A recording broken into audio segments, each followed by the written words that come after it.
My online dating partner turned out to be the school Belle's mother. Finally about to meet my online dating partner. She is a rich, beautiful woman. Bad news, although she is a rich beauty, she already has a daughter.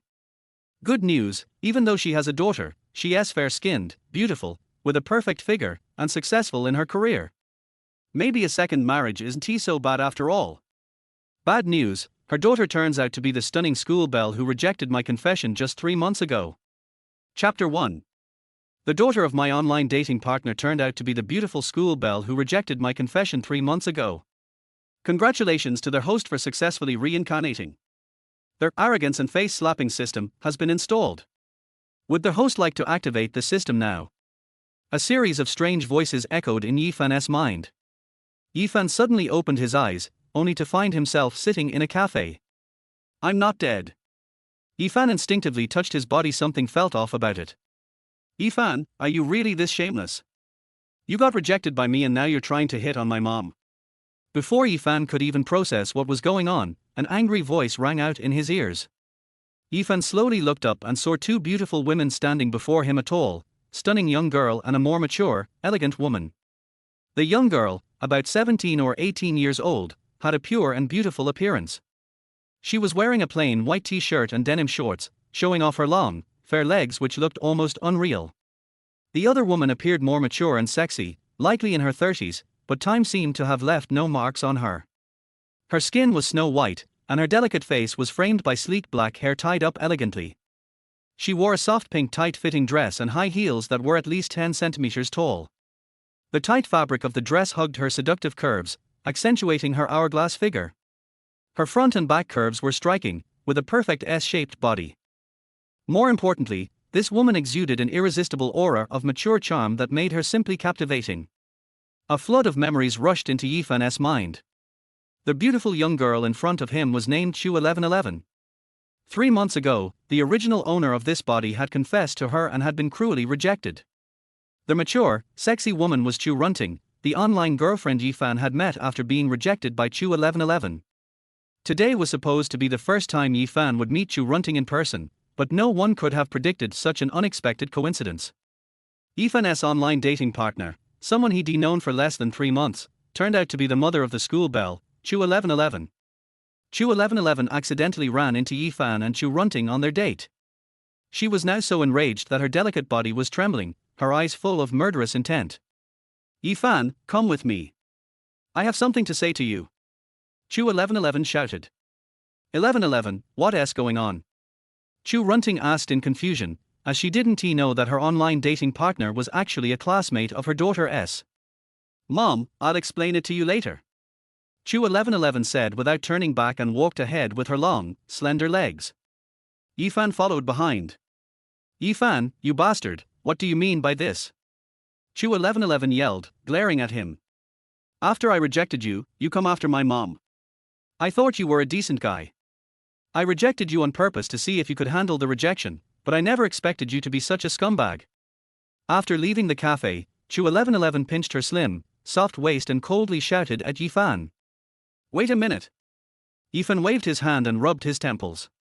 Since Yifan had just reincarnated, many of the memories from the original body hadn't fully synced, and he felt like his mind was in a mess. At this moment, Yifan felt like his brain was about to explode.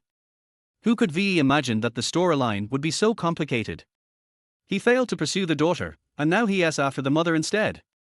And not only that, but he has even been in an online relationship with the mother. Isn't this a little too thrilling? Clearly, this wasn't the plan to be a husband, but to become a father instead. However, Chu Runting was indeed more sexy and alluring than Chu 1111. Host, would you like to activate their arrogance and face-slapping system? Just then, the strange voice sounded again. What is this system? What is going on with this voice in my head? Yifan was beginning to lose it. Yifan, I'm talking to you. What are you thinking about? Chu 1111 shouted loudly when she saw Yifan not responding. Yifan didn't have time to deal with the arrogance and face-slapping system right now. He slowly looked up at Chu 1111 and said expressionlessly, Chu 1111, 3 months ago I did confess to you, but I think you rejected me, right? That's right. I'm glad I rejected you. I didn't expect you to turn out like this. Chu1111 responded coldly.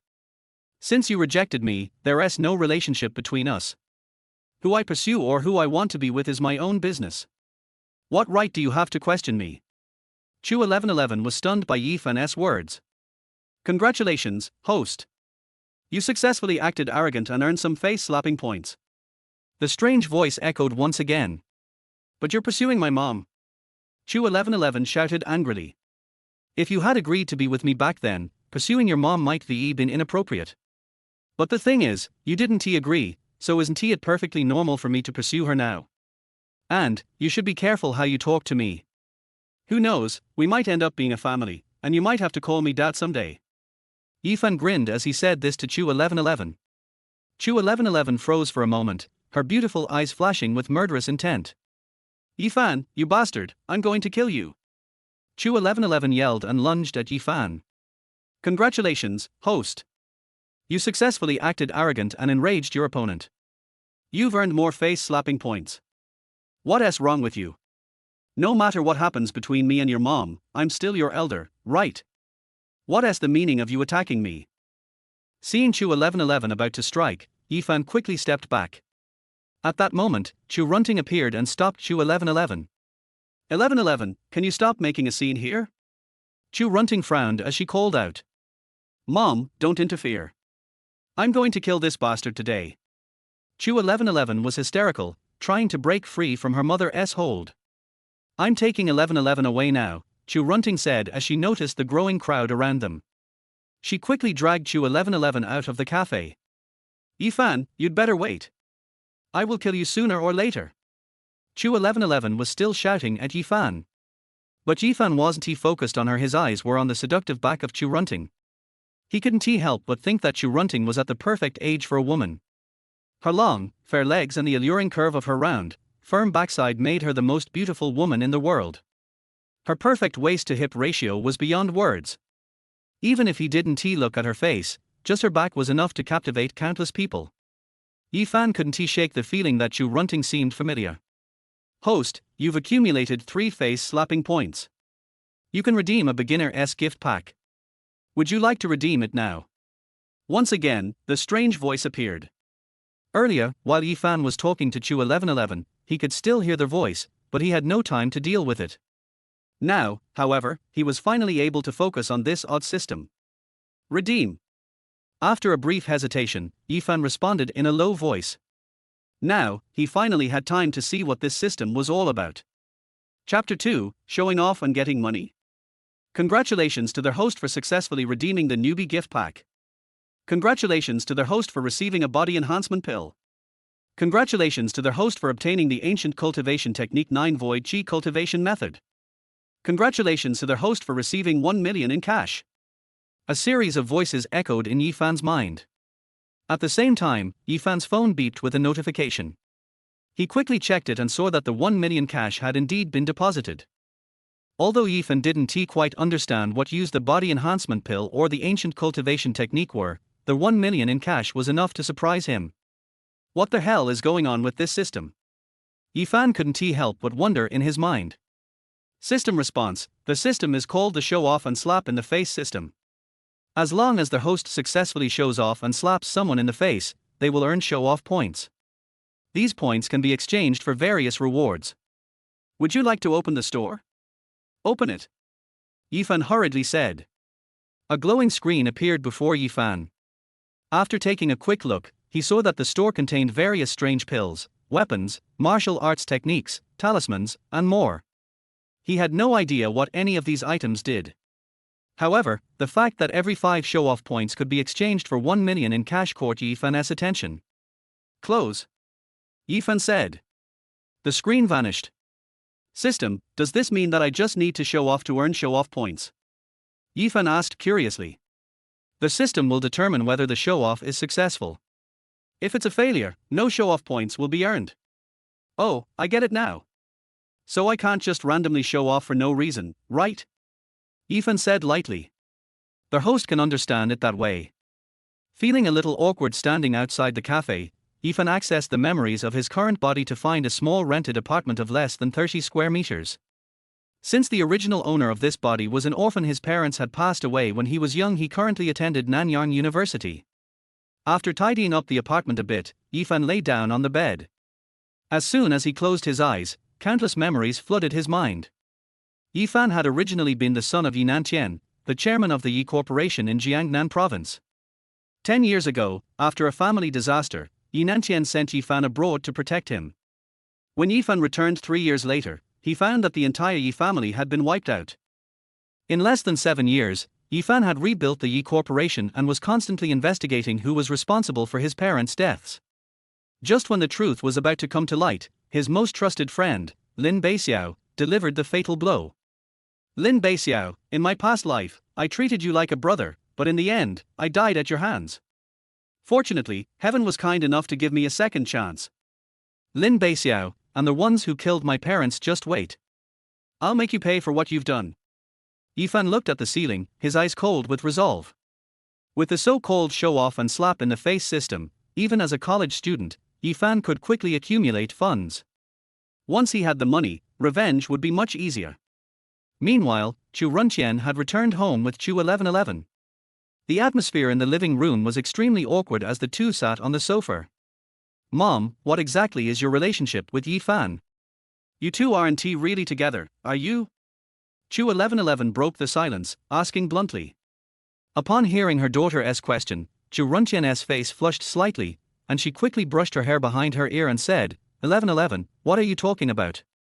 I just happened to run into Yifan at the cafe and spoke to him for a bit. At this moment, Chu Runqian could only offer such an excuse to deflect. She couldn't really admit that she had been in an online relationship with her daughter's classmate, could she? That would be too embarrassing. However, Chu Runqian had already developed feelings for Yifan. Otherwise, she wouldn't have agreed to meet him today. Although she had only known Yifan for less than 3 months, the thoughtfulness and care he showed during their online chats had deeply touched her. For many years, Chu Runqian had raised Chu 1111 on her own and maintained a strong, independent image in her career. She wasn't really concerned about Yifan's appearance, body, or background. Those things didn't matter to her. As the president of a listed corporation, what she lacked most was emotional care and value.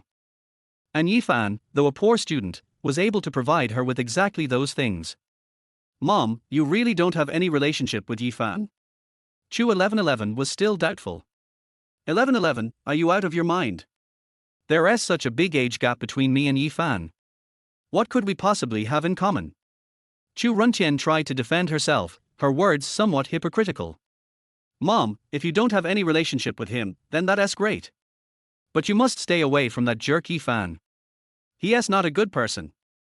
Chu 1111 urgently warned. All right. You should go and rest now, Chu Runqian said, clearly wanting to avoid further discussion on the topic. Chu 1111 slowly got up and walked to her room. Chu Runqian sat alone on the sofa, her long, white legs naturally crossed. She couldn't help but think about Yifan's words. For some reason, Chu Runqian felt like she had known Yifan for a long time, even though they had only met recently. The next morning, Yifan woke up and went straight to Nanyang University. After all, he was still a student in this body, so he figured he should focus on finishing his studies before dealing with his revenge plans. According to his memories, Yifan didn't have many friends at school, just one named Zhang Liang. However, Zhang Liang had already taken a leave of absence due to health issues. The morning classes soon ended. After packing up his things, Yifan was about to head home when suddenly, a commotion erupted at the classroom door. When Yifan looked up to see what was happening, he was stunned to see Chu 1111, her face full of anger, storming into the classroom. Chu 1111 was undoubtedly the campus beauty at Nanyang University, and with her haughty personality, she had attracted a lot of attention. Her appearance naturally sparked quite a bit of discussion among the male students. Yifan couldn't help but look at her. It was undeniable that Chu 1111 was beautiful and knew how to dress herself. Today, she wore a light pink sleeveless fitted t-shirt that emphasized her soft, developed chest and slender waist. She paired it with denim shorts that revealed her long, fair legs and white canvas shoes. For college students, this kind of outfit was absolutely lethal. Yifan, come out with me. Chu 1111 marched straight up to Yifan, speaking in an extremely arrogant tone. Damn, when did Yifan get to know Chu 1111? Yeah, Yifan is no ordinary guy. Since when did Chu 1111 ever seek out a guy? They couldn't he possibly be? Chapter 3, Let's talk in my room. After Yifan finished his bold remark, the entire classroom seemed to fall into a stunned silence. Everyone was staring at Yifan and Chu 1111, unable to believe what they had just heard. Yifan, what are you talking about? What do you mean we have no relationship? We.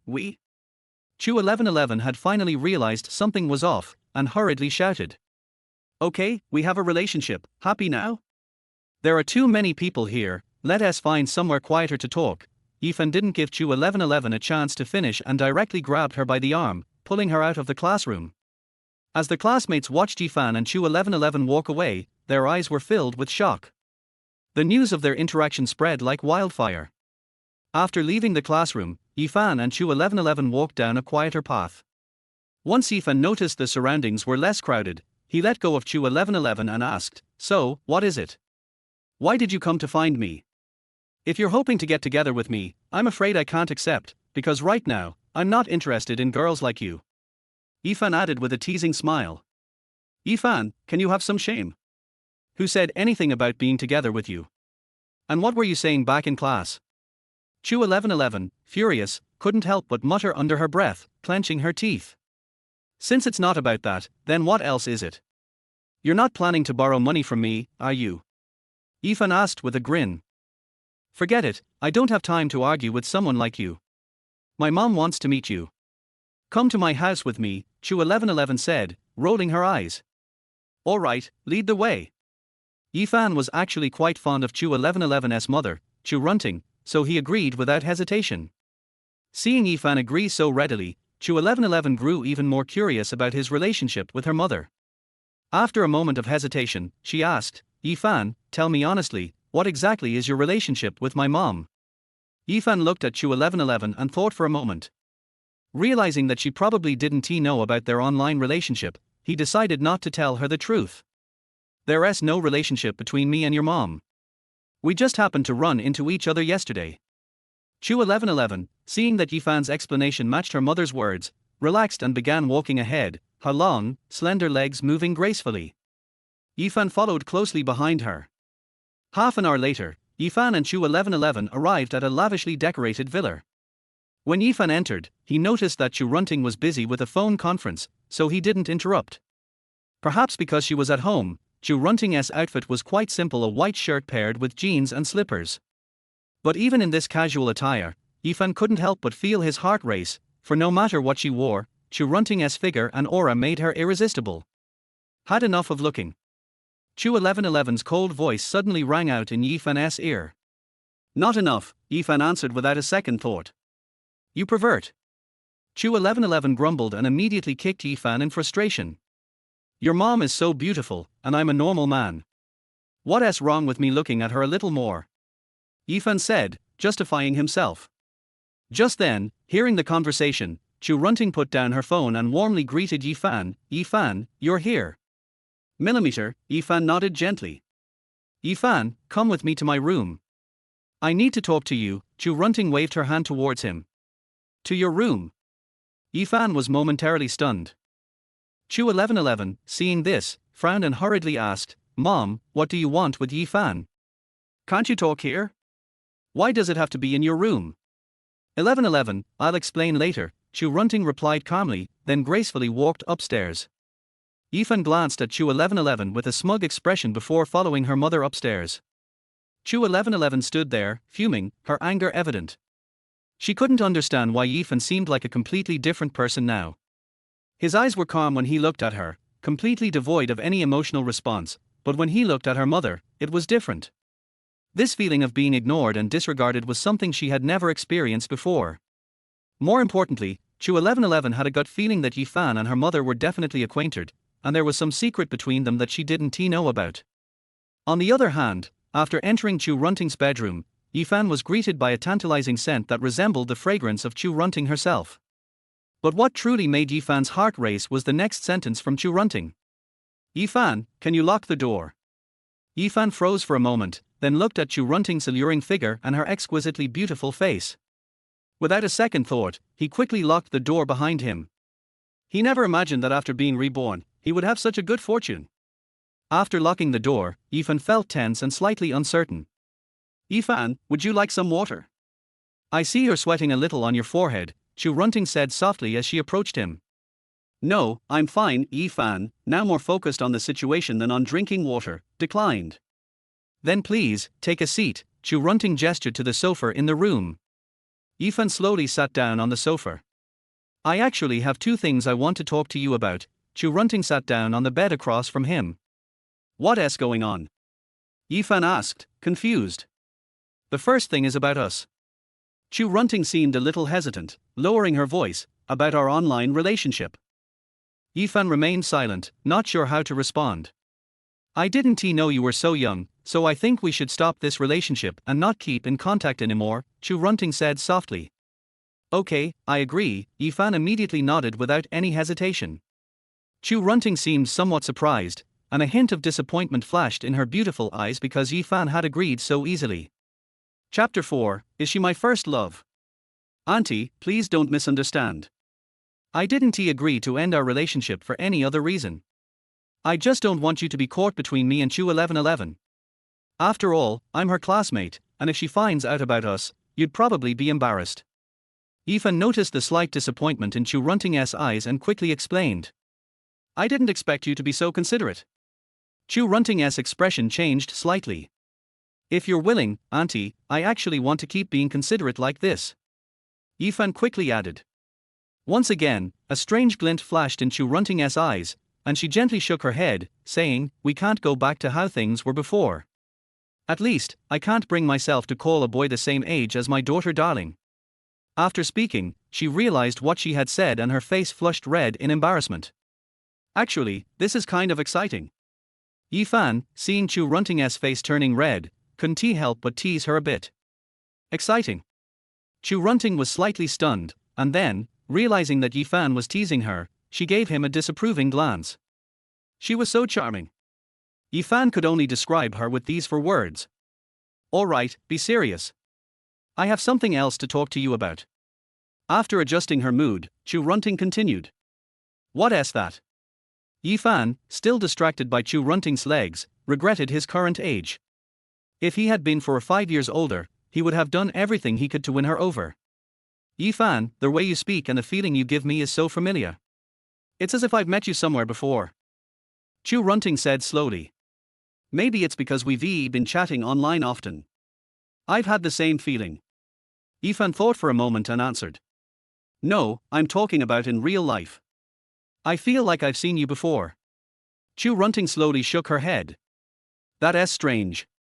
Could it be that we clicked right away when we first met? Ethan was just as puzzled.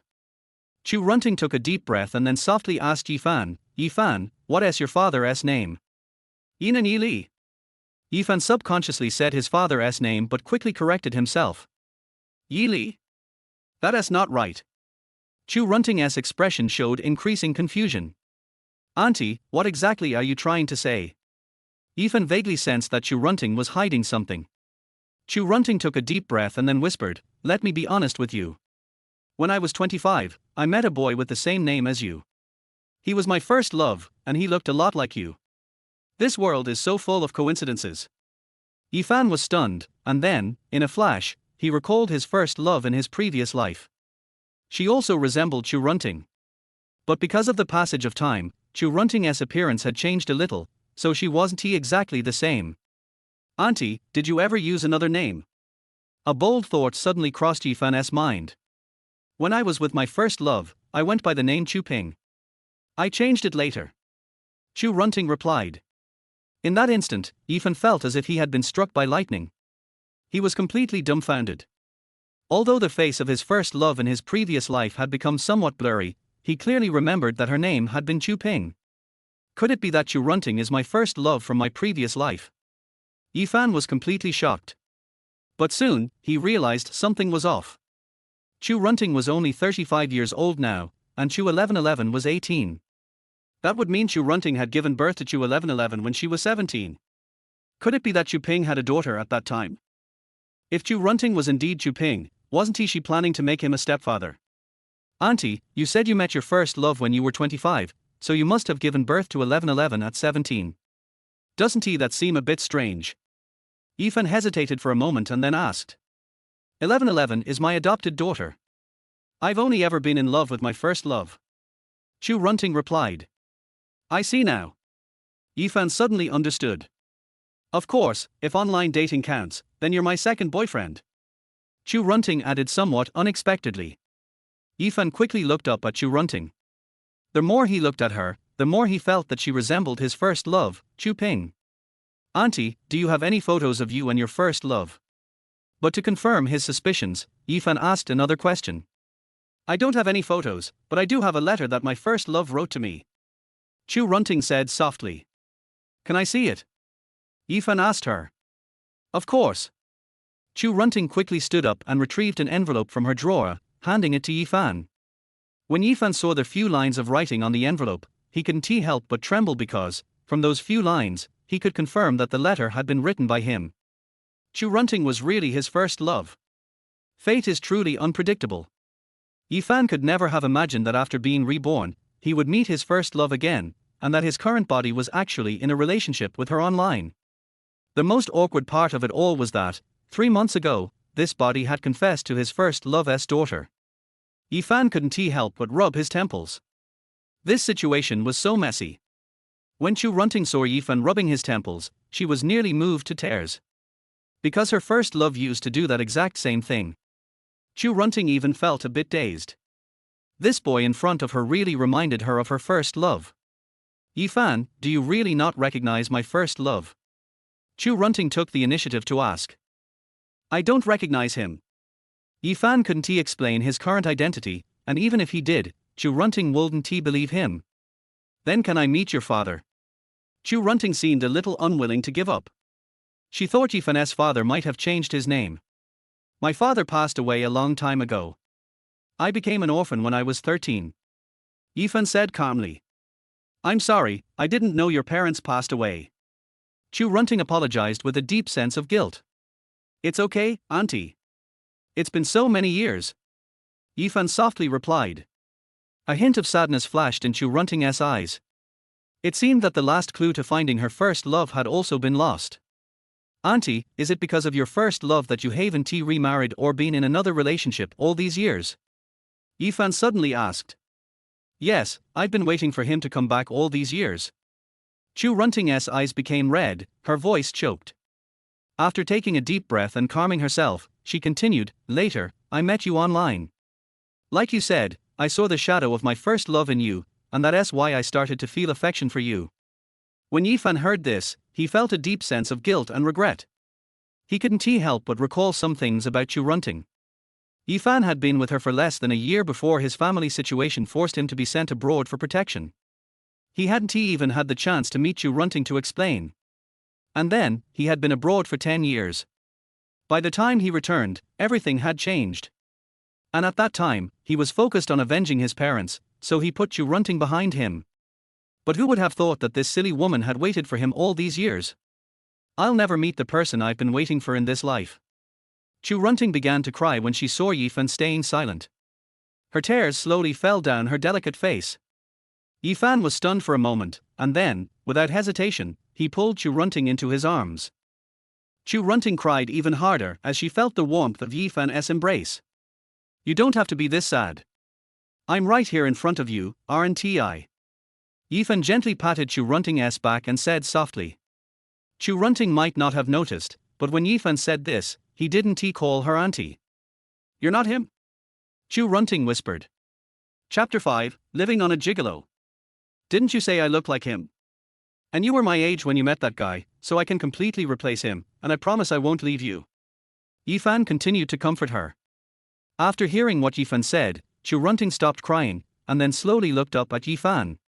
Yifan looked at Chu Runting's appearance when she saw Yu Lian that day and really wanted to cherish this woman. Aunt Chu, if you don't mind that I'm young and a poor student, I'm willing to be with you. I don't mind that you're old or that you have a daughter. Yifan said directly to Chu Runting. Chu Runting smiled helplessly, and then said lightly, You little brat, how can I be with you? You're the same age as my daughter, don't you know? So what? It's not like I'll never grow up.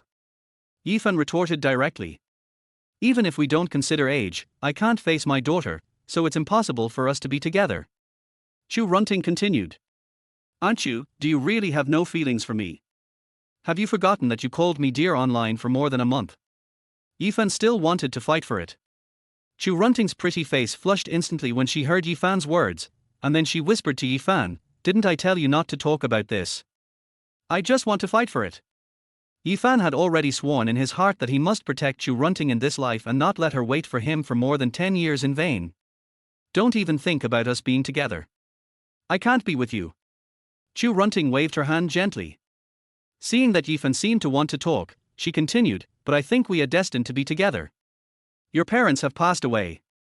It's too hard for you to go to school and work alone. So why don't you live in my house? I can take care of your life. I can also lend you your tuition. You can pay me back when you make money in the future." Chu Runting is a very kind woman.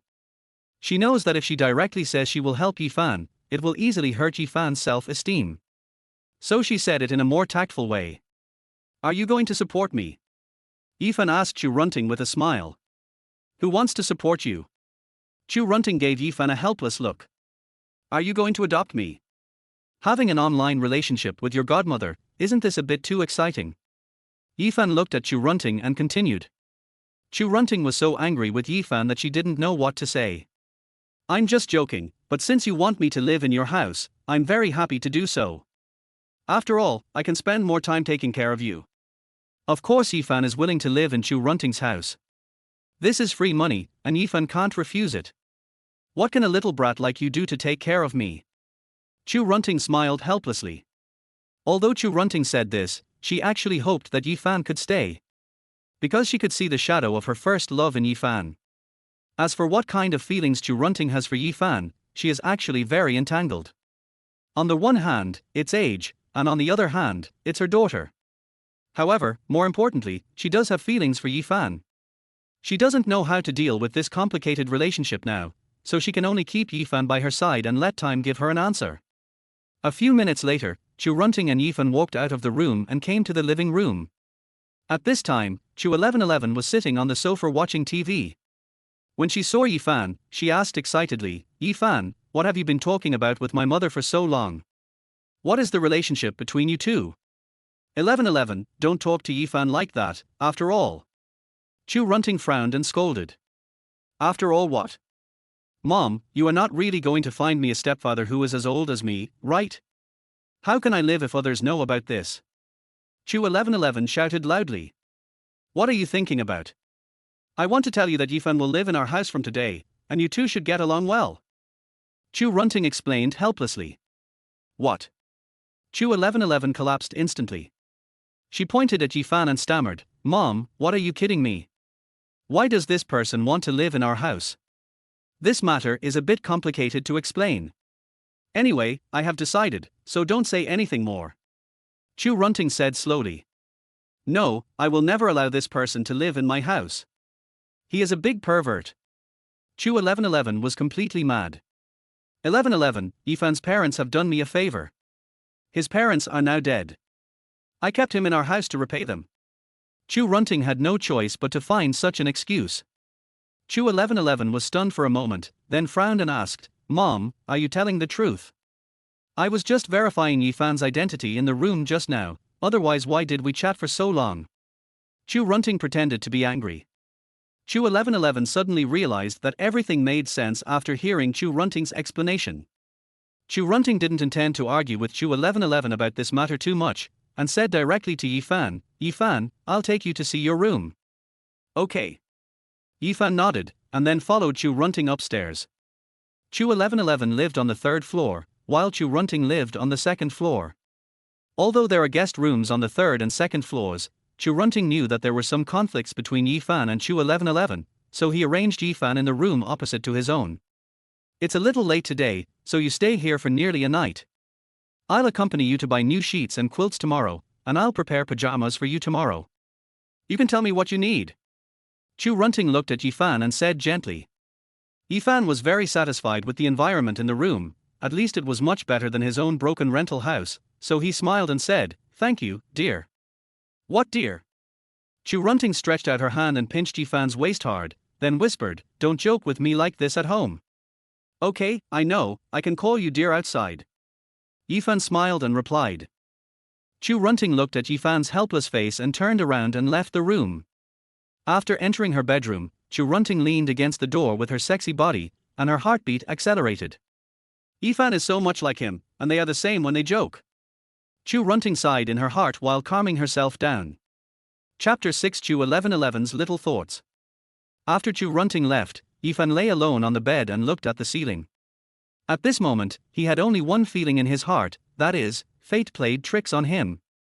He would never have thought that one day he would live in his first love's house in such an identity. System reminder: the physical enhancement pill in the host's backpack has not been used yet. May I ask if the host will use it now? Just when Yifan was thinking about how he would make Chu Runting accept him again, the reminder sound of the pretending to be slapping face system slowly sounded. What effect can it have after using it? Yifan replied lightly. The physical enhancement pill can improve their host's physical fitness by 20 times. It's so magical, are there any side effects? Yifan asked very cautiously. No. Use it immediately. Yifan was a very realistic person. He said hurriedly after knowing that there were no side effects. A black pill appeared in front of Yifan. Yifan hesitated for a moment and threw the pill directly into his mouth. Originally, he thought that the pill would not taste very good, but after eating it, he found that there was no special taste. And when the pill entered his body, Yifan clearly felt a very terrible power appearing in his body. Yifan got up and walked out of the room and came to the garden behind Chu Runting's villa. Huh? Yifan took a deep breath, and then suddenly punched the tree in front of him. Bang! There was a loud noise. The tree was actually broken in half by Yifan's punch. Yifan looked at his fist with shock in his eyes. He couldn't imagine how terrible the power was that could break a tree more than 1 meter thick in half with one punch. However, perhaps because the noise made by Yifan when he broke the tree was too loud, the lights in the surrounding villas were on. Yifan was worried that he would be caught by these people as a monster, so he rushed to Chu Runting's villa. It was only at this time that Yifan realized that not only his strength had been greatly improved, but his speed had also increased a lot. In just a few seconds, he returned to his room and lay on the bed pretending that nothing had happened. At this moment, Yifan may have truly realized how terrifying this so-called pretending and slapping system is. The elixir in the novice gift pack alone has greatly improved his physical fitness. Wouldn't the other elixirs in the system all be even more powerful? For a while, Yifan felt that his revenge was just around the corner. With the help of this system, his enemies were like ants. At 8 o'clock the next morning. After waking up, Yifan simply washed up and walked out of the room. Yifan, are you awake? I asked Auntie to prepare breakfast, let's go eat together.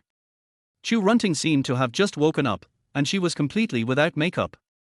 But even without makeup, Chu Runting was still so beautiful, and there was no trace of time on her delicate face. Sometimes God is really unfair.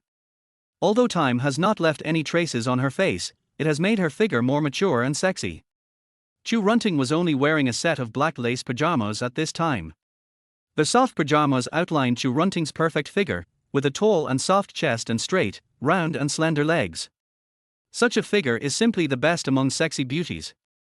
And Chu Runting seemed to have noticed that Yifan had been staring at her, and her pretty face couldn't help but blush a little, and her heartbeat obviously accelerated. Last night, Chu Runting lay alone in bed for a long time and couldn't fall asleep, because her feelings for Yifan were too complicated. She admitted that she was indeed in love with Yifan, but because of Chu 1111, she had to suppress this feeling in her heart. Sometimes, Chu Runting even felt that Yifan's every move was so similar to her first love, as if they were really the same person. Yifan was Chu Runting's white moonlight, the white moonlight she would never forget in her life. That's why she was so nervous and uneasy when facing Yifan. What are you looking at? Chu Runting gently stroked her black hair and asked Yifan in a low voice. You are so beautiful. Yifan answered very seriously. Stop talking nonsense here, come and eat quickly. Chu Runting couldn't stand Yifan's straightforward teasing and the ambiguous atmosphere. She rolled her eyes at Yifan and turned to run towards the restaurant. Yifan followed Chu Runting to the restaurant, and then asked Chu Runting, where is 1111? She left early in the morning. This kid never eats breakfast to lose weight. Chu Runting replied softly. After learning that Chu 1111 was not at home, Yifan was even more relaxed. He started to tease Chu Runting while eating breakfast. Chu Runting seemed to be worried that she would really fall into Yifan's hands, so she pretended to be angry and warned Yifan not to joke with her. But Yifan didn't care at all, and still teased Chu Runting intentionally or unintentionally. After breakfast, Chu Runting found that the way Yifan in front of her was so similar to the way her first love teased her. After breakfast, Chu Runting dressed up, changed into a capable and exquisite coffee-colored professional suit, and then left the villa. As for Yifan, because he had classes in the morning, he went to Nanyang University alone. On the other side, in Chu 1111's class. 1111, what's wrong with you? Why do you look so bad? Good friend Zhang Meng found that Chu 1111 was always unhappy, so she took the initiative to ask. Don't mention it. I don't know when that damn Yifan suddenly became the child of my mother's benefactor, and now he lives in my house. I'm really mad at him. Chu 1111 replied impatiently. What? The Yifan who confessed to you before moved into your house? Zhang Meng's eyes widened when she heard Chu 1111's words. Yes. Chu 1111 nodded helplessly, and then continued, now I get angry whenever I see that Yifan. I must get him out of my house. It's not easy for you to get Yifan away. Just teach him a lesson. Zhang Meng said with a pout. Chu 1111 was stunned for a moment after hearing Zhang Meng's words, then turned her head and asked Zhang Meng, do you have any ideas? Zhang Meng hurriedly whispered to Chu 1111 about her plan. After hearing this, Chu 1111's beautiful eyes flashed with hesitation, but when she thought of Yifan's irritating look, her eyes became firm again. At noon, the bell rang. Because Yifan had no classes in the afternoon, he packed up his things and prepared to find some projects that he could invest in now. The system rewarded Yifan with 1 million, so he planned to make good use of the money. As a reborn, Yifan has the business acumen of his previous life, so investing is not a difficult thing for him. However, before Yifan walked out of the classroom, a familiar figure directly blocked the door of the classroom. The classmates in the class were shocked again when they saw Chu 1111. Because Chu 1111 had come to Yifan yesterday, and she came to Yifan again today. Everyone was thinking about what Yifan said to Chu 1111 yesterday. Anyone with a normal mind could think that the relationship between the two must be very unusual. Why did you come to see me again? Yifan looked at Chu 1111 impatiently and asked with a frown.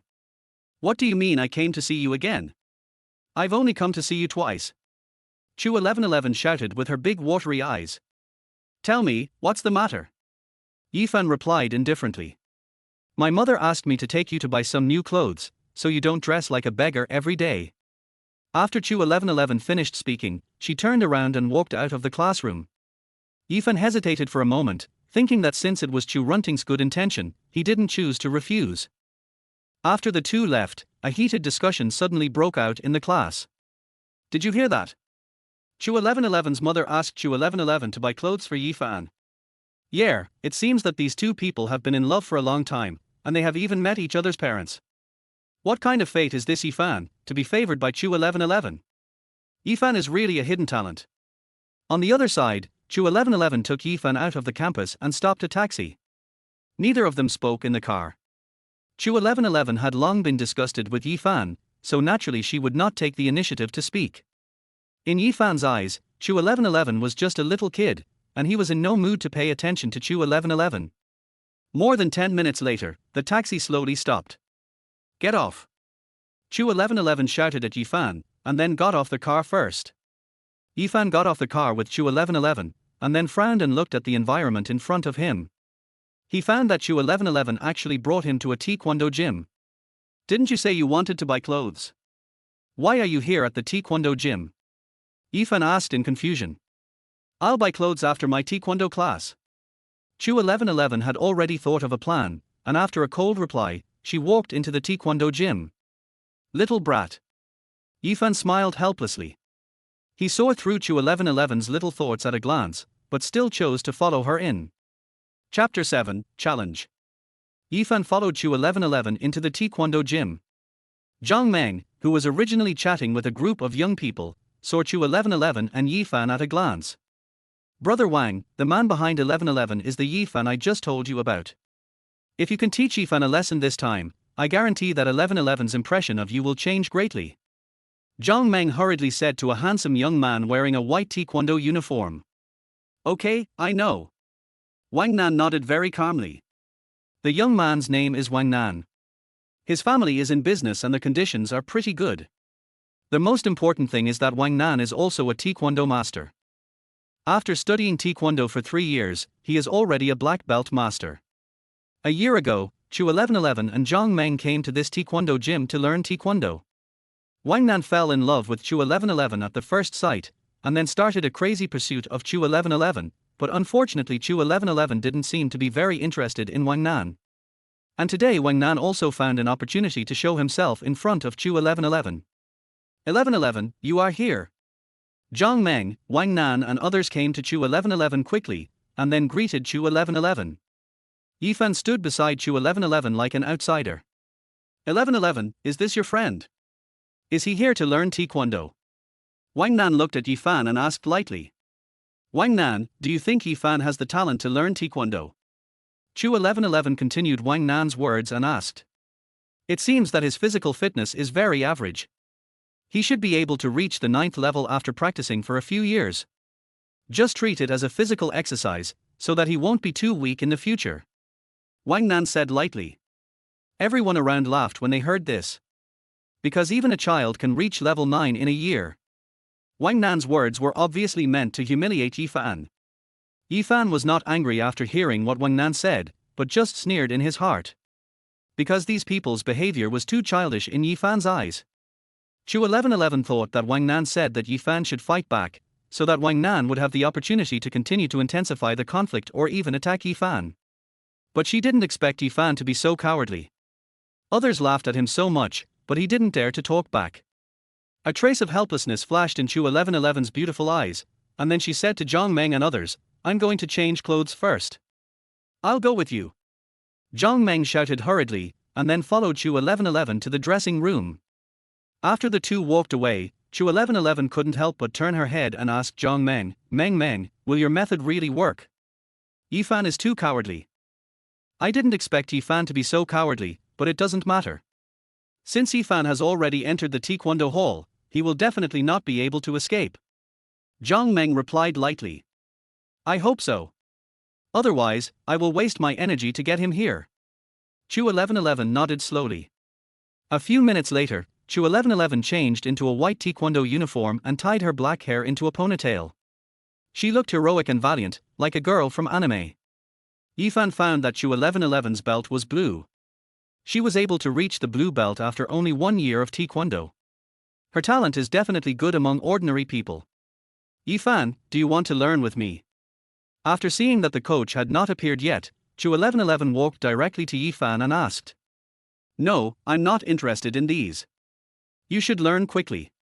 After you learn, we'll go buy clothes. Yifan replied absent-mindedly while looking at the stock market on his mobile phone. At this time, Yifan was still thinking about which stock he should invest the 1 million in to get the biggest return in the shortest time. You are really a hopeless case. Learning taekwondo won't do you any harm. Chu 1111 cursed with gritted teeth. There is no benefit, and I don't need to learn this kind of three-legged cat kung fu. Yifan said lightly. You? Chu 1111 was about to speak when she suddenly found that the coach had walked in and turned around and ran into the crowd. A few minutes later, Chu 1111's taekwondo class began.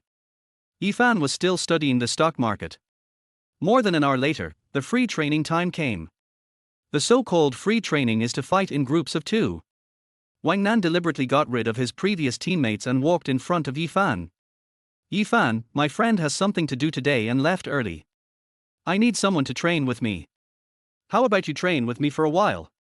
Wang Nan tried to be more tactful. He was worried that Yifan would not accept it. Yifan put down his phone and looked up at Wang Nan, then said with a smile, You want me to train with you? Yes, it's just a simple training, and I'm wearing protective gear, so it won't hurt you. Wang Nan said with a smile. You are a black belt master, and you want to train with me, who has never learned taekwondo. Do you want to train or do you want to take the opportunity of training to show off in front of Chu 1111?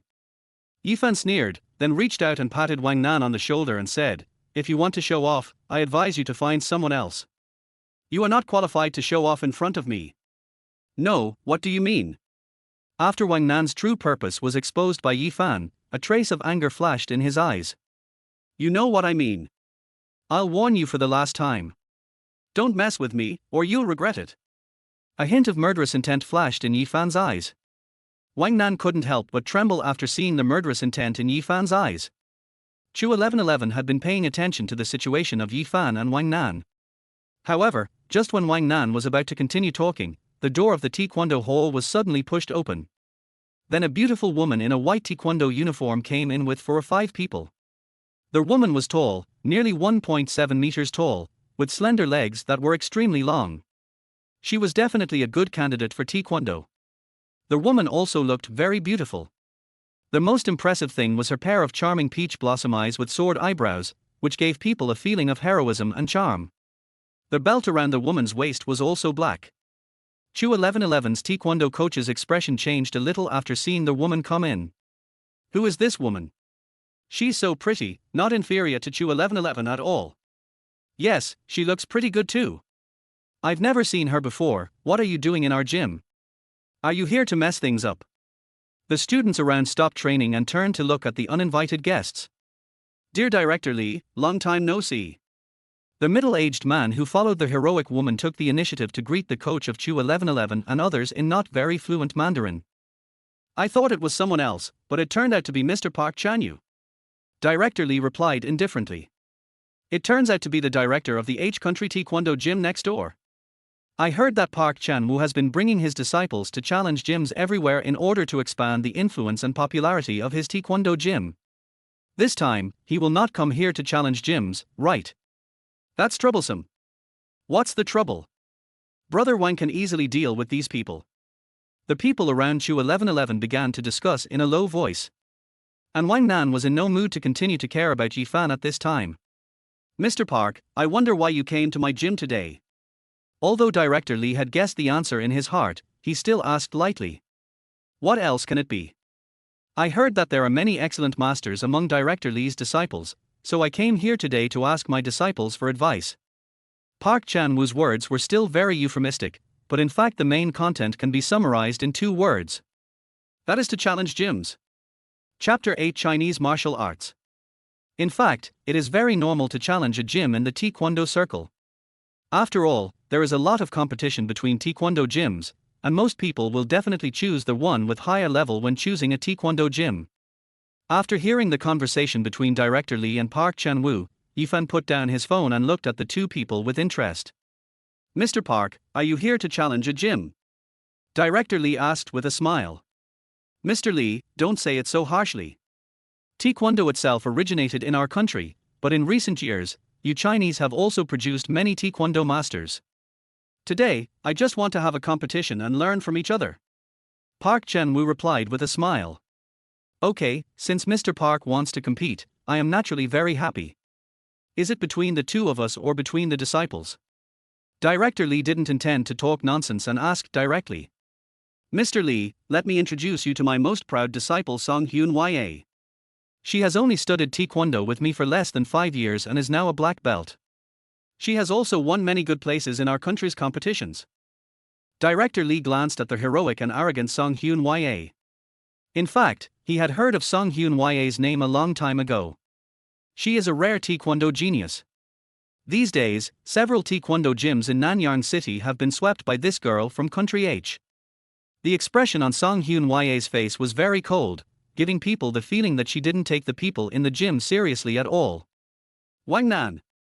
Director Lee knew that Song Hyun Ya was a black belt, so among his disciples, only Wang Nan had the strength to fight. Wang Nan walked quickly to Director Lee's side. Mr. Park, I don't have any female disciples at the black belt level, so I let one of my male disciples compete with Song Hyun Ya. You don't mind, do you? Director Lee asked Park Chan-woo. Of course I don't mind. Park Chan-woo smiled faintly. Director Lee turned his head to look at Wang Nan and whispered, Don't underestimate the opponent just because she is a girl. Don't be careless. Got it, master. Wang Nan nodded very seriously. Yi Fan sat in the distance and watched everything that happened in the gym with a smile. He couldn't help but sigh in his heart that he was just accompanying Chu 1111 to a Taekwondo class casually, but he could still see such a lively scene. He thought that things like kicking the gym would only appear in TV dramas. Wang Nan and the beautiful woman Song Hyun Ya from Country H walked directly to the center of the venue, while Chu 1111 and other students around them made way. At this time, the expressions on everyone's faces were still very nervous. After all, they didn't want to see Wang Nan lose to Song Hyun Ya. Even Chu 1111 felt a little nervous for Wang Nan. Only Yi Fan, an outsider, always had a mentality of watching the fun.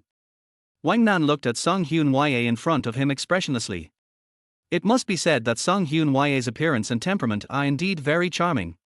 But Wang Nan was in no mood to appreciate it, because he knew that he had to concentrate fully when fighting with a black belt master, and he couldn't be distracted at all. Start.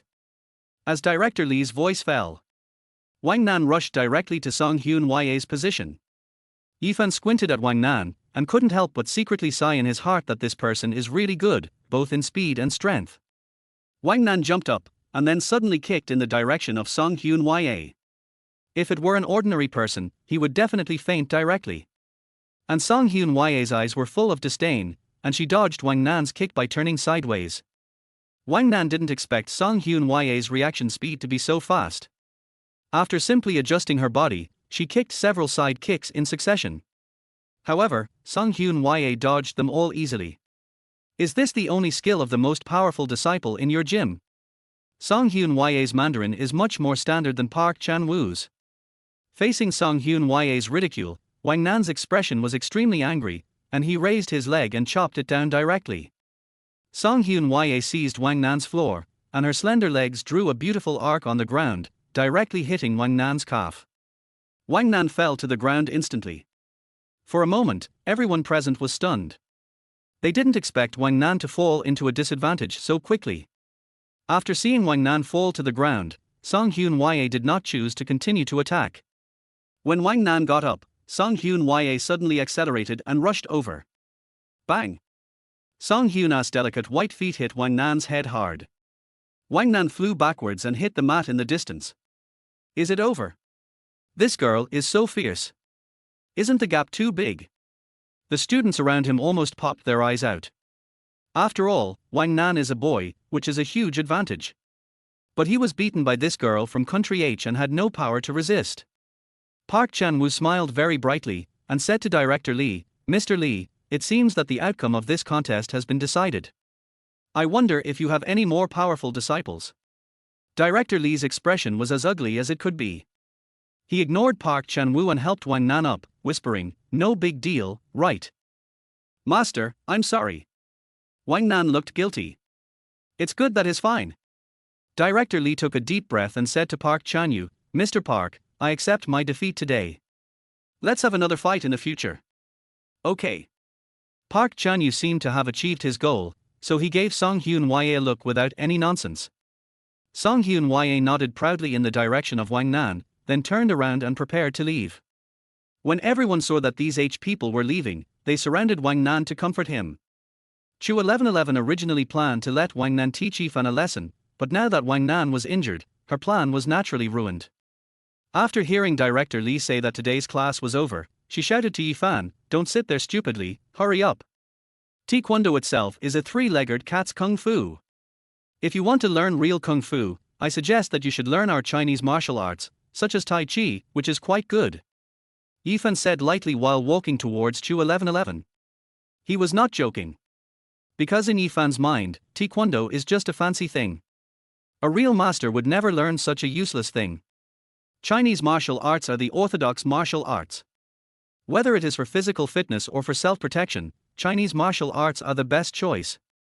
However, perhaps it was because Yifan spoke loudly, or it might be because those H people had sharp ears.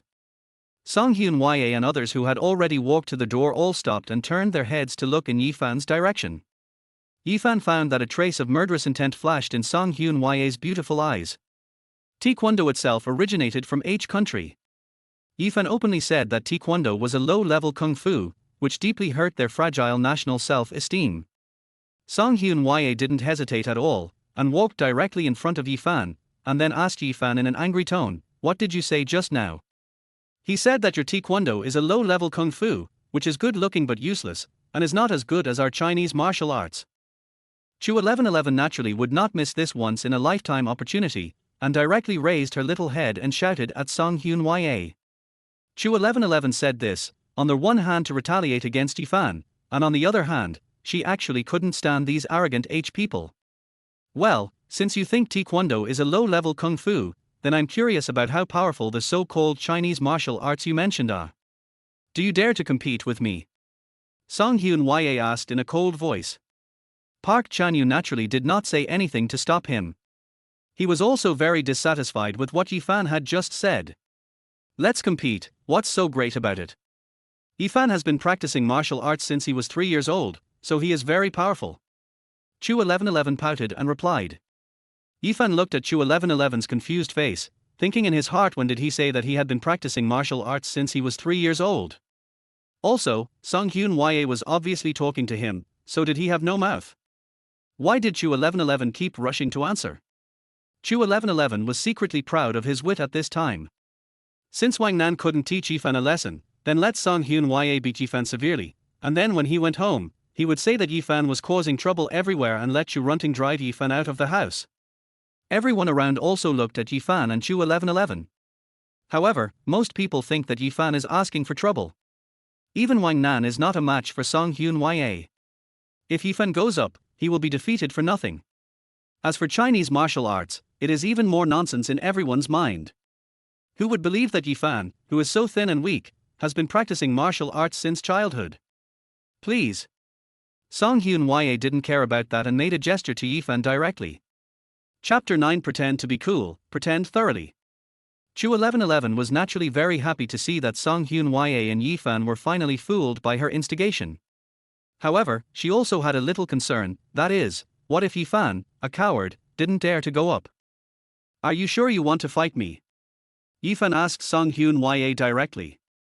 Song Hyun Ya turned her head to look at Yifan, and then said lightly, of course, I am a little curious about how powerful the Chinese martial arts you mentioned are. I am a person who is reluctant to fight with girls under normal circumstances. After all, if I really hurt you, I will have to do it to you. Before Yifan finished his words, Chu 1111 pushed Yifan from behind. Why are you pushing me? Yifan shouted speechlessly. People have provoked you like this, are you still a man? Just go up and stop talking nonsense here. Chu 1111 pouted and shouted. Yeah, if you don't dare to go up, just admit defeat directly. Why say those useless nonsense? Zhang Meng also followed with a sneer.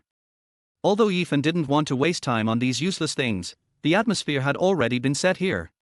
If he didn't go up, it would be embarrassing. He had no choice but to follow Song Hyun Ya to the middle of the venue.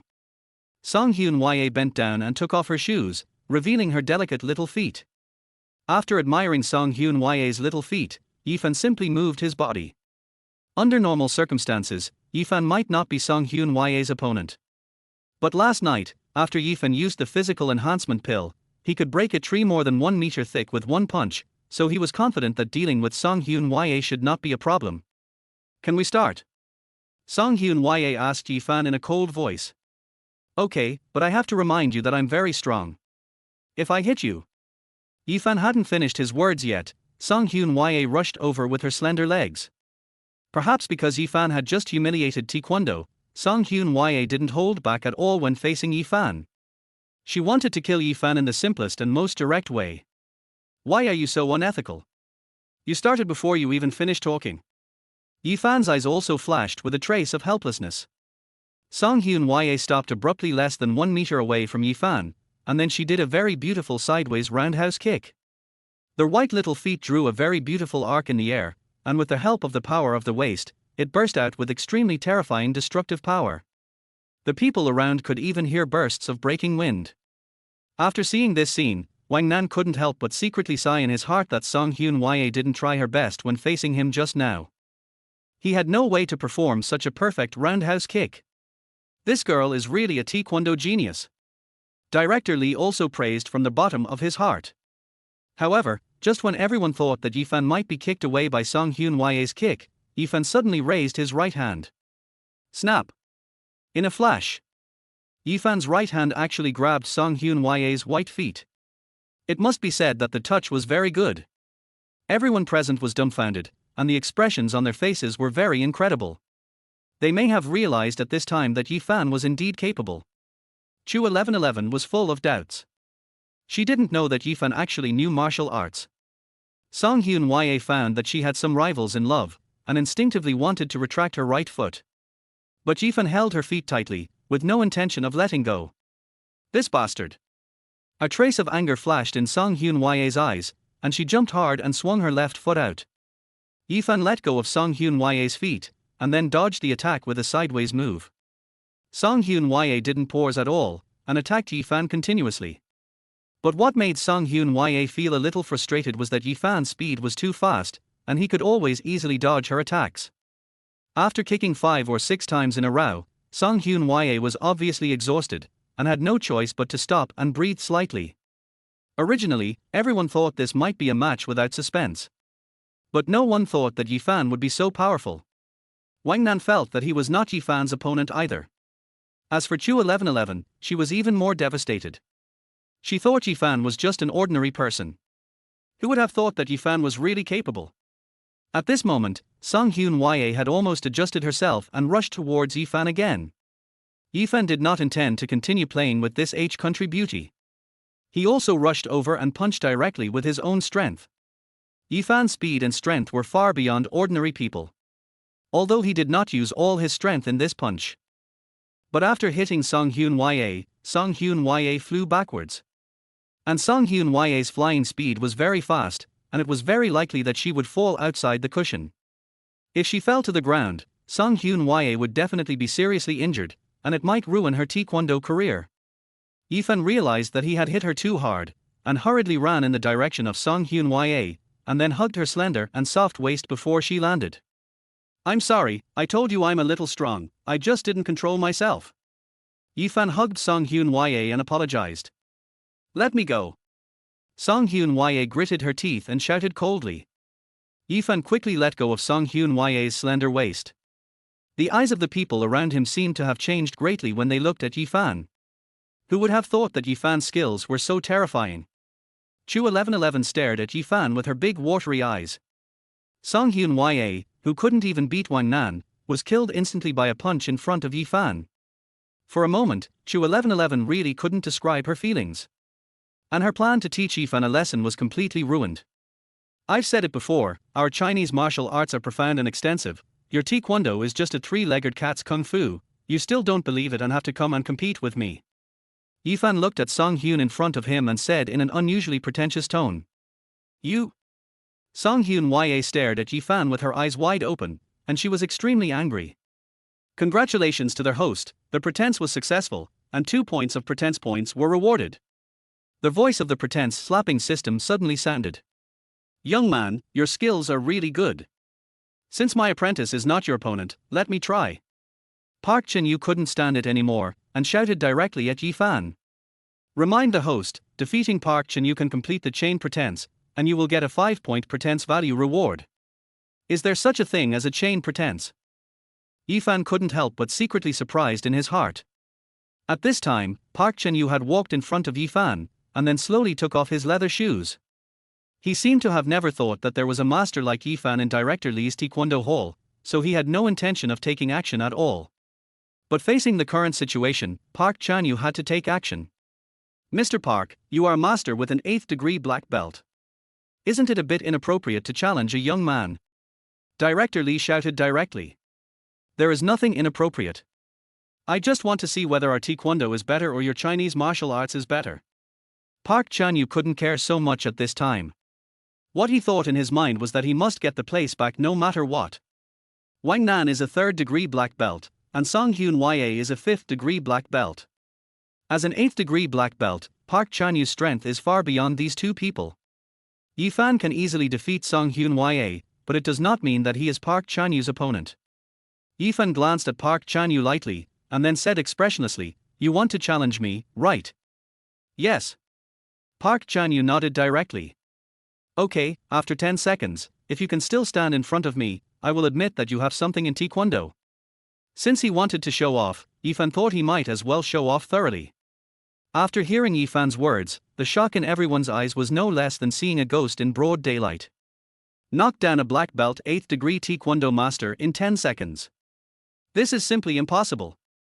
They couldn't figure out where Yifan got the courage to say this. Chapter 10 Kill with one kick. 10 seconds. Park Chan-yu was stunned in an instant after hearing Yifan's words, with an expression of disbelief on his face. He has lived for more than 40 years and has put all his energy into practicing Taekwondo. He has seen countless talented masters. However, he has never seen someone as arrogant as Yifan. 10 seconds is fleeting. Unless Yifan can win with one strike, there is no chance of winning. Even director Lee couldn't help but flash a trace of confusion in his eyes after hearing Yifan's words. He couldn't figure out where Yifan got the confidence to say this. Are you sure it's 10 seconds?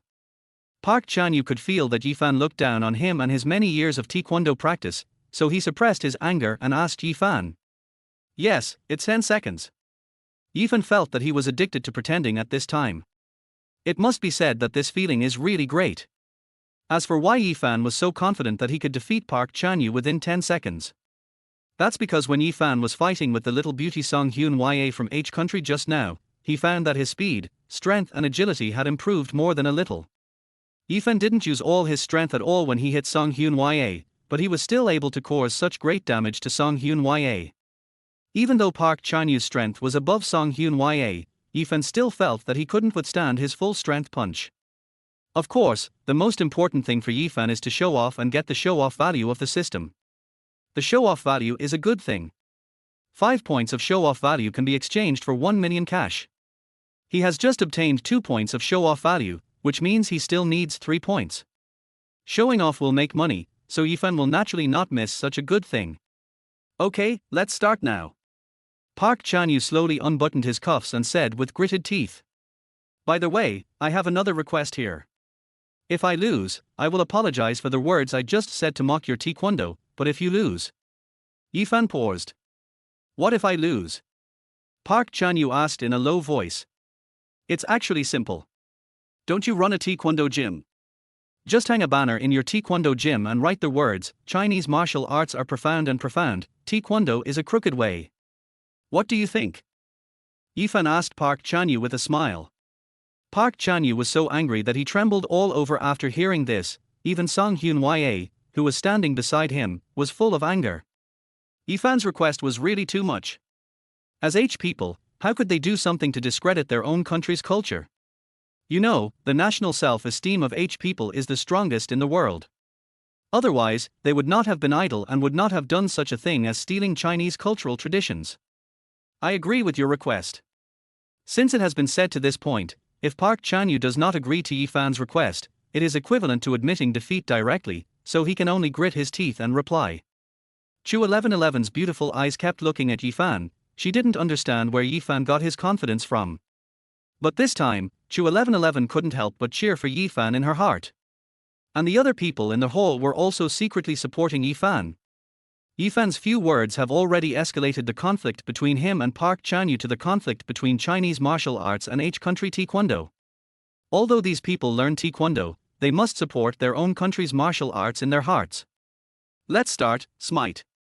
Yifan said to Park Chan-yu with a smile. Park Chan-yu roared, and then his legs suddenly exerted force and rushed directly to Yifan's position. Although Park Chan-yu only needs to hold on for 10 seconds to win, as an 8th degree black belt master, he still has the most dignity. He did not choose to defend, but chose to take the initiative to attack. What he wanted was to defeat Yifan within 10 seconds. Park Chan-yu's speed was obviously much faster than Song Hyun-ya, and then the whole person took off into the air, using the power of the waist to kick directly with great force. The whistling sound of breaking wind resounded in everyone's ears.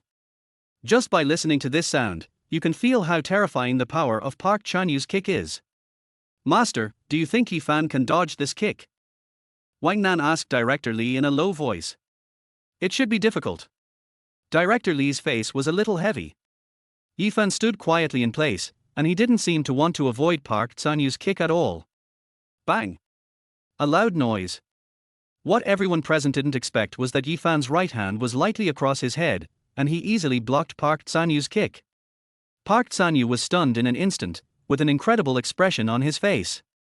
Because he didn't expect Yifan's strength to be so terrifying, and he easily blocked his full-strength attack with just one hand. The next second, Yifan kicked out suddenly. Yifan's kick didn't seem to have any tricks at all, just like a kick between children playing each other. But the power and speed were extremely fast. When Park Chanyu saw Yifan's kick, he cried out in his heart, and he instinctively wanted to dodge. Bang! Yifan kicked Park Chanyu in the face without any reason. Park Chanyu flew backwards and then his body hit the hard concrete floor. A size 42 shoe print appeared on Park Chanyu's face. Park Chanyu felt as if he was hit by a truck. He gritted his teeth and struggled to stand up, but he had no choice but to use all his strength because his whole body was in excruciating pain. Master! Song Hyun-ya rushed to Park Chanyu's side. Park Chanyu sat on the ground with an extremely desperate expression on his face, because he knew that he had already lost. He didn't even have the strength to stand up now. Not to mention continuing to fight with Yifan. Director Lee and everyone around him were stunned, and the expressions on their faces were as shocked as they could be. When Yifan kicked out that he would defeat Park Chanyu within 10 seconds, everyone thought that Yifan was just bragging, and this was something that no one could accomplish. But at this time, Yifan killed Park Chanyu with just one kick. Congratulations to their host, you have succeeded in pretending again, completing the pretending double combo, and rewarding 3 pretending points. The system's prompt sounded slowly in Yifan's mind. 3 points plus 2 points can be exchanged for 1 million cash. Yifan couldn't help but secretly calculate in his heart. It has to be said that this system is still very useful. Ordinary people don't know how long it takes to work hard to earn 1 million, but Yifan just pretended to be 1 million. You lost. Yifan slowly turned his head and looked at Park Chanyu. Park Chanyu gritted his teeth and looked at Yifan, his face full of anger. What's your name? Forget it. It doesn't matter anyway. According to our previous rules, if I defeat you within 10 seconds, you need to hang a banner. Have you forgotten that? Yifan looked at Park Chanyu and continued. Don't worry, Park Chanyu, I'm not a person who doesn't keep his word. Park Chanyu gritted his teeth and whispered to Yifan, and then walked out of the taekwondo hall slowly with the help of Song Hyun-ya. When everyone saw Park Chanyu, Song Hyun-ya and others completely walked out of the taekwondo hall, they came out of the shock just now. He killed a black belt master with one kick. What kind of monster is this Yifan? Superpower? Wang Nan stared at Yifan and stuttered. This may be a real master. Our Chinese martial arts are indeed profound. Director Lee sighed from the bottom of his heart. This bastard is so powerful, could it be that my mother likes him for this reason? A crazy idea flashed through Chu 1111's mind. Yifan is actually not the son of Chu Runting's benefactor, he is Chu Runting's lover. It is normal for Chu Runting to have needs at the age of more than 30, and since Yifan is so good at fighting, his body must be very good. In addition, Yifan is still so young and not ugly, so Chu Runting will keep Yifan in her home and raise him as a puppy.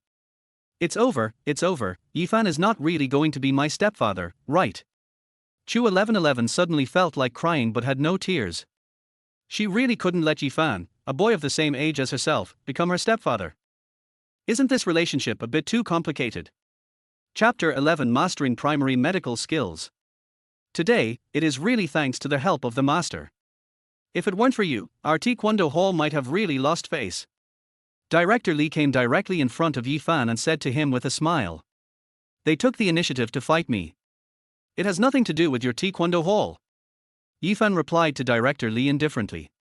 Director Lee smiled awkwardly, and then continued, anyway, the master is my benefactor. I wonder what your name is. Master. After hearing this title, Yifan couldn't help but be stunned for a moment, and then said indifferently, I can't be considered a master. My name is Yifan. Master Yi, which school of Chinese martial arts does your kung fu belong to? Director Lee was still very curious about Yifan's identity. At such a young age, he already has such a terrifying skill, which means that Yifan's identity and background must be extraordinary. He wanted to take advantage of this opportunity to curry favor with Yifan. I just practiced with my dad for a few years when I was young. I don't have any school. Yifan had no interest in this Director Lee. After saying this, he walked to Chu 1111 and asked, have you finished your taekwondo class? Let's go quickly after you finish it. The mall will be closed soon. Chu 1111 was still upset about the relationship between Yifan and Chu Runting. After hearing Yifan's words, she seemed to be even more irritated. She turned around and walked into the locker room. Yifan found that most people in the hall were looking at him with strange eyes. He hesitated and walked out of the taekwondo hall directly, standing at the door waiting for Chu 1111 to come out. A few minutes later, Chu 1111 changed into her own clothes and walked out of the taekwondo hall. "Which mall are we going to?" Yifan asked Chu 1111 with a smile. "Yifan, tell me the truth, what is your relationship with my mother?" Chu 1111 asked Yifan directly. "Guess." Yifan replied calmly. "Are you with my mother?" Chu 1111 asked bluntly. "Guess." "I guess you're a big-headed ghost." Chu 1111 kicked Yifan hard with her slender legs, and then walked forward. "Why are you walking so fast? Where are we going to buy clothes?" Yifan chased after Chu 1111 and shouted loudly. "I'm in a bad mood, go by yourself." Chu 1111 didn't want to pay attention to Yifan at all. Buying clothes was just an interface to trick Yifan here, so after saying this, Chu 1111 directly stopped a taxi and disappeared on the street. Yifan was full of helplessness, and after hesitating for a while, he also reached out to stop a taxi. More than half an hour later, Yifan returned to Chu Runting's villa. Chu Runting hadn't come back from get off work yet, and Chu 1111 didn't know where she had gone. After Yifan returned to his room, he lay directly on the comfortable and soft big bed. "System, open them all," Yifan said in his heart. The mall interface slowly appeared in front of Yifan. Yifan planned to exchange the 5 points of pretentiousness he obtained today into cash, so that he would have 2 million startup funds in his hands. If he used this money to invest in stocks, Yifan was confident that he could double it in 3 months. And what he had to do next was naturally to set up a company. However, just when Yifan was looking for the option to exchange 1 million cash in the mall, something suddenly attracted his attention. Primary Medical Skills Mastery Book. "System, what is this?" Yifan asked with some doubts. Answer the host, the Primary Medical Skills Mastery Book can greatly improve the host's medical skills. Is it okay if I don't have any medical knowledge at all? Yifan continued to ask. Of course, after using the Primary Medical Skills Mastery Book, I will transfer all the medical knowledge and clinical experience in the world to the host's brain, and the host's medical level can actually be on par with the world's top doctors. Is the Primary Medical Skills Mastery Book so powerful? Yifan became interested instantly after hearing these words from the system, because if it is really as the system said, it is much more cost-effective than 1 million cash. Yes, the Intermediate Medical Skills Mastery Book requires 200 points of pretense points to exchange, and after using it, the host can be resurrected and all diseases will be cured. The Advanced Medical Skills Mastery Book requires 1000 points of pretense points to exchange, and after using it, the host can refine pills, and all the pill recipes in the world will appear in the host's mind. The system replied. Yifan was even more shocked after hearing what the system said. Although he is still a long way from exchanging for the Intermediate and Advanced Medical Skills Mastery Books, this Primary Medical Skills Mastery Book is already very powerful. Exchange. Yifan did not hesitate at all, and gave up exchanging for 1 million cash, and chose to exchange for the Primary Medical Skills Mastery Book. This thing is much more valuable than 1 million. Exchange successful. Host, do you want to use it now? Use it. Since it has been bought, there is no reason not to use it. The next second, Yifan felt as if a lot of knowledge was forcibly instilled into his brain, and this feeling was very wonderful. When Yifan reacted, he found that all this medical knowledge actually appeared in his mind. Is this system really so magical? Yifan's eyes flashed with doubt, and then he opened his mobile phone directly. He wanted to verify whether what the system said was true. He opened a website where patients asked doctors questions online. What Yifan never expected was that all the words the system said were true. Yifan didn't even need to look at the patient's current condition, just relying on the words typed by the patient to determine what disease the patient had. Half an hour later, Yifan put down his mobile phone, and then lay on the bed and let out a long breath. With this system, I will be invincible in the future. Bang bang bang. But at this moment, there was a knock on the door. Yifan, are you in the room? Chu Runting's beautiful voice sounded outside the door. Aren't you? I'm here. Because Yifan didn't know whether Chu 1111 was outside, he still called Aunt Chu very cautiously. Then I'm coming in. Chu Runting replied softly, and then stretched out her hand to push open the door. Perhaps because she was at home, Chu Runting's dress was very cool and casual. She wore a black tight sling on her upper body. The high and soft upper body gave people a feeling of being about to burst out. With the slender waist, it really made people have infinite reverie. And the lower body was a pair of black shorts, peach buttocks and slender legs. Chu Runting simply showed the most perfect female figure in the world to the fullest. Although this dress is simple, it is still a bit straight for Yifan to see Chu Runting's perfect figure and delicate face. After seeing Yifan's eyes, Chu Runting felt both proud and helpless. Because she knew Yifan was at home, she deliberately dressed a little more normally and did not choose to change into pajamas directly. But Yifan's reaction told her that her current dress still seemed to be very lethal. "Yifan, this is your pocket money, there are 500,000 in it, just tell me after you use it up." Chu Runting took out a bank card and handed it to Yifan. Yifan couldn't help but be stunned for a moment after hearing Chu Runting's words, then smiled and said, "You are really a rich woman, you are so generous, you gave me 500,000 yuan at once." After that, Yifan walked to Chu Runting's side, smelled the unique light fragrance on Chu Runting's body and asked, "Are you really going to support me?" "Stop talking nonsense here, this is your living expenses, what support you?" Chu Runting glared at Yifan helplessly. "Forget about the living expenses, I have money in my hand now, which is enough for me to spend. If you support me, I may still accept it, but if you give me living expenses as if I am your adopted son, I can't accept it." Yifan refused directly. Chu Runting was stunned for a moment. She knew that Yifan was just a poor student without the help of his parents. He often went out to work part-time on weekdays, and it was impossible for him to have much money. So she thought that she might have given it too directly, so Yifan refused. "Yifan, I heard that you often do part-time jobs when you don't have classes, right?" Chu Runting sat on the sofa and asked Yifan softly. "Yes." Yifan nodded.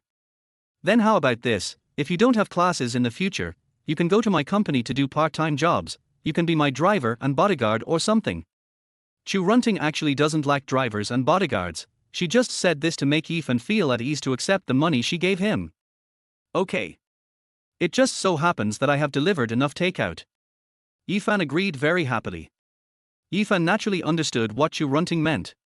However, he was still very willing to be a bodyguard for Chu Runting, because he could spend more time to contact Chu Runting and cultivate feelings. "Okay, then this money will be regarded as my advance salary to you, and when you have time, just go to my company to repay it." Chu Runting handed the bank card to Yifan again. Yifan hesitated for a moment and chose to accept the bank card. Chu Runting smiled happily, then turned around and planned to leave. But at this moment, Chu Runting suddenly felt that her eyes went dark, her body softened, and she fell forward. Yifan's reaction was still very fast, and he hugged Chu Runting's slender and soft waist. Coincidentally, this scene happened to be seen by Chu 1111, who had just returned home. At this moment, Chu 1111 felt like she was going to explode. Yifan actually did it to his mother. Chapter 12, Cruel Chu 1111. Yifan's room is on the second floor, facing the staircase. Chu 1111's room is on the third floor, so Chu 1111 will definitely pass by Yifan's room when she returns to her room. Chu Runting and Yifan in the room did not notice Chu 1111 standing at the staircase with flaming eyes. Yifan quickly helped Chu Runting to the bed, and then whispered to Chu Runting, "Aunt Chu, are you okay?" "Nothing, I just suddenly feel a little dizzy, and my body has no strength." Chu Runting's face turned pale. Yifan quickly put his fingers on Chu Runting's white wrist. Yifan probably didn't expect that the medical skills he had just learned from the system would be used so quickly. A few seconds later, Yifan's brows relaxed a lot. "Aunt Chu, you felt dizzy just now because of anemia. Don't lose weight too much, and eat more blood-enriching foods," Yifan said softly to Chu Runting. "You actually know medical skills." Chu Runting looked at Yifan in disbelief. "I know a little bit," Yifan replied in a very low-key manner. "I didn't expect that you know a lot at such a young age." Chu Runting seemed to have recovered a little at this time, and smiled and made a joke. "Also, Aunt Chu, is your menstrual time often inaccurate? And do you have dysmenorrhea?" Yifan suddenly asked. "Oh." Chu Runting's expression on her face instantly became a lot more embarrassed, and then she asked softly, "You can even find this? Well, I suggest you still take good care of yourself, otherwise you will be very easy to get sick when you are older," Yifan said slowly. "How can I regulate this?" "Take medicine. Chu Runting actually knew that she had irregular menstruation and had obvious dysmenorrhea every time. Taking medicine doesn't really have much effect. The best way to regulate it is to find a boyfriend. Yifan said seriously. Chu Runting was stunned for a moment, then she hit Yifan's chest with her little fist, then stared and shouted, "Yifan, you are so brave, you actually tease me here. I'm serious." Chu 1111, who had already walked to the door of the room, happened to hear the conversation between Yifan and Chu Runting. "Yifan, you bastard!" Chu 1111 shouted and rushed into the room. Chu Runting stood up when she heard Chu 1111's shout, then frowned and asked Chu 1111, "1111, what's wrong with you? Mom, why did you lie to me? Didn't you say that you have nothing to do with Yifan?" Chu 1111 stared at Chu Runting with her big watery eyes and trembling voice. I really have nothing to do with Yifan, what's wrong with you, kid?" Chu Runting looked at Chu 1111 with a puzzled face. "Since you two have nothing to do with each other, why were you in Yifan's room? Why did Yifan hug you just now and say something to tease you? How do you explain these?" Chu 1111 was completely angry at this time, and her tone of voice was very aggressive. 1111, you misunderstood. I just fainted because of anemia, and it was Yifan who supported me. As for what you said about teasing me, you must have heard it wrong, right?" Chu Runting explained helplessly. Chu 1111 was stunned for a moment, and then she realized that Chu Runting's face was indeed a little pale, and she was obviously sick. "Mom, are you telling the truth? Are you really anemic?" Chu 1111 hurried to Chu Runting's side. "Why would I lie to you about this? Even if I really have something, I can't do anything at home." Chu Runting's tone was very helpless. "You two chat, I'm going out for a while." Yifan was too lazy to explain anything to Chu 1111, so he walked out of the room directly. After leaving Chu Runting's villa, Yifan went directly to the nearest Chinese medicine store, bought some red dates, white peony, donkey hide gelatin and other medicinal materials, and then returned to the villa. Chu Runting seemed to have explained the matter to Chu 1111, so he didn't see Chu 1111's figure. She should be in her own room. Yifan came to the kitchen and boiled the medicinal materials he bought into a bowl of donkey hide gelatin and red dates porridge. After hesitating for a while, Yifan directly brought the porridge to Chu Runting's bedroom. Chu Runting was lying on the bed resting at this time. When she saw Yifan coming in, her eyes were a little surprised. "Aunt Chu, I just made you a bowl of porridge. It is for blood supplement. Drink it while it is hot." Yifan handed the bowl to Chu Runting. After hearing Yifan's words, Chu Runting was stunned in an instant, and her eyes were full of touching. Over the years, Chu Runting has never been in love because she can't let go of her first love Yifan. On the surface, she is a female president of a company, but in fact, she is still a woman, and she also longs for others to take care of her. But this person has never appeared for so many years. Even if it is a bowl of the most ordinary porridge, no one has made it for her personally. At this time, how could Chu Runting not be moved when she looked at Yifan? When Yifan saw Chu Runting didn't say anything and didn't reach out to take the porridge, he couldn't help but smile and ask softly, "What's wrong? Are you waiting for me to feed you?" "No, no." Chu Runting waved her hand quickly and took the porridge from Yifan. Yifan sat casually on the bed, chatting with Chu Runting while watching her drink the porridge mouthful by mouthful. Chu Runting seemed to be a natural beauty, even the way she drank porridge was so moving. While drinking porridge, Chu Runting kept looking at Yifan. She found that Yifan and her first love not only looked alike, but also looked at her in the same way. Are there really two exactly the same people in this world? After Chu Runting finished drinking the porridge, Yifan took the bowl and left Chu Runting's room. Chu Runting was lying on the bed, looking at Yifan's back. She didn't know if it was because of the porridge, but her heartbeat was obviously accelerated at this time. This feeling was like the first time she met her first love Yifan. "It's over, I won't really fall in love with this boy, right?" A trace of surprise flashed in Chu Runting's beautiful eyes. Yifan had just walked out of Chu Runting's room and ran into Chu 1111 who came to visit Chu Runting. "Yifan, what are you doing in my mother's room?" Chu 1111 shouted directly at Yifan. "What do you think I'm doing in your mother's room?" Yifan asked back lightly. Chu 1111 swept the bowl in Yifan's hand, and then gritted her silver teeth and said, "Yifan, I warn you for the last time, stay away from my mother, otherwise I." "Otherwise, what about you?" Yifan asked Chu 1111 curiously. I will castrate you. Chu 1111 gritted her teeth and whispered to Yifan. Yifan was stunned when he heard this. He didn't expect that Chu 1111, a woman, would be so cruel. Chapter 13 Runhe Group. After hearing that Chu 1111 wanted to castrate him, Yifan couldn't help but feel his legs tremble slightly. He could tell from Chu 1111's tone and eyes that what Chu 1111 said was not a joke. Chu 1111 ignored Yifan and walked straight into Chu Runting's room. After Yifan returned to his room, he locked the door immediately. He thought that he should be more careful. It would be troublesome if Chu 1111 found out that he had been in an online relationship with Chu Runting and rushed into his room in the middle of the night and castrated him. After a night of fear, Chu 1111 did not do anything out of the ordinary. 9 o'clock the next morning. Yifan got up a little late because he had no classes at school today, and Chu Runting seemed to have something to do at the company, so when Yifan got up, he found that Chu Runting had already left. Are you awake? Yifan took out his mobile phone and took a look, and found that Chu Runting had sent him a message. Above this message was the disgusting chat record between Chu Runting and Yifan.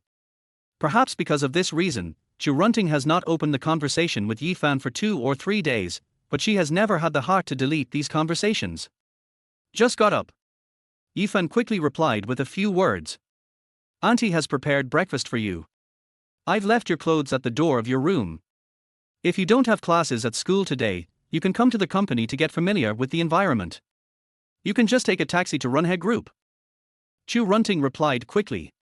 Okay, dear. After seeing Yifan's words, Chu Runting responded with an angry expression, and then there was no further response. Yifan did not choose to reply to Chu Runting, but walked out of the room directly. At the door of the room was a suit that Chu Runting had prepared for Yifan. After a simple wash, Yifan put on the clothes bought by Chu Runting, then stood in front of the mirror and looked at himself carefully. In fact, he was very glad that he was reborn into a person who looked exactly like him. Otherwise, if he had been reborn into an ugly person, things would have been a bit troublesome. Not to mention pursuing Chu Runting, even finding a suitable partner would probably be a headache. After changing clothes and having breakfast, Yifan took a taxi directly to Chu Runting's company, Runhe Group's headquarters, Runhe Building. According to Yifan's understanding of Runhe Group mainly deals in cosmetics, skin care products and some color makeup business. The company is relatively large in scale and has a certain degree of popularity across the country. In the past few years, Runhe Group's performance was very good, and it even had the qualifications to become a first-class cosmetics brand. However, for some unknown reason, its reputation in the market has declined to a certain extent in the past 2 years, and its benefits are naturally far less than before. Yifan analyzed that it should have a lot to do with the suppression of opponents. Chu Runting is a woman with a very good business acumen. After realizing the downturn in the cosmetics industry, she began to shift some of her energy to expanding new projects, such as beauty salons. After getting off the car, Yifan walked directly into Runhe Building. Hello, sir. The lady at the front desk greeted Yifan when she saw him. Hello. Yifan replied with a smile. Perhaps because they mainly do cosmetics business, the receptionist of Runhe Group has a very good appearance and temperament, and her skin is also tender and smooth. Excuse me, are you here to look for someone or for something else? The lady at the front desk continued to ask. I guess I'm here for an interview. After hesitating for a moment, Yifan did not directly say that he was here to find Chu Runting. Are you here for an interview? The interview is on the 3rd floor. Let me take you there. Although the lady at the front desk knew that Yifan was here for an interview, her attitude did not change at all and her tone of voice was still very polite. This actually caused a significant change in Yifan's impression of this little beauty. Thank you. Yifan nodded slowly at the beautiful girl. The beautiful girl smiled and then took Yifan directly into the elevator. The elevator slowly rose to the 3rd floor.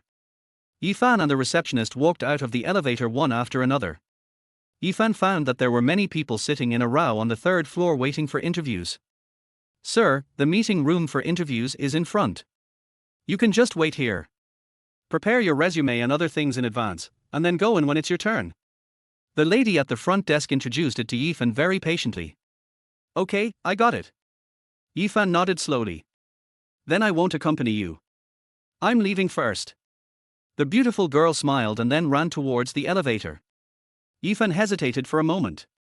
He was about to take out his cell phone to send a message to Chu Runting, asking her whether he should go to her directly or just go through the simple process here. After all, Runhe Group can be considered a large group. The reason why Yifan came to the third floor was simply because he didn't want to be treated specially and cause trouble for Chu Runting. But before Yifan could take out his cell phone, a familiar figure walked towards Yifan. "Yifan, why are you here?" A beautiful girl in a white miniskirt frowned and asked Yifan. The girl looks pretty good and has a slender figure. Among ordinary people, she can definitely be considered outstanding. According to the memory of this body, this girl's name is Chi Meng. Chi Meng is Yifan's high school classmate.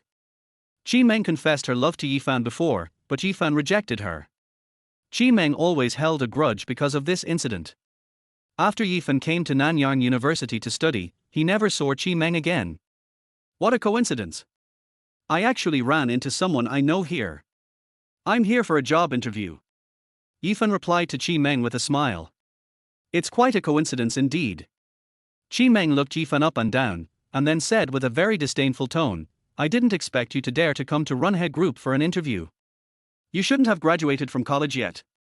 You don't even have a diploma. What are you interviewing for? Cleaning or security? After Chi Meng finished saying this, Yifan finally realized that Chi Meng might still not have let go of what happened in the past, otherwise it would be impossible for him to attack at full speed as soon as he saw him.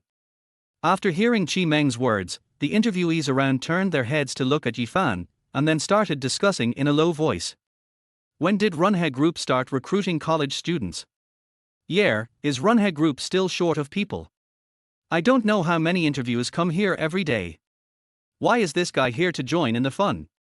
Yifan glanced at Chi Meng calmly, then said expressionlessly, It's true that I haven't graduated from university yet, but this Runhe Group doesn't seem to be yours.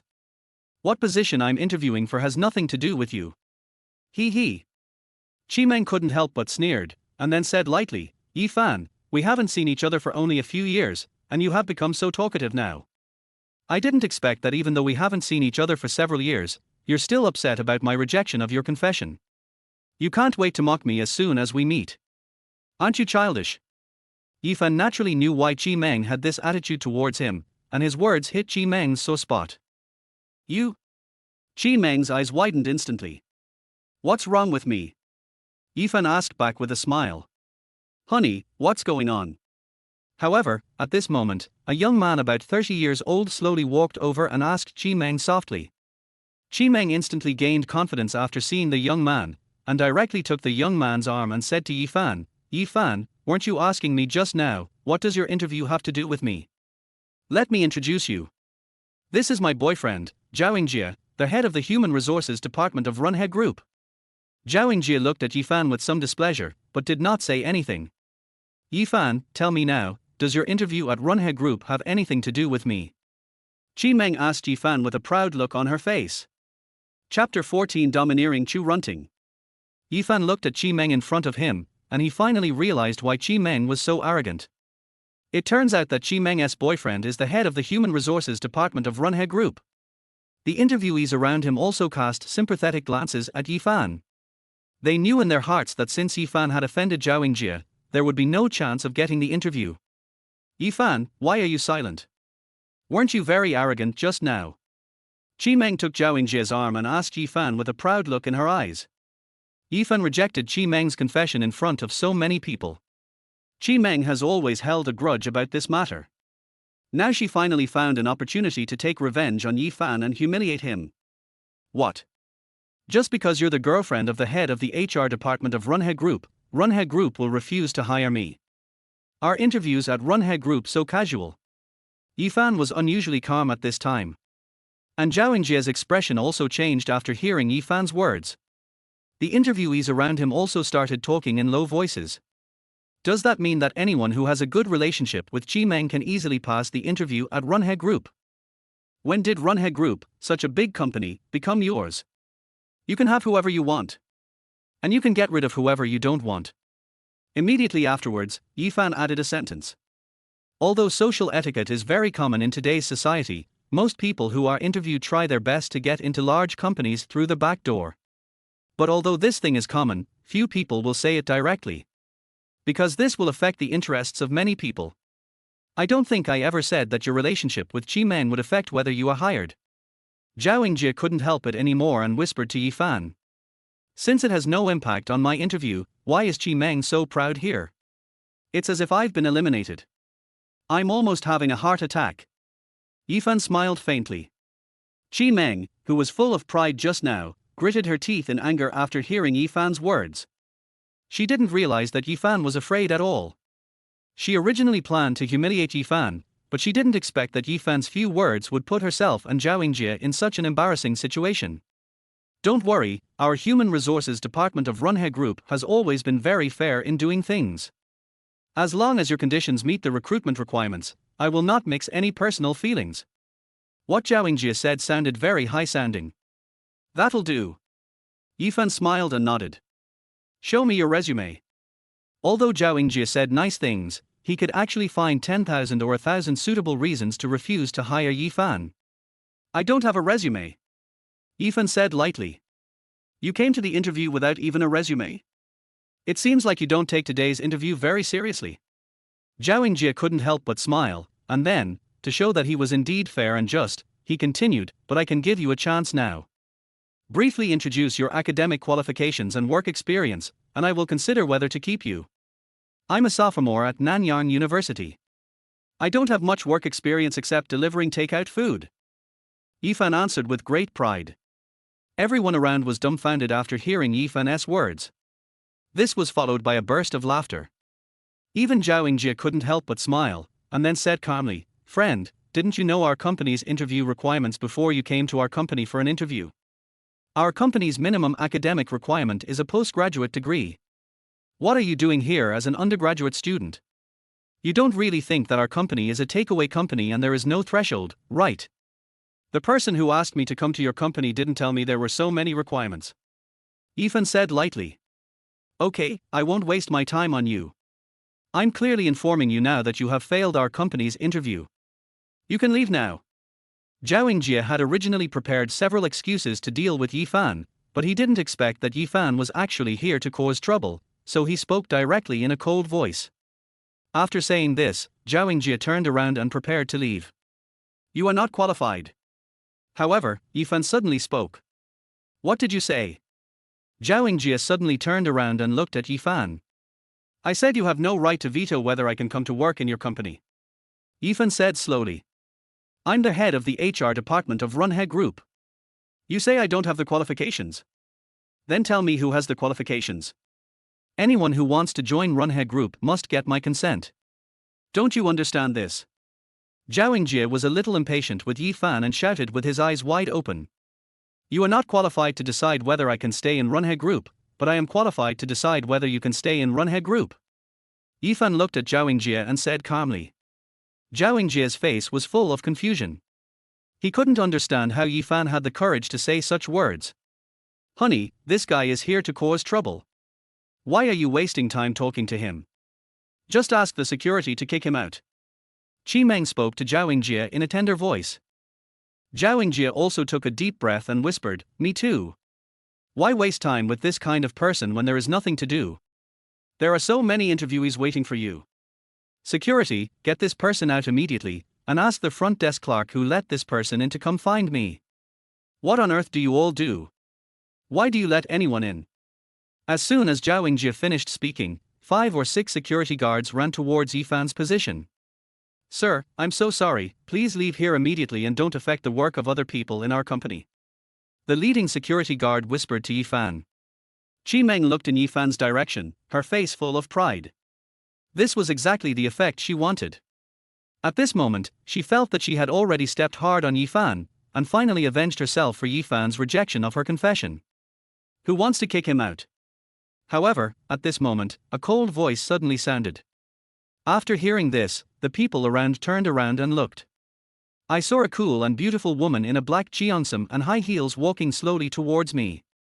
The beauty's figure is extremely sexy, and she looks even more charming against the backdrop of the cheongsam. Of course, this woman's temperament is the most attractive. She looks directly at Zhao Yingjie like a queen, and the indifference in her eyes makes people shudder. This girl is so beautiful, who is she? An interviewer asked with some confusion. Fuck, big brother, this is Runhe Group's chairman and general manager, Chu Runting. You came to Runhe Group for an interview and you don't even know Chu. The person next to him quickly replied.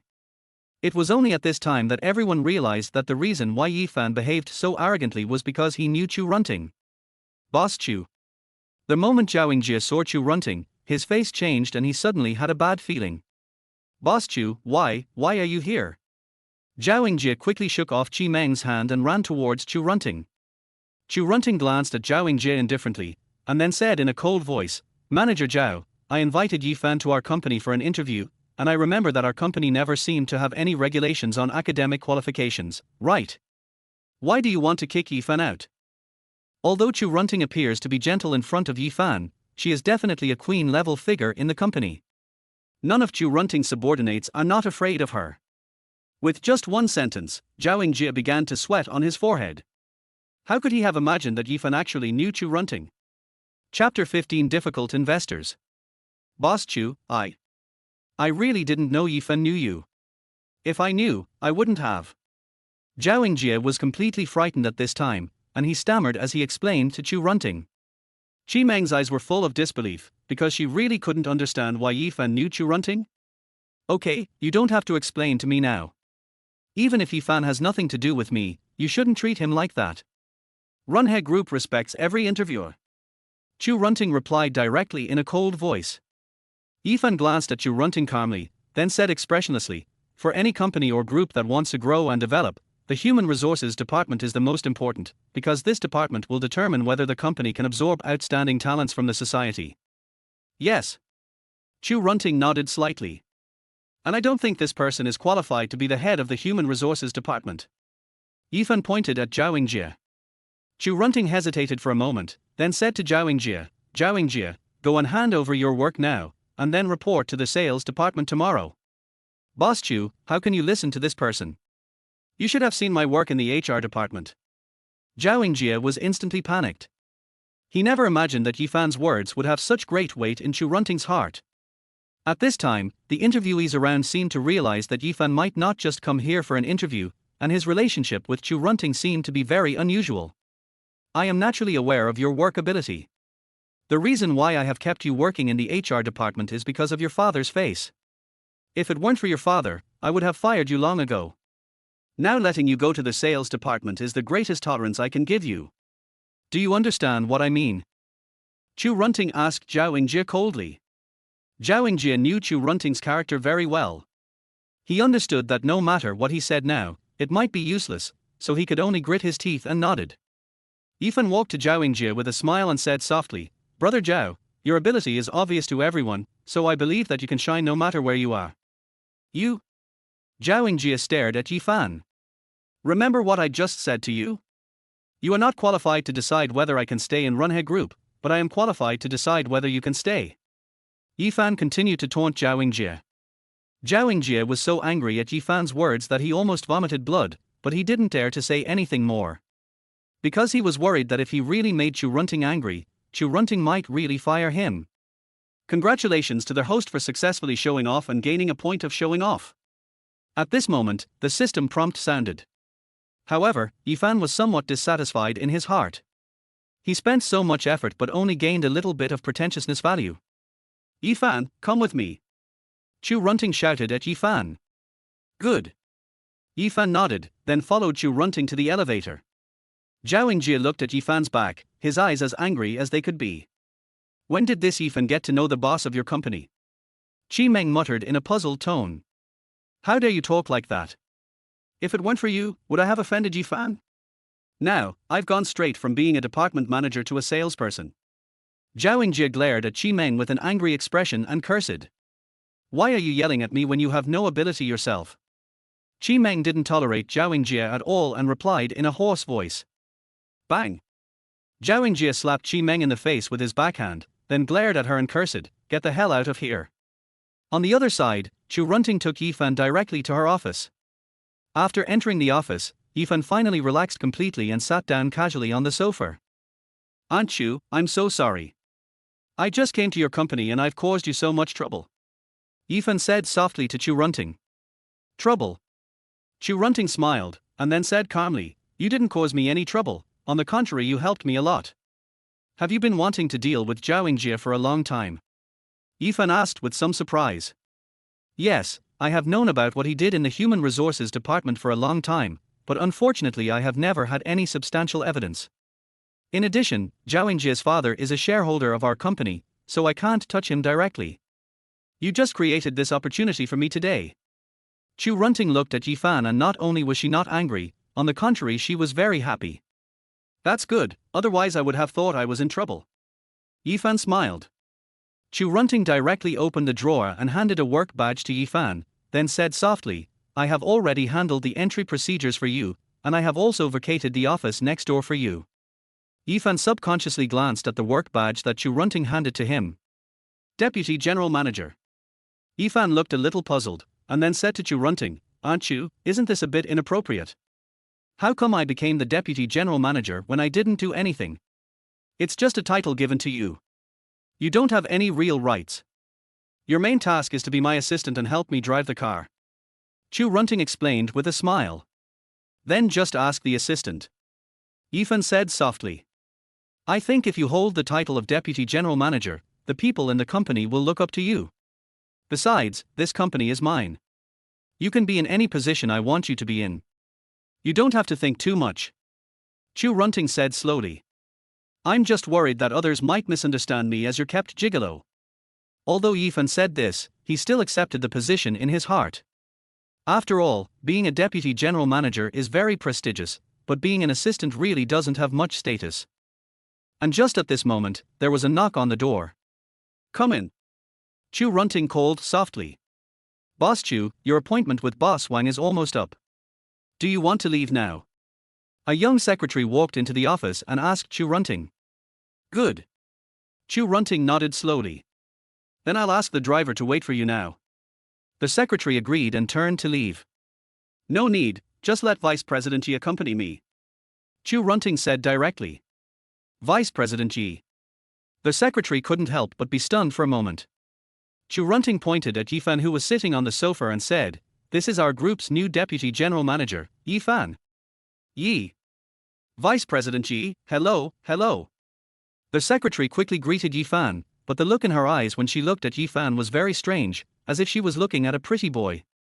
He became the deputy general manager of Runhe Group at such a young age. He is either a gigolo or a rich second generation. Hello. Yifan naturally noticed that there was something wrong with the secretary's eyes, but he still nodded slowly. After Chu Runting simply packed up, she said to Yifan, Yifan, let's go. Good. Yifan agreed, then followed Chu Runting out of the office. 10 minutes later, Yifan and Chu Runting arrived at the parking lot of Runhe building. Chu Runting directly gave Yifan the car keys of a Mercedes-Benz and sat in the passenger seat. After Yifan started the car, he drove directly to a very luxurious 5-star hotel in Nanyang City. However, when Yifan was driving, he found that Chu Runting's expression was very wrong. Are you feeling unwell? Yifan asked Chu Runting softly. No, I'm going to meet an investor soon, but this investor is a bit difficult to deal with, so I'm not in a good mood. Chu Runting said lightly. Since you're so difficult, I won't meet you. Yifan said half-jokingly. This investor is very important to my company, I can't miss him. Chu Runting rubbed her temples and sighed softly. Chapter 16 Life Forced. Yifan could feel that Chu Runting was not in a very good mood at the moment, and she was in a gloomy state. But he didn't say much and continued driving quietly. About 10 minutes later, Yifan parked the car in the parking lot of a 5-star hotel, and then followed Chu Runting directly into the hotel. I missed you, why did you come just now? However, at this moment, a beautiful woman in a white miniskirt and high heels walked quickly to Chu Runting's side and shouted at her in an excited tone. Yifan took a quick look at the pretty woman who was talking to Chu Runting. The woman should be a few years younger than Chu Runting. Although she was not beautiful, her temperament was very outstanding. At first glance, she looked like a pampered person. Yifan, let me introduce you. This is my business partner and my best friend Yu Pingping. Chu Runting turned and said to Yifan. Hello, Miss Yu. Yifan took the initiative to extend his right hand towards Yu Pingping. Yu Pingping simply shook hands with Yifan, then looked him up and down and said in a tender voice, Ting Ting, where did you find this handsome boy? How come you have learned to eat young grass like an old cow? Ping Ping, could you please stop talking nonsense here? Chu Runting rolled her eyes at Yu Ping Ping and continued, let's go in quickly. I heard that Mr. Wang has a bad temper. Don't make people wait too long. Kindness. Yu Ping Ping did not continue joking with Chu Runting, and directly took Yi Fan and Chu Runting into the hotel. Ting Ting, I had a hard time helping you get Mr. Wang out this time. You must behave well and don't mess this up. Yu Ping Ping spoke softly to Chu Runting. Don't worry, I care about this meeting more than you do. After all, he is one of the few hopes for my company. Chu Runting replied indifferently. I feel relieved that you have this awareness. The expression on Yu Ping Ping's face eased a little. After entering the hotel, Yu Ping Ping seemed to mistake Yi Fan for Chu Runting's driver, so she asked Yi Fan to wait for them outside. Chu Runting wanted to explain, but Yi Fan stopped her and said with a smile, I don't understand. If you go in to discuss business, I'll wait for you outside. Good. Chu Runting nodded slowly, then followed Yu Ping Ping into the hotel's private room. Yi Fan found a seat and sat down, taking out his mobile phone to check the current business situation of Chu Runting's company. Since Chu Runting directly appointed Yi Fan as vice president, he naturally had to do his best to help Chu Runting run the company well. Based on the business experience Yi Fan accumulated in his previous life, it should not be a big problem to turn Chu Runting's company from loss to profit. On the other side, Chu Runting found 3 middle-aged men inside the box after entering it. The bald man sitting in the main seat is her target today, the president of an investment company. The current situation of Chu Runting's company is not optimistic, and the capital chain is about to be broken, so Chu Runting wants to attract some investment from outside to alleviate her current difficult situation. This investment boss is named Wang Qianfu, and he is considered a well-known figure in Nanyang City. Wang Qianfu's investment company is very large, but Wang Qianfu's reputation is not very good. There are often rumors that some companies use beauty to seduce Wang Qianfu in order to get investment from him. This was also the reason why Chu Runting had been frowning before coming.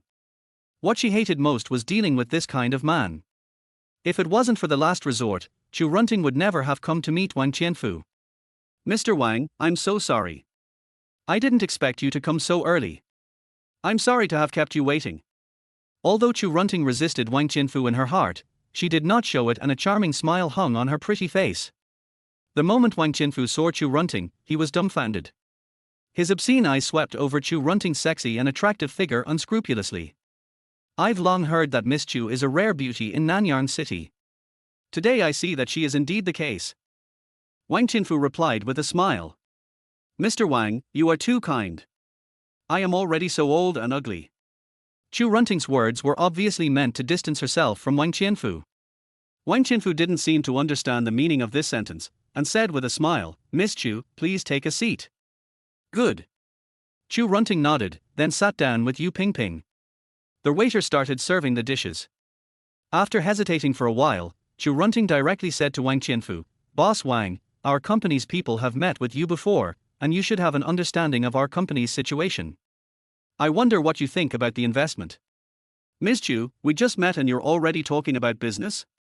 Let's eat first, and then we can talk after dinner. Wang Qianfu replied indifferently. Yu Ping Ping also touched Chu Runting gently, as if she wanted to tell Chu Runting not to be too anxious, as it would easily backfire. Okay, let's eat first. Chu Runting nodded. Wang Qianfu casually took a bite of the food, then raised his glass and said to Chu Runting, Miss Chu, this is the first time we meet today, so I won't say any more nonsense. This glass of wine is for you. After hearing what Wang Qianfu said, Chu Runting was stunned for a moment and her face turned a little ugly. Boss Wang, didn't I tell you before that Miss Chu can't drink alcohol? She's prone to allergies when she drinks. Yu Ping Ping quickly spoke up to help Chu Runting out of the situation.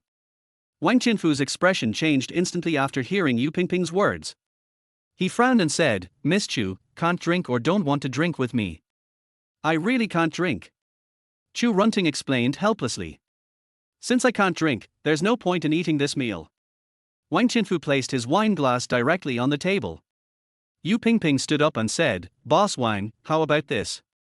I'll drink with you instead of Miss Chu. You drank it for her. After hearing this, Wang Qianfu sneered and said with disdain, So should I invest in your company or Miss Chu's company? Yu Ping Ping froze in place for a moment. I have always had a rule that only those who can drink with me are my friends. If they can't drink, then they are not my friends, so naturally, forget about investment. After saying this, Wang Qianfu stood up and prepared to leave. Chu Runting took a deep breath, then raised the wine glass in front of her and said, "Boss Wang, I really can't drink, but since you've said so much, I'll drink this glass of wine." After Chu Runting finished speaking, she tilted her head back and drank the wine in the glass. Chu Runting, who had always been extremely arrogant, was forced to lower her head at this time. Chapter 17. Chu Runting in despair. The strong smell of white wine filled her nasal cavity, and Chu Runting started coughing, with an extremely painful expression on her face. Wang Qianfu burst into laughter. He just liked to see these women who appeared to be aloof on the surface but were forced to give in. He likes the feeling of conquering others. "Boss Wang, did you see that? Miss Chu really can't drink," Yu Pingping said with great distress. "Once is strange, twice is familiar. There is no one in this world who can't drink. Just get used to it." As Wang Qianfu spoke, he asked the waiter to continue pouring wine for Chu Runting. Chu Runting completely collapsed when she looked at the liquor in the glass. The last glass was already her limit. "Mr. Wang, what do you mean? I really can't drink, but I've already had one drink for your sake. Are you planning to let me drink more?" Chu Runting seemed a little angry and shouted. "Ms. Chu, wine is a good thing. Let's not go home until we are drunk today," Wang Qianfu said with a big laugh. "I can't drink anymore," Chu Runting said in a cold voice. "Then Miss Chu doesn't plan to take the investment, right?" Wang Qianfu asked with a smile. Chu Runting froze in place for a moment. "Ms. Chu, I won't make things difficult for you. If you drink this glass of wine, let's talk about cooperation. What do you think?" Wang Qianfu asked softly. Chu Runting took a deep breath, then gritted her teeth, picked up the wine glass on the table, and drank it all. However, she had just drunk half of the wine when she started to retch. "Boss Wang, is that enough?" Yu Pingping shouted hurriedly. "We can talk about investment only after we drink it," Wang Qianfu said with a smile. Chu Runting took a deep breath, then gritted her teeth and drank the wine in the glass. "Mr. Wang, are you satisfied now? Can we talk about investment?" Chu Runting gritted her teeth and asked Wang Qianfu in a low voice. "Of course, Mr. Chu, how much money do you want me to invest in your company?" Wang Qianfu asked with a smile. 50 million. Chu Runting obviously felt a little dizzy, and her body began to tremble uncontrollably. When Wang Qianfu saw Chu Runting's condition, he almost laughed out loud. Why did he keep forcing Chu Runting to drink? The reason was very simple. Wang Qianfu knew that Chu Runting couldn't drink alcohol, so he deliberately chose the liquor with the highest alcohol content.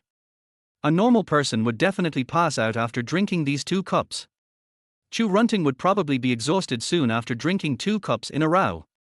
Then Wang Qianfu could take Chu Runting directly to their hotel room upstairs and do whatever he wanted to her. This is actually Wang Qianfu's real purpose. He has used this method to seduce countless women over the years. At this moment, he looked at Chu Runting as if she was already in his pocket. Yu Pingping seemed to have noticed that something was wrong, and her face showed an unusually worried expression, but she didn't know what to do. 50 million. Wang Qianfu was stunned for a moment, then whispered to Chu Runting, "Didn't someone in your company say 30 million before?" "Boss Wang, you should have remembered it wrongly. We have always said 50 million. Chu Runting's speech was already a little unclear, and she replied in a daze. "Then Miss Chu, since it's 50 million, these 2 glasses of wine may not be enough." Wang Qianfu touched his chin and replied with a smile. "Boss Wang, what do you mean?" Chu Runting felt that she had sobered up a little and asked excitedly. "Yes, Mr. Wang, you just said that we can talk about investment after 2 drinks. Why are you going back on your word now?" Yu Pingping also hurriedly shouted. 2 glasses of wine is 30 million, but she wants 50 million now. If I let her drink 1 more glass, I can get an extra 20 million. Isn't this a good deal?" Wang Qianfu said expressionlessly. It was only at this moment that Chu Runting realized that Wang Qianfu was obviously trying to get her drunk on purpose. Why did Wang Qianfu choose to eat in a hotel instead of a restaurant, and why did he keep asking me to drink since I came in? The answer is already very obvious. Chu Runting knew that even if she drank the 3rd cup, Wang Qianfu would immediately make her drink the 4th cup until she was completely drunk and unconscious. "Boss Wang, since you have no plans to invest in our company, forget it. Chu Runting suppressed her anger and did not confront him. She just stood up and prepared to leave. Boss Wang, we're leaving first. Yu Pingping was also very angry, and hurriedly helped Chu Runting walk outside. Wang Qinfu sneered, threw their wine glass to the ground, and shouted, Chu Runting and Yu Pingping, you two really don't give me face. I haven't even finished my meal yet, and you're going to leave first, right? Chu Runting realized that something was wrong and quickly quickened her pace.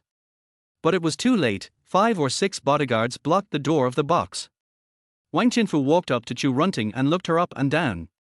Boss Wang, what are you doing? Chu Runting asked Wang Qinfu in a low voice.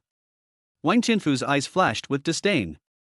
He picked up a bottle of white wine and said calmly, Miss Chu, don't even think about leaving here today without my consent. I'm giving you 2 choices. The first choice is to sit down and continue to have dinner with me. The second choice is to drink up this bottle of wine. Only then did Chu Runting realize that her guess was correct. Wang Qinfu gave her 2 choices, but in fact the outcomes of these 2 choices were the same. Wang Qinfu, don't you take our Yu family too seriously? Yu Pingping finally couldn't help it. She took a step forward and shouted with her big watery eyes. Bang! Wang Qinfu didn't hesitate at all. He slapped Yu Pingping in the face with his backhand, then glared at her and cursed, Yu Pingping, who do you think your Yu family is? Even your father is not qualified to talk to me like this. How dare you yell at me here? Do you believe that I will let these people under my command go straight to you? Yu Pingping covered her red right cheek, looking completely stunned. She originally thought that she could use the Yu family to scare Wang Qinfu, but who could have thought that Wang Qinfu didn't even take the Yu family seriously? Chu Runting, I don't want to waste time talking to you now. You don't have to drink if you don't want to. Just accompany me tonight. I won't give you a penny less of the 50 million investment. But if you don't know what's good for you, you may suffer a little. Wang Qinfu finally revealed his true purpose. After all, things have come to this point, and there is no point in continuing to act. Chu Runting looked at Wang Qinfu and saw despair written all over his face. After all, everyone here is Wang Qinfu's people, and now he can be said to be crying out to heaven and earth for help, but no one will help him. Chu Runting also thought of Yifan first. However, she knew that there were so many people on the other side, and Yifan might know that he was in danger and might not have the courage to rush in. After all, Yifan is just a college student. So Chu Runting even gave up the idea of asking Yifan outside for help. Wang Qinfu walked slowly towards Chu Runting with a lewd smile on his face. Bang! But at this moment, a loud noise suddenly came from the door. Chu Runting turned around suddenly. Yifan stood at the door with an expressionless face. At this moment, the grievance and fear in Chu Runting's heart were finally released, and tears flowed uncontrollably. When she was most desperate, the person she most expected finally showed up. Chapter 18 Is That Still a Man? Yifan stood at the door of the box with an expressionless face.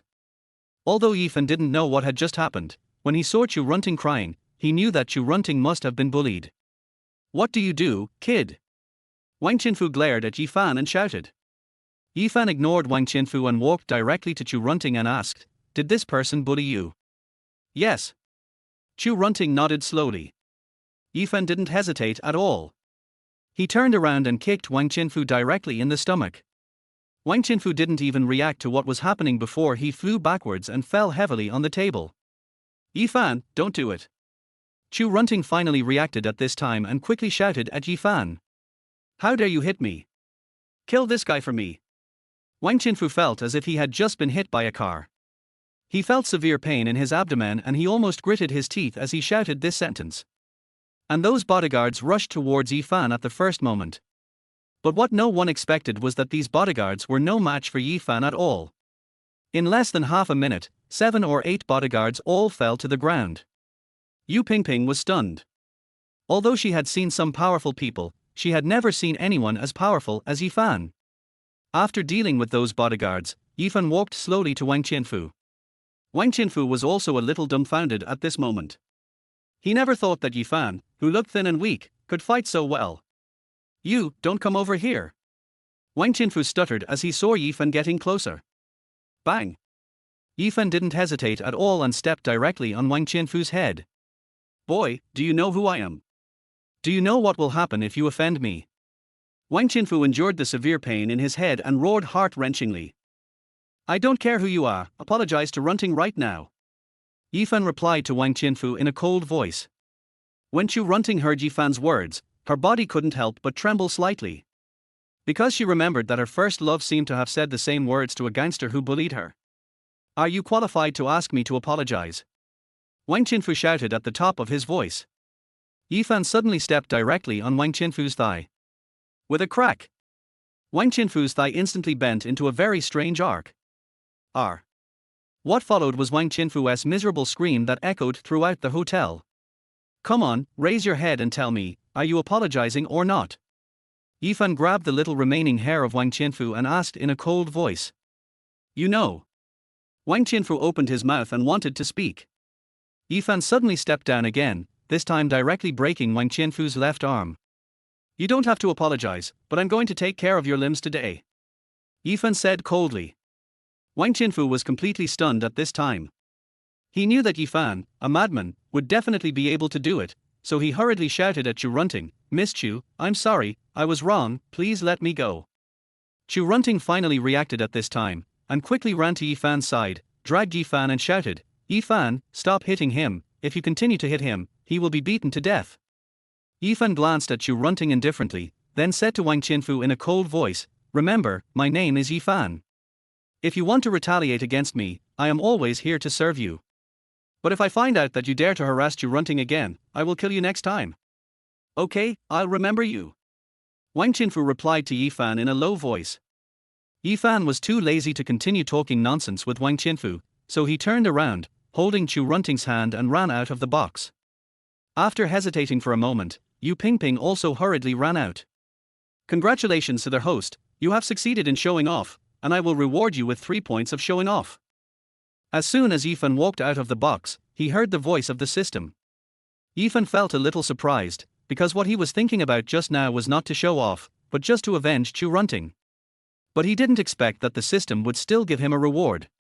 Originally, Chu Runting could barely stand in the box, but after walking out of the box, her tense nerves broke in an instant and her whole body went limp.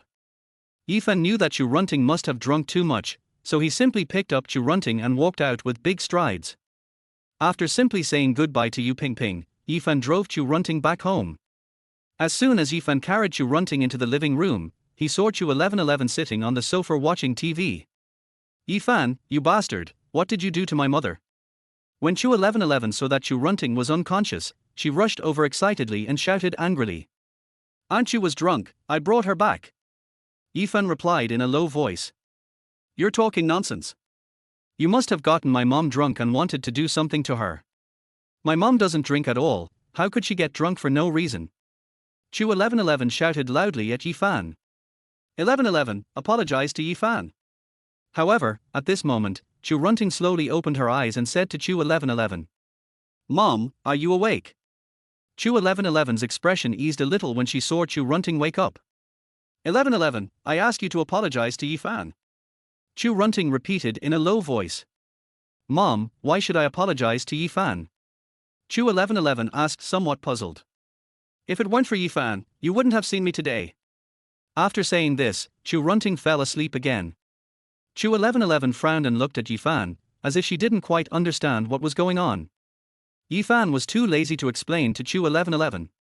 He carried Chu Runting to the bedroom and carefully placed her on the bed. Then he said to Chu 1111, okay, my task is completed. The rest is up to you. What happened today? Why is my mother so drunk? Chu 1111 asked Yifan. Go ask her yourself when she wakes up. Yifan replied lightly, then left Chu Runting's bedroom. The next morning, when Yifan woke up, he found Chu Runting and Chu 1111 eating breakfast in the restaurant. When Chu 1111 saw Yifan running towards the restaurant, she picked up 2 slices of bread, turned around and ran away. When passing by Yifan, Chu 1111 glared at Yifan fiercely. Yifan was very confused, because he felt that if Chu 1111 knew what happened yesterday, she shouldn't have this attitude towards him. I saved Chu Runting. Yifan, I didn't tell 1111 about what happened yesterday. I was afraid she would worry about me. Chu Runting seemed to have guessed what Yifan was wondering about, so she quickly explained. So that is how it is. Yifan nodded, then walked directly to Chu Runting's side, sat down and started eating breakfast casually. Chu Runting hesitated for a moment, and said softly to Yifan, Yifan, ask for leave from school later. I will book a flight for you to Shizhou City. I have some friends there. You can have a good time in Shizhou City when the time comes. Shall we go together? Yifan asked while drinking porridge. I have a lot of things to do in my company, so I won't go. Chu Runting replied softly. Because I beat that guy yesterday, you're worried that I might be in danger, so you're planning to let me go to Shizhou City to hide from the spotlight, right? Yifan had already guessed the reason and asked Chu Runting directly. Yes, Wang Qinfu has some connections in Nanyang City. He will definitely take revenge on you after he recovers from his injuries, so you'd better not stay in Nanyang City. Chu Runting nodded slowly. If I leave, what will you do? Yifan looked up and asked Chu Runting. Wang Qinfu won't do anything to me, and I have thought of a solution. Since this has already happened, you should face it with me. Otherwise, if I beat him up and run away, and then leave you, a woman, here, am I still a man? Yifan suddenly interrupted Chu Runting. Chu Runting stood there in a daze, looking at Yifan with some surprise. I told you I will protect you, so you don't have to persuade me. I will be by your side no matter what. Yifan looked at Chu Runting and continued. He himself might not realize how damaging this sentence was to Chu Runting. If Chu 1111 wasn't still at home, Chu Runting would even have the urge to throw herself into Yifan's arms. Chapter 19, 100-Year-Old Ganoderma Lucidum. Although Chu Runting was very moved after hearing Yifan's words, she still whispered to Yifan, Yifan, things are not as simple as you think. I know Wang Qinfu's character very well. If you beat him like this, he will definitely not let you go. If he wants to take revenge on me, I'll just wait. Yifan replied very casually. Chu Runting's eyes were full of helplessness. She asked Yifan softly, Yifan, no matter what I say, you will not leave Nanyang City. That's right, I was the one who beat him up, I can't just walk away. Yifan nodded slowly and said. In that case, I'll tell you the truth. The only solution I can think of now is to go to the Du family in Nanyang City.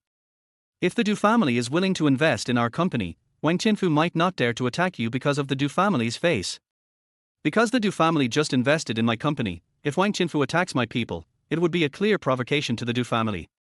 Chu Runting thought about it for a whole night, and finally only came up with this one solution. If the Du family is unwilling to help, then she really has no choice but to forcibly send Yifan out of Nanyang City. Since the Du family can also invest in your company, why didn't you contact the Du family in the beginning? Yifan looked at Chu Runting and asked in a very puzzled tone. Originally, I wanted to contact the Du family to invest in my company, but the head of the Du family has been in poor health recently and has never had the opportunity to meet with me. I could only place my hopes on Wang Qinfu, but who would have thought that Wang Qinfu would be such a person? Chu Runting said in an extremely helpless tone. So that is how it is. Yifan looked at Chu Runting and nodded slowly. Chu Runting took out her cell phone to check the time, then said to Yifan, it's almost time. Since you don't want to leave Nanyang City, you should come with me to meet the patriarch of the Du family. It would be best if you can leave a good impression on the patriarch of the Du family. This way, if Wang Qinfu intends to deal with you, I can help you plead for mercy. Good. Yifan nodded and agreed without any hesitation. At this moment, Chu 1111 suddenly walked out of the room, and shouted at Yifan with an angry expression, Yifan, what kind of trouble did you get into outside? Now you want my mother to clean up your ass. 1111, what are you talking about? This matter has nothing to do with Yifan. Chu Runting hurriedly shouted at Chu 1111. Mom, it's already this late, why are you still explaining for Yifan? I heard the conversation between you two just now clearly. It was Yifan who caused the trouble. Chu 1111 shouted with her big watery eyes.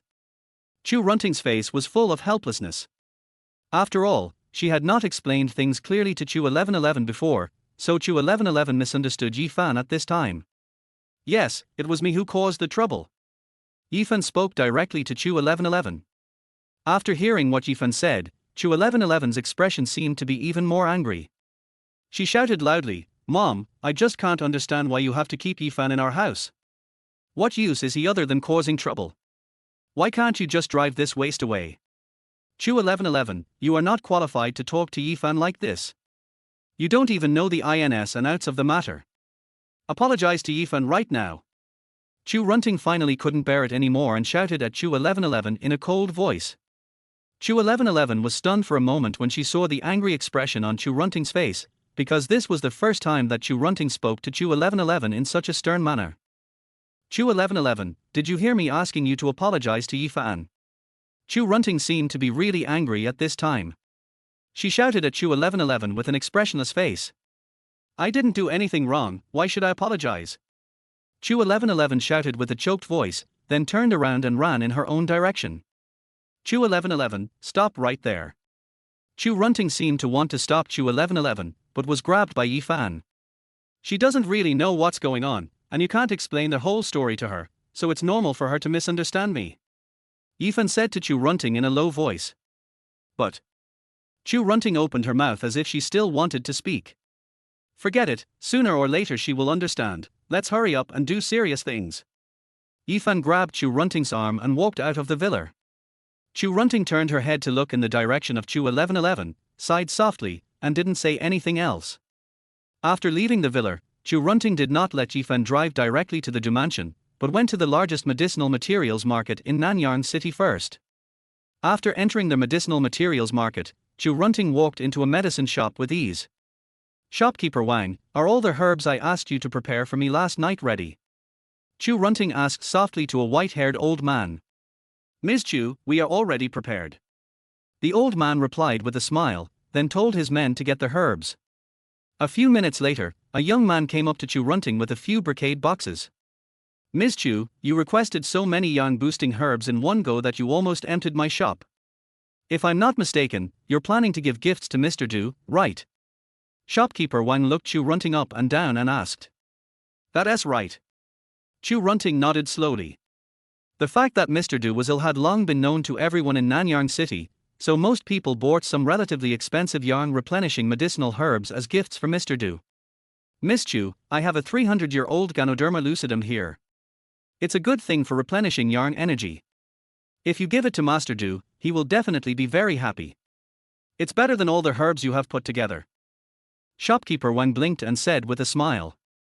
Chu Runting seemed to be interested after hearing this, and quickly said, Shopkeeper Wang, are you sure it's a 300-year-old Ganoderma lucidum? Xiao Li, bring the Ganoderma lucidum over to Miss Chu to see. Shopkeeper Wang shouted at the young man beside him. The young man quickly turned around and walked into the room. A few minutes later, he came out carrying a brocade box that was obviously more exquisitely packaged. Shopkeeper Wang opened the brocade box personally, and a red blood Ganoderma lucidum appeared in Chu Runting's sight. Miss Chu, this is not only a 300-year-old Ganoderma lucidum, but also a blood Ganoderma lucidum. It is a rare treasure. It is a coincidence that you came here today. If you want to buy it, I can sell it to you. Shopkeeper Wang said with a grin. How much is this Lingji? Chu Runting was obviously moved at this time. 3 million. No bargaining. Shopkeeper Wang replied. When Chu Runting heard the price, she couldn't help but frown slightly, but after hesitating for a moment, she was ready to agree. Because if he could really make Mr. Du happy, not only would Yifan be safe, but his company would also be able to get a large sum of investment. This would definitely be a very cost-effective deal. Shopkeeper Wang, you and I have known each other for such a long time, can you give me a discount? Chu Runting asked in a low voice. For Miss Chu's sake, I can save you 200,000. If you think it's okay, take it. If you think it's not okay, forget it. This thing will never be hard to sell. Shopkeeper Wang pretended to be deeply distressed. Okay, Chu Runting was about to agree when Yifan grabbed Chu Runting and said expressionlessly, this is just an ordinary Ganoderma lucidum that is less than 100 years old. The market price is at most 500,000. Are you crazy to buy it for 3 million? After Yifan finished saying this, everyone present was stunned. Shopkeeper Wang slowly turned his head and looked at Yifan with a very unhappy expression. Chapter 20 Du Mansion. Inside the pharmacy. Young man, there are some things that cannot be said casually. I have been in the medicinal materials business for so many years. Could it be that I can't even tell the age of a Ganoderma lucidum? Shopkeeper Wang shouted at Yifan in a cold voice. Yes, Yifan, I have known Shopkeeper Wang for many years. He will definitely not lie to me.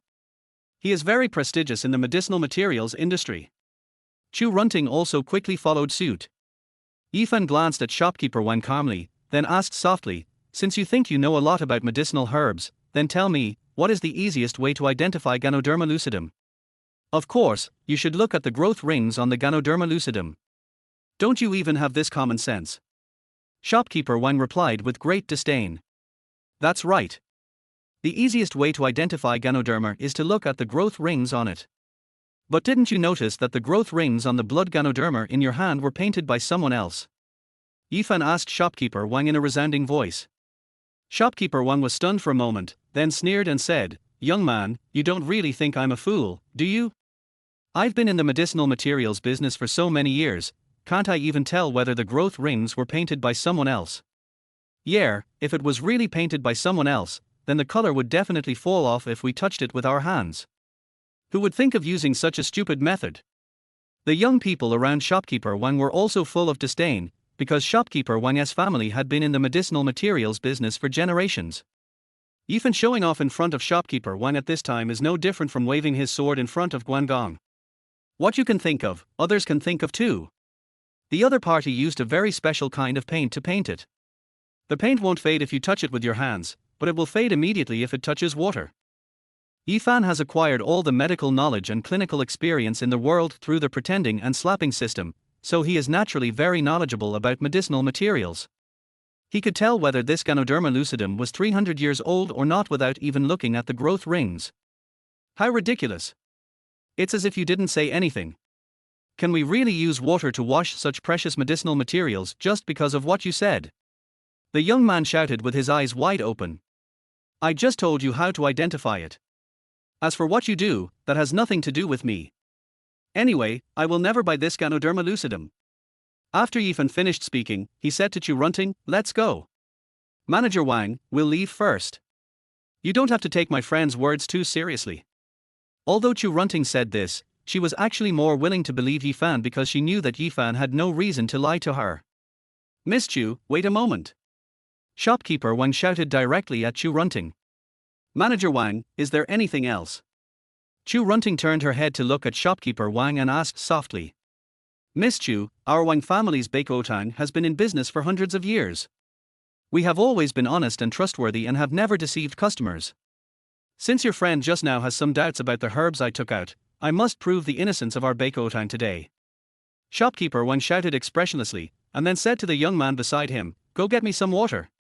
"Manager Wang, I never doubted that you would lie to me." Chu Runting explained softly. "It's okay. I'm actually a little curious today. Are the growth rings on this Ganoderma lucidum painted on?" Shopkeeper Wang replied directly. After the young man brought a basin of water, he whispered to Shopkeeper Wang, "Master, if this Ganoderma lucidum touches water, it will probably rot in no time. Are you really going to take such a big risk just because of what this person said?" "Don't worry, Shopkeeper Wang. If the growth rings on the Ganoderma lucidum can't be washed off, I'm willing to buy it for 3 million. But if the growth rings on the Ganoderma lucidum are washed off, how about you give Aunt Chu a discount on the medicinal materials she just bought in your store?" Yifan naturally would not miss this once-in-a-lifetime opportunity, and spoke directly. "Miss Chu bought 800,000 medicinal herbs from us. If these growth rings can be washed off, then you have saved the reputation of our Bakeotang. I won't charge you a penny. From now on, when Miss Chu comes to buy medicinal herbs from us, I will give you a 50% discount. How do you think?" Shopkeeper Wang shouted directly at Yifan. "Are you serious?" Yifan didn't expect that the old man had such a bad temper. He just asked for a discount, but Shopkeeper Wang actually wanted to give Chu Runting a free bill. "Of course I do." Shopkeeper Wang didn't hesitate at all. He just dipped his right hand in the basin with clean water and then slowly dripped the water onto the Ganoderma lucidum. In just a few seconds, the annual rings on the Ganoderma lucidum actually began to fade. The clear water slowly turned black. Shopkeeper Wang was stunned on the ground and directly picked up the Ganoderma lucidum and placed it in the basin of water. In an instant, the clear water in the basin turned black. When Shopkeeper Wang took out the Ganoderma lucidum again, all the outermost growth rings of the Ganoderma lucidum had been lost. Chu Runting stared at Yifan with her big watery eyes. The expression on her face was as shocked as it could be. She never thought that what Yifan said was actually true. The growth rings on this Ganoderma lucidum are really painted on. Shopkeeper Wang also looked at Yifan with shock.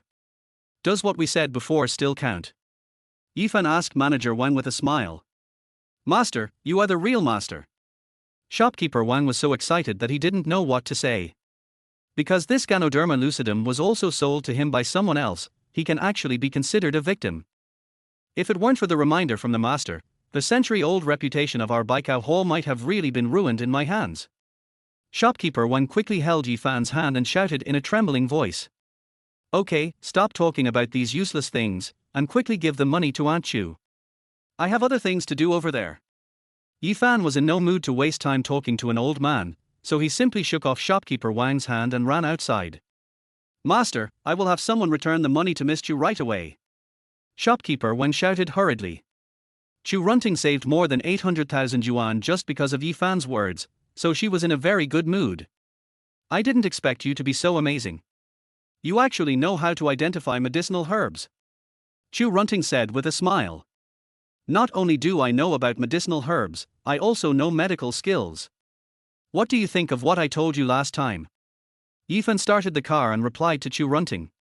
What did you talk about last time? What was it? Chu Runting looked at Yifan's face and seemed a little confused. It's just that I want you to find a boyfriend and take care of your body. Yifan said slowly while looking at Chu Runting's slender and white legs. Chu Runting was dressed quite formally today, wearing a black uniform. Her long, white legs were so attractive. After Chu Runting realized what Yifan meant, she pinched Yifan's arm fiercely, and then threatened fiercely, Yifan, I never said that you can't joke with your aunt like this.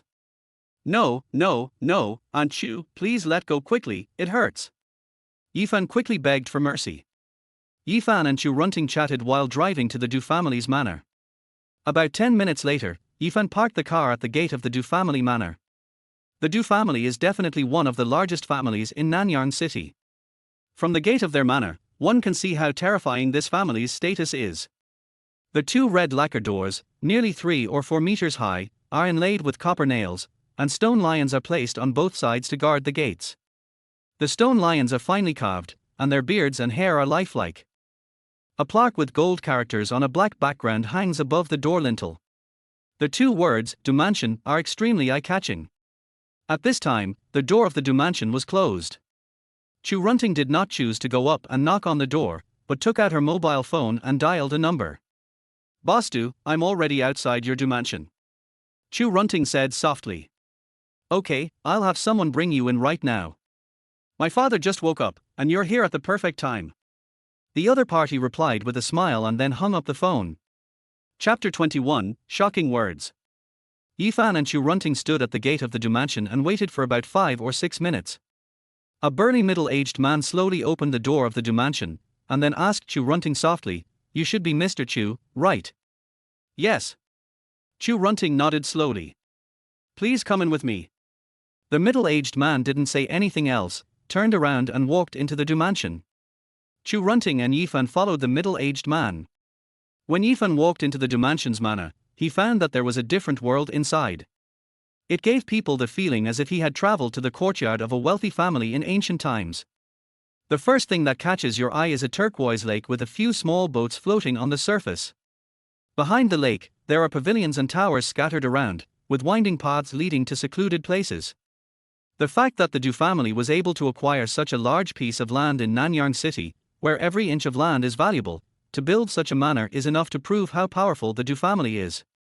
Following the middle-aged man, he walked directly into the manor. Inside the manor there are nearly a dozen 2-story villas, all of which are Chinese style without exception. All the direct descendants of the Du family will live here, while the side branches of the Du family will live somewhere else. Chu Runting explained softly to Yifan. After hearing what Chu Runting said, Yifan nodded slowly but didn't say anything. After a while, the middle-aged man brought Chu Runting and Yifan to their hall of a villa. The decoration inside the hall was naturally all Chinese style, and there were already 5 or 6 people sitting in their hall. Like Chu Runting, these people had brocade boxes containing medicinal materials beside them. It is obvious that these people are also here to ask Mr. Du for help. Miss Chu is here. A middle-aged man in a white suit with an extraordinary demeanor shouted with a smile after seeing Chu Runting. Hello, Mr. Du. Chu Runting smiled faintly at the middle-aged man. This middle-aged man is Du Zhenghao, the eldest son of the Du family patriarch and the one most likely to inherit the position of Du family patriarch in the future. Father will be here soon, Miss Chu, please wait a moment. Du Zhenghao replied softly, and then began to greet other guests in their hall. It is obvious from Du Zhenghao's attitude towards Chu Runting that the Du family does not pay much attention to Chu Runting. Chu Runting slowly sat down on the chair, and then said to Yi Fan, you should sit down and wait together. You are now the vice president of our company, not a driver or secretary. There is no need to stand all the time. Okay. Yi Fan nodded slowly. Ahem. However, just as Yi Fan sat down, a cough was heard outside the room. Everyone stood up and looked towards the door. Chu Runting and Yi Fan naturally stood up as well. A few minutes later, an old man in a black tang suit slowly walked into the hall with the help of a young girl. The young woman should be about the same age as Yi Fan. She had long black hair and was wearing a white dress. She looked very pretty and charming. This woman gives people the feeling of an exquisite piece of jade. She has an extraordinary temperament just by looking at her, but not too ostentatious. She perfectly interprets what a lady from a noble family means. Hello, Mr. Du. Mr. Du, you are here. Everyone ran towards the old man in tang suit and began to introduce themselves to him. Chu Runting originally planned to walk over, but there were too many people surrounding the old man, so Chu Runting had no choice but to give up. This is the head of the Du family, Du Zhaxiong.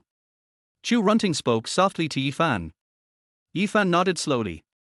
I hope we can convince Patriarch Du to help us today. Chu Runting took a deep breath and muttered to herself. After a brief greeting with everyone, Du Zhaxiong sat in the main seat and slowly said, I know you have wanted to see me for a long time, but unfortunately, my old bones are really not up to the task, so I really don't have time to meet with you individually. I called you all here today, and I hope you don't blame me. I have to say that Du Zhaxiong is a man with very good speaking skills. Just one sentence made everyone no longer have any complaints. If you have any questions, please feel free to ask. As long as I can help, I will do my best to help. Du Zhaxiong took a sip of tea and continued. The pretty girl with attractive looks stood quietly beside Du Zhaxiong. After a brief exchange of politeness, everyone began to complain to Du Zhaxiong. Yi Fan and Chu Runting sat there and listened quietly. In the blink of an eye, more than an hour had passed. Yi Fan discovered that most of the people who came to the Du family at this time were really here to ask Du Zhaxiong to do something for them. Du Zhaxiong is a very direct person. He will agree to something on the spot if he can. If he cannot agree to something, he will give a clear answer and tell the other party why he will not help. Why do these people come to Du Zhaxiong for help? Yi Fan asked Chu Runting with some curiosity. Du Zhaxiong has the greatest influence in our Nanyang city. He is also a righteous man who is generous and kind, and has established a good reputation. He is also the president of our Nanyang City Business Association. These people will naturally ask him for help when they have problems. Chu Runting explained slowly. So that is how it is. Yi Fan nodded, then looked at the remaining people in their hall and said helplessly, according to the speed just now, it may be difficult for us to get our turn today. I hope it's my turn. Otherwise, I don't know how long I have to wait to see Master Du again. Chu Runting said with some helplessness in her tone. At this time, Du Zhenghao walked up to Du Zhaxiong with a bowl of Chinese medicine and whispered, Father, it's time for you to take the medicine. Good. Du Zhaxiong nodded and reached out to take the Chinese medicine. However, when Yi Fan saw the bowl of Chinese medicine brought over by Du Zhenghao, the expression on his face changed instantly, and a hint of doubt flashed in his eyes. Mr. Wang, you go ahead and talk, I'll drink and listen. Du Zhaxiong slowly raised the porcelain bowl in his hand and was about to drink the Chinese medicine. The middle-aged man standing in front of Du Zhaxiong naturally didn't dare to speak. He could only wait quietly for Du Zhaxiong to finish drinking the medicine. Wait a moment. At this moment, Yi Fan suddenly stood up and shouted. Chu Runting, who was sitting next to Yi Fan, was startled by Yi Fan's shout and quickly turned her head to look. And everyone present turned their heads to look over. Du Zhaxiong slowly put down the porcelain bowl in his hand, and then asked Yi Fan, Sir, what do you want? Yi Fan, what are you going to do? Chu Runting also asked with a nervous expression. Yi Fan ignored Chu Runting and walked quickly to Du Zhaxiong. He reached out and picked up the bowl of Chinese medicine, put it in front of his nose and smelled it. The expression on his face seemed even uglier. Little brother, did you find something wrong with this Chinese medicine?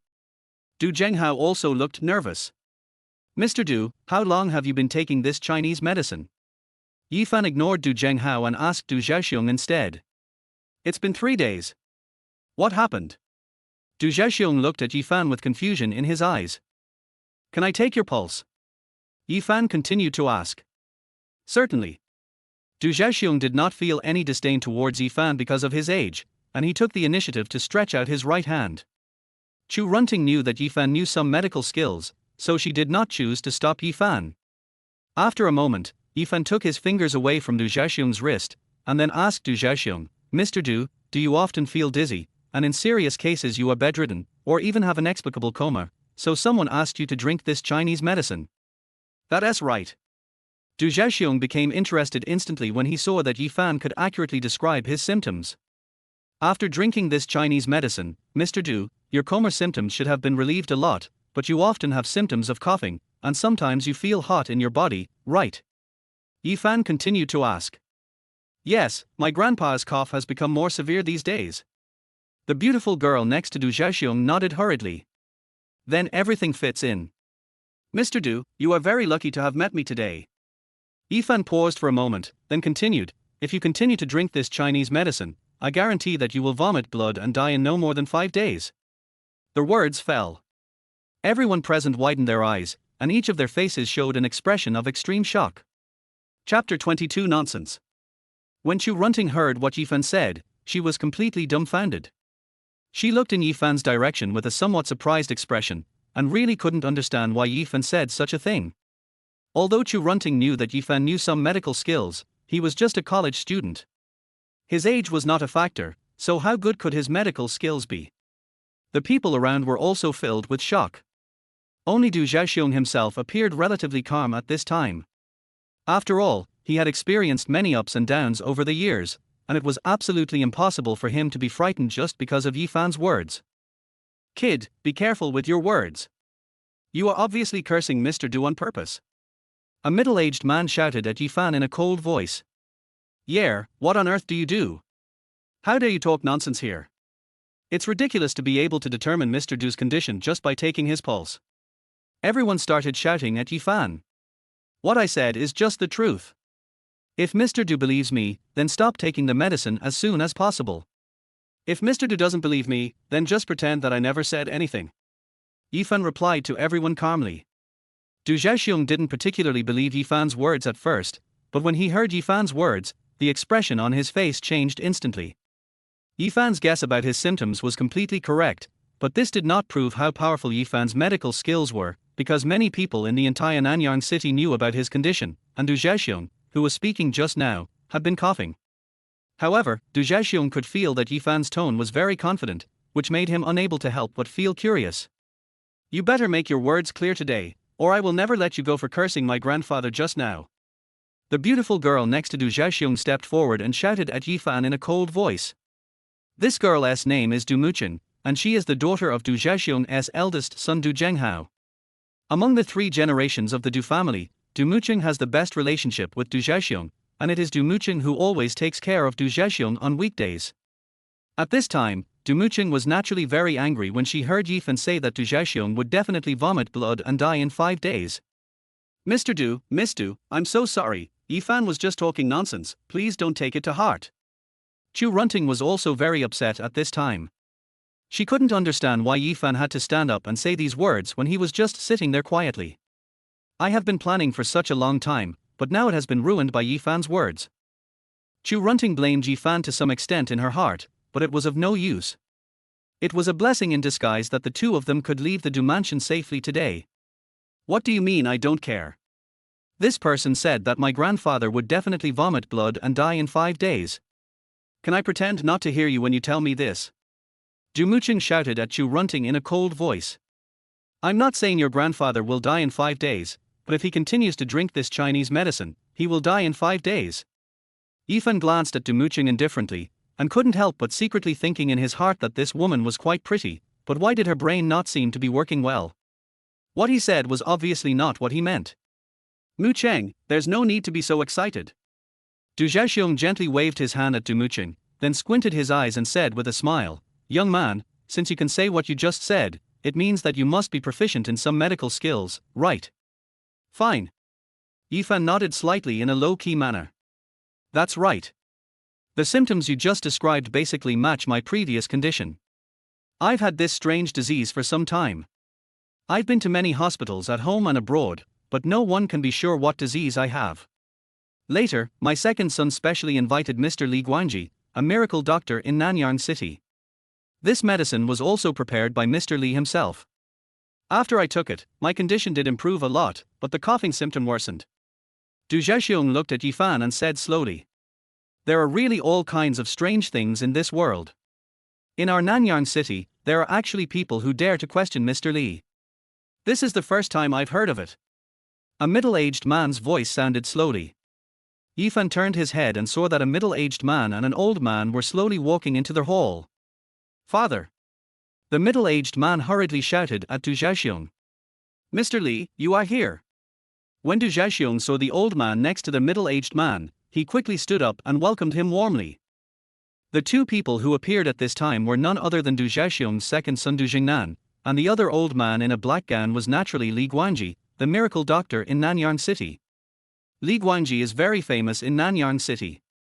It is said that even the mayor often goes to Li Guanji for medical treatment. There are countless stories about Li Guanji saving the dying and healing the wounded, and it is said that he has the ability to bring people back to life. In recent years, Li Guanji has grown old and rarely practices medicine.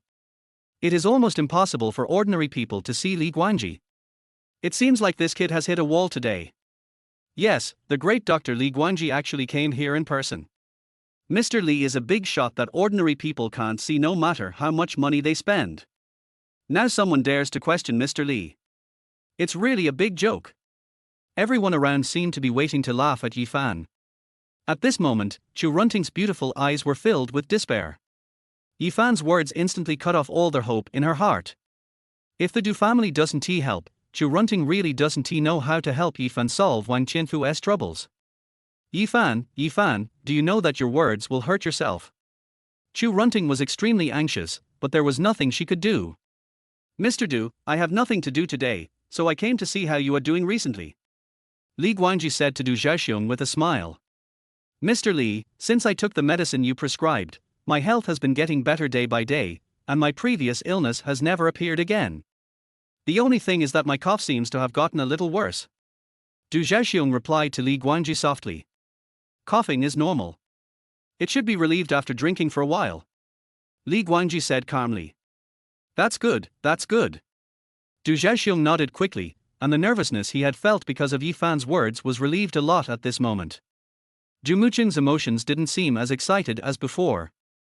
After all, Li Guanji is a famous miracle doctor who has been famous for many years, so Du Zhaoxiong is naturally willing to believe what Li Guanji says rather than what Yifan says. In fact, you can tell how good a person's medical skills are just by looking at his age.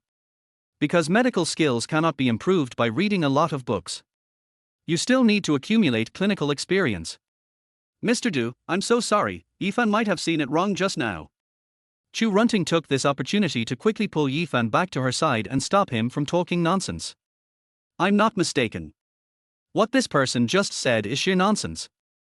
If you listen to him and continue to drink this Chinese medicine, you will definitely die within 5 days. Yifan's tone of voice this time was unusually firm. "Yifan, what on earth are you going to do?" Chu Runting was already a little overwhelmed and shouted directly at Yifan. At this moment, she felt extremely regretting that she should not have brought Yifan to the Du mansion. "Young man, what do you mean by that? Are you saying that I am harming Mr. Du?" The expression on Li Guanji's face suddenly became gloomy. In fact, he had heard Yifan's doubts about him a long time ago, but as an elder, he simply didn't bother to explain anything to a young man like Yifan, and he didn't take the initiative to bring up the matter just now. But what he never expected was that Yifan actually said that he was talking nonsense. Li Guanji finally couldn't bear it anymore. Chapter 23 Crazy Face Slapping. Chu Runting felt so devastated when she saw Yifan standing beside her. She never thought that Yifan would dare to say this even in front of Li Guanji. "Mr. Li, Yifan didn't mean that, please don't misunderstand." Chu Runting pulled Yifan to her side and apologized to Li Guangji in an excited tone. So what did he mean by saying I was talking nonsense? Li Guangji snorted coldly. Chu Runting hurriedly pulled Yifan and said, Yifan, why are you still standing there? Hurry up and apologize to Mr. Li. I didn't say anything wrong, why should I apologize? Yifan replied to Chu Runting indifferently. Chu Runting looked at Yifan with disappointment in her eyes. She felt that Yifan's character was too stubborn and he didn't understand the principle of being able to bend and stretch. Okay. Li Guangji was so angry at Yifan that he was shaking all over. He gritted his teeth and said 3 good words in a row. I wonder where this expert came from. How dare he question divine Dr. Li like this? Du Jingnan seemed to be unable to bear it any longer. After all, Li Guangji was the miracle doctor he invited just to show off in front of Du Zhaoxiong. So when Yifan questioned Li Guangji at this time, he was questioning himself. I'm not some expert, I'm just an ordinary college student. Yifan replied to Du Jingnan indifferently. After knowing that Yifan was just a student, Du Jingnan couldn't help but sneer, and then whispered, You are really a newborn calf who is not afraid of tigers.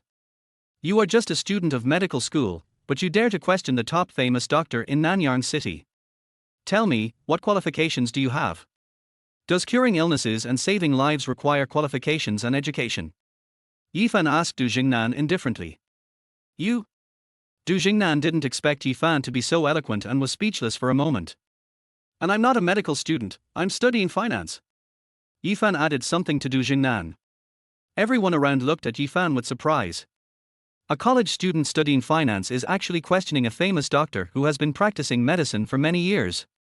Isn't this deliberately causing trouble? Okay. Stop messing around here. Du Zhenghao finally couldn't stand it anymore. He slapped the table and said to Chu Runting, Miss Chu, please take your friends away from our Du family immediately. We don't welcome such ignorant people who dare to speak wildly. Mr. Du, I'm really sorry. I'll take Yifan away now. Chu Runting quickly apologized to Du Zhenghao, then dragged Yifan outside. Yifan originally just wanted to kindly remind Du Zhaoxiong, but when he saw Du Zhenghao's attitude, he instantly got angry and turned around to leave. Wait a moment. Du Zhaoxiong shouted slowly. Yifan continued walking outside as if he didn't hear what Du Zhaoxiong said. 7 or 8 bodyguards instantly blocked Yifan and Chu Runting's way. A hint of nervousness flashed across Chu Runting's beautiful eyes. Yifan turned his head to look at Du Zhaoxiong and asked in a low voice, What do you mean? Young man, I have no other intentions. Since you just said that I will definitely die if I continue to drink this Chinese medicine in 5 days, I want to hear how you came to that conclusion. If you can't come up with a reason, then admit that you were talking nonsense and apologize to Mr. Li, and I will let you go. Du Zhaoxiong spoke slowly. Whether you live or die has nothing to do with me. I have already said everything. If you don't believe me, I naturally don't bother to explain to you. Yifan replied to Du Zhaoxiong with great disdain, and then continued walking forward. After hearing Yifan's words, everyone was 100% sure that what Yifan said before was obviously nonsense, otherwise any normal person would have explained it. Our Du family is not a place where you can come and go as you please. Keep this person for me. Du Jingnan had already disliked Yifan very much, so he shouted loudly after hearing what Yifan said. 5 or 6 bodyguards rushed towards Yifan in an instant. A hint of disdain flashed across Yifan's eyes, and then he punched the bodyguard in front with his backhand. Bang! There was a loud bang. The bodyguard didn't even have time to react to what was happening before he flew backwards and hit the bodyguards behind him hard. Immediately afterwards, Yifan rushed forward. In just less than a minute, Yifan easily dealt with the 5 or 6 bodyguards in front of him. The eyes of everyone present were filled with shock. Who could have thought that Yifan, who looked so young, could have such terrifying skills? Even Du Zhaoxiong couldn't help but look at Yifan carefully. As for Chu Runting, she was not happy at all at this moment. She never expected that Yifan had offended Wang Qinfu yesterday and offended the Du family again today. It was obvious that he was planning to force Yifan and herself into a desperate situation. If the Du family was really angered, it might not be that Yifan would be unable to continue staying in Nanyang City, but she would probably have to leave with Yifan. But things have come to this point, Chu Runting can't stop Yifan, nor can she persuade the Du family. She seems to be unable to do anything. After dealing with the bodyguard in front of him, Yifan saw about 50 or 60 people rushing up from outside the room. The security work of a large family like the Du family is still very thorough. Although Yifan is a good fighter, he definitely cannot be a match for so many people. Even if these people fight in a round-robin battle, they can exhaust Yifan to death. So Yifan did not choose to continue, but turned his head to look at Du Zhaxiong and said, "I kindly advised you not to drink the Chinese medicine, but I didn't expect that your Du family would treat me like this." "Young man, I just said that I need you to give a proper explanation." Du Zhaxiong replied to Yifan in a deep voice. "Okay, since you want an explanation, I'll give you one now." Yifan walked straight to Du Zhaxiong, reached out and picked up the bowl of Chinese medicine Du Zhaxiong had, and asked Li Guangji, "The medicine you gave Du Zhaxiong should contain ginseng, Ganoderma lucidum, deer antler, Morinda officinalis, cordyceps, and other things that can replenish yang energy, right?" "That's right. Mr. Du often falls into a coma because of his insufficient yang qi and blood deficiency. Is there anything wrong with me replenishing Mr. Du's yang qi?" Li Guangji didn't expect that Yifan could actually identify the medicinal materials in traditional Chinese medicine just by smelling them. Coupled with the skills Yifan had just demonstrated, his attitude towards Yifan softened a little. He could feel that Yifan might be quite capable. "Who told you that Du Zhaxiong fell into a coma because of insufficient yang qi? I just said you were talking nonsense and you still don't admit it." Yifan sneered directly. "Then tell me what it is if it's not insufficient yang energy." Li Guangji asked back loudly. "It's because Du Zhaxiong was poisoned. The name of this poison is 7-insect poison. It is a very rare chronic poison. In the early stage of the poisoning, the person will experience dizziness and coma. In the middle stage, the body of the poisoned person will become stiff and unconscious, and eventually die within a year." Yifan shouted with an extremely firm tone. After hearing Yifan's words, Chu Runting's eyes flashed with a hint of disbelief. She couldn't help but secretly wonder if Yifan really knew something, otherwise he wouldn't be able to speak so clearly. Seeing that Yifan spoke so confidently and his ideas were very clear, everyone couldn't help but secretly wonder in their hearts whether Yifan really saw something. Even Du Muqing's eyes when looking at Yifan had changed greatly at this time, because every word Yifan said seemed to be very reasonable and did not seem to be made up at all.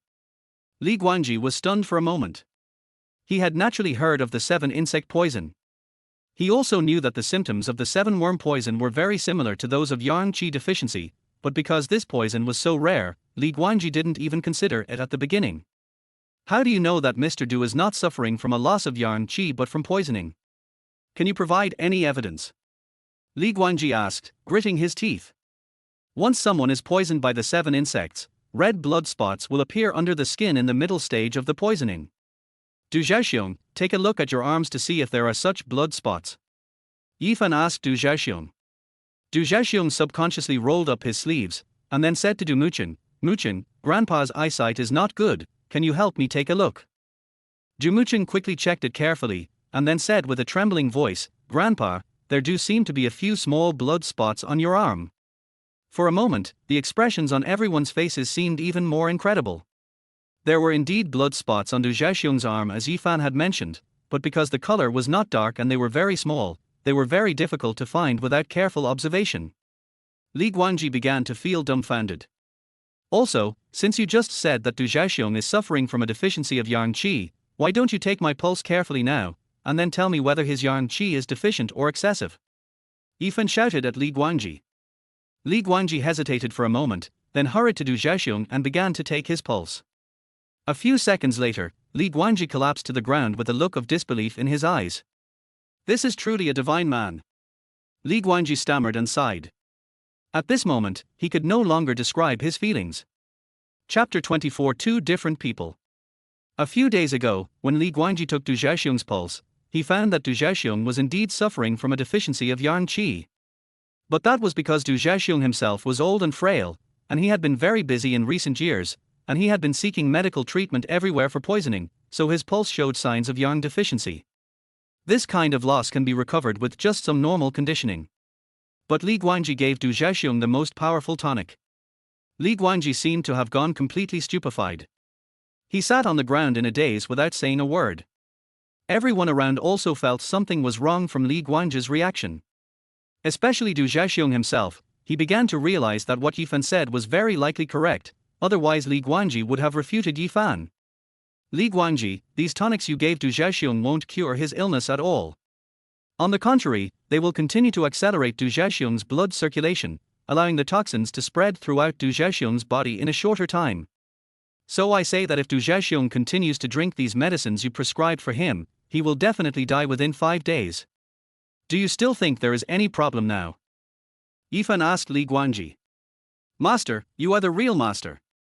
Li Guangji quickly stood up and shouted at Yifan.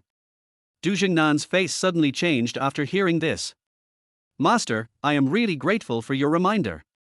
If it weren't for your reminder, I might have really caused a disaster. Li Guangji shouted with a trembling voice. Chu Runting stood there in a daze, her eyes full of disbelief. She never expected that Yifan was actually right. At this moment Chu Runting realized that Yifan was not joking at all. He said those words in order to get Du Zhexiong to agree to help him. So Chu Runting couldn't help but start to feel a little regretful in her heart, regretting that she had treated Yifan badly just now. Mr. Li, could it be that what this young man said is true? My father is not suffering from a loss of yang qi but from poisoning. Du Zhenghao hurriedly asked Li Guangji. Yes, Mr. Du, it's all my fault for my poor medical skills. Fortunately, this expert discovered it and reminded us, otherwise the consequences would be disastrous. Li Guangji replied quickly. For a moment, everyone present stared at Yifan. They were very familiar with Li Guangji's medical skills, so since Li Guangji was able to admit that he was wrong, he might really be wrong. Congratulations to their host, you have succeeded in showing off, and I will reward you with 2 points of showing off. The system prompt sound slowly sounded in Yifan's mind. At this time, Yifan already had 3 points of pretentiousness. Mr. Li, since my grandfather is poisoned, how can he be cured? Zhu Muqing asked Li Guangji anxiously. After hearing this, Li Guangji slowly shook his head and whispered, Miss Du, I am not an expert in medicine. Although I know the existence of the 7-worm poison, I don't know how to detoxify it. The expression on Du Zhexiong's face suddenly turned ugly, and he asked Li Guangji with a trembling voice, Mr. Li, if the poison is not detoxified, how long can I live? Normally, you should have 2 years left to live after being poisoned, but I gave you so many tonics, I estimate that you only have 3 months left at most. Li Guangji replied helplessly. What? Du Zhenghao, Du Jingnan and others all widened their eyes. Only 3 months left. Du Zhexiong couldn't help but smile bitterly. Mr. Du, since that expert can tell that you were poisoned by the 7 insects, he must know how to detoxify. Li Guangji suddenly shouted. That's right, that person must know. Zhu Muqing nodded quickly and began to look for Yifan in their hall. It was at this time that everyone realized that after Yifan finished saying those words, he actually left with Chu Runting. It seems that our actions just now have offended the master, and the master left in anger. What are you all doing standing there? Hurry up and invite the master back. Du Zhexiong felt very regretful. If he had been a little more respectful to Yifan just now, Yifan probably wouldn't have left without saying goodbye. So Du Zhexiong just stood up and ran out the door. On the other side, Yifan and Chu Runting were walking in the Du family's manner. Yifan, I'm sorry, I thought you were fooling around just now, so I treated you a little rudely. Chu Runting said to Yifan with great guilt. You were in a hurry at the time, so I didn't take your words to heart. Besides, my Aunt Chu is so beautiful, so what if she said something mean to me? Yifan replied to Chu Runting with a smile. You are still in the mood to joke with me at this time. Without the help of the Du family, my company can still think of other ways, but what about Wang Qinfu's revenge on you? Chu Runting frowned and said in a very worried tone. Don't worry, everything has been resolved. Your company has the investment, and Wang Qinfu won't dare to retaliate against me. Yifan said very casually. Is it resolved? Chu Runting couldn't help but be stunned when she heard this, and then asked in confusion, how did you solve it? Mr. Yi. Master Yi.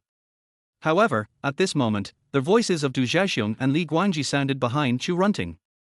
Chu Runting subconsciously looked back and found that all the people from the Du family had chased out. Soon they will beg you to follow me and ask the Du family to invest in your company. Yifan said to Chu Runting with a smile. Soon, Du Zhexiong brought his men to Yifan. Mr. Yi, thank you so much for saving my life. If it weren't for your reminder, I might have died 5 days later. Thank you so much, you are my lifesaver. Du Zhexiong shouted at Yifan in an extremely excited tone. Weren't you very dismissive of what I said just now? Yifan replied to Du Zhaxiong indifferently. I am short-sighted. Du Zhaxiong smiled very awkwardly. Okay, if you have anything to ask me, just tell me. Yifan was too lazy to talk nonsense with Du Zhaxiong and asked directly. Mr. Yi, it's getting late, and it's time for dinner. How about we talk while we eat? Du Zhaxiong knew that his hope of survival lay in Yifan, so his attitude towards Yifan was extremely polite, and he was completely different from his previous self. Forget about the meal, just tell me what you want to say. Yifan refused. Well. Du Zhaxiong nodded, then looked up at Chu Runting. He knew that Yifan was brought by Chu Runting, and that Chu Runting must have come to him to ask for something. Miss Chu, you must have something to ask me today. Since Mr. Yi is my savior, if you have anything to ask, please feel free to ask. I will definitely help you if I can. Du Zhaxiong is a very smart person. He plans to agree to Chu Runting's request first, so that when he makes the request, Yifan will not be able to refuse. Mr. Du, a few days ago, Yifan offended a man named Wang Qinfu in order to save me. Wang Qinfu seemed to want to take revenge on Yifan, so I came here today to ask if you could come forward to help mediate. Chu Runting was very excited and quickly spoke to Du Zhaxiong. Zheng Hao, call Wang Qinfu now and ask him to go to Mr. Yi to apologize within a week. If he fails to do so, our Du family will directly drive him out of Nanyang City. Du Zhaxiong shouted at Du Zhenghao. Okay, I'll call now. Du Zhenghao nodded. Miss Chu, do you have anything else? Du Zhaxiong asked Chu Runting with a smile. Chu Runting seemed a little hesitant. Anchu's Runhe Group has been having some financial difficulties recently, so I would like to ask if your Du family can invest in Runhe Group. Yifan felt that Chu Runting seemed a little embarrassed to speak, so he spoke on her behalf. Ms. Chu, how much do you think is a suitable investment? Du Zhaxiong asked hurriedly. 50 million. Chu Runting said in a low voice. 50 million is too little, how about 100 million? I'll have someone transfer the money to your company account right now, and we can just sign the contract when we have time. Du Zhaxiong is very wealthy, and 100 million is nothing to him. Chu Runting looked at Du Zhaxiong with shock in her eyes. She didn't expect that these two things could be resolved so smoothly. Mr. Yi, I have done both of the things Ms. Chu mentioned. Do you think you could spare some time to talk to me? Du Zhaxiong asked Yifan cautiously. Chapter 25. Are you falling in love with me? Seeing that Du Zhaxiong handled Chu Runting's two matters in a fairly good manner, Yifan slowly said, You came to me in such a hurry, probably because you want to ask me how to help you detoxify, right? That's right. Du Zhaxiong nodded quickly. Do you have paper and a pen? Yifan asked Du Zhaxiong. Hurry up and get someone to get paper and pen.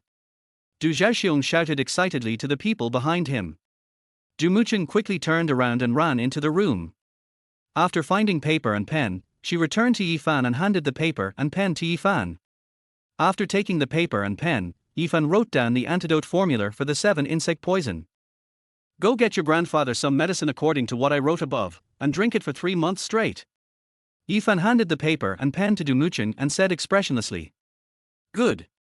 Du Mucheng looked at the recipe Yifan gave her and a hint of excitement flashed in her eyes. Du Zhaxiong was very cautious. He whispered to Yifan, Mr. Yi, as long as I take the medicine you prescribed for 3 consecutive months, the poison in my body will be completely eliminated, right? You think things are too simple. This medicine is just to help you stabilize the toxins in your body. I will prescribe you another medicine in 3 months. That medicine will be the real antidote. Yifan replied to Du Zhaxiong indifferently. But in fact, Yifan did not tell Du Zhaxiong the truth. The medicine he prescribed now was the real antidote. As long as Du Zhaxiong drank it honestly for 3 months, the poison in his body would naturally be eliminated. The reason why Yifan said this was because he felt that the Du family was still of some use to him. Once Du Zhaxiong is detoxified, Yifan will be of no use to the Du family. He was planning to use this incident to restrain Du Zhaxiong and use it for his own benefit. Du Zhaxiong slowly raised his head and glanced at Yifan. Of course, he didn't dare to ask Yifan to write down the real antidote formula, so he smiled and said, Okay, Mr. Yi, I'll come to you again in 3 months. Yifan ignored Du Zhaxiong and walked straight out of the Du mansion. Chu Runting followed Yifan closely. Her mood at this moment seemed indescribable. When Yifan said that Du Zhaxiong would die within 5 days, Chu Runting even felt a little desperate, but no one could have expected that things would turn out like this in the end.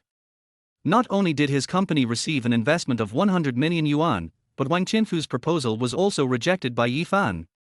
Chu Runting really didn't know what to say. Du Zhaxiong and others directly sent Yifan and Chu Runting out of the gate of Du Mansion. This made the bodyguard who was responsible for bringing Yifan and Chu Runting in dumbfounded, because the bodyguard had worked in the Du Mansion for several years, and this was the first time he saw Du Zhaxiong personally go out to see someone off.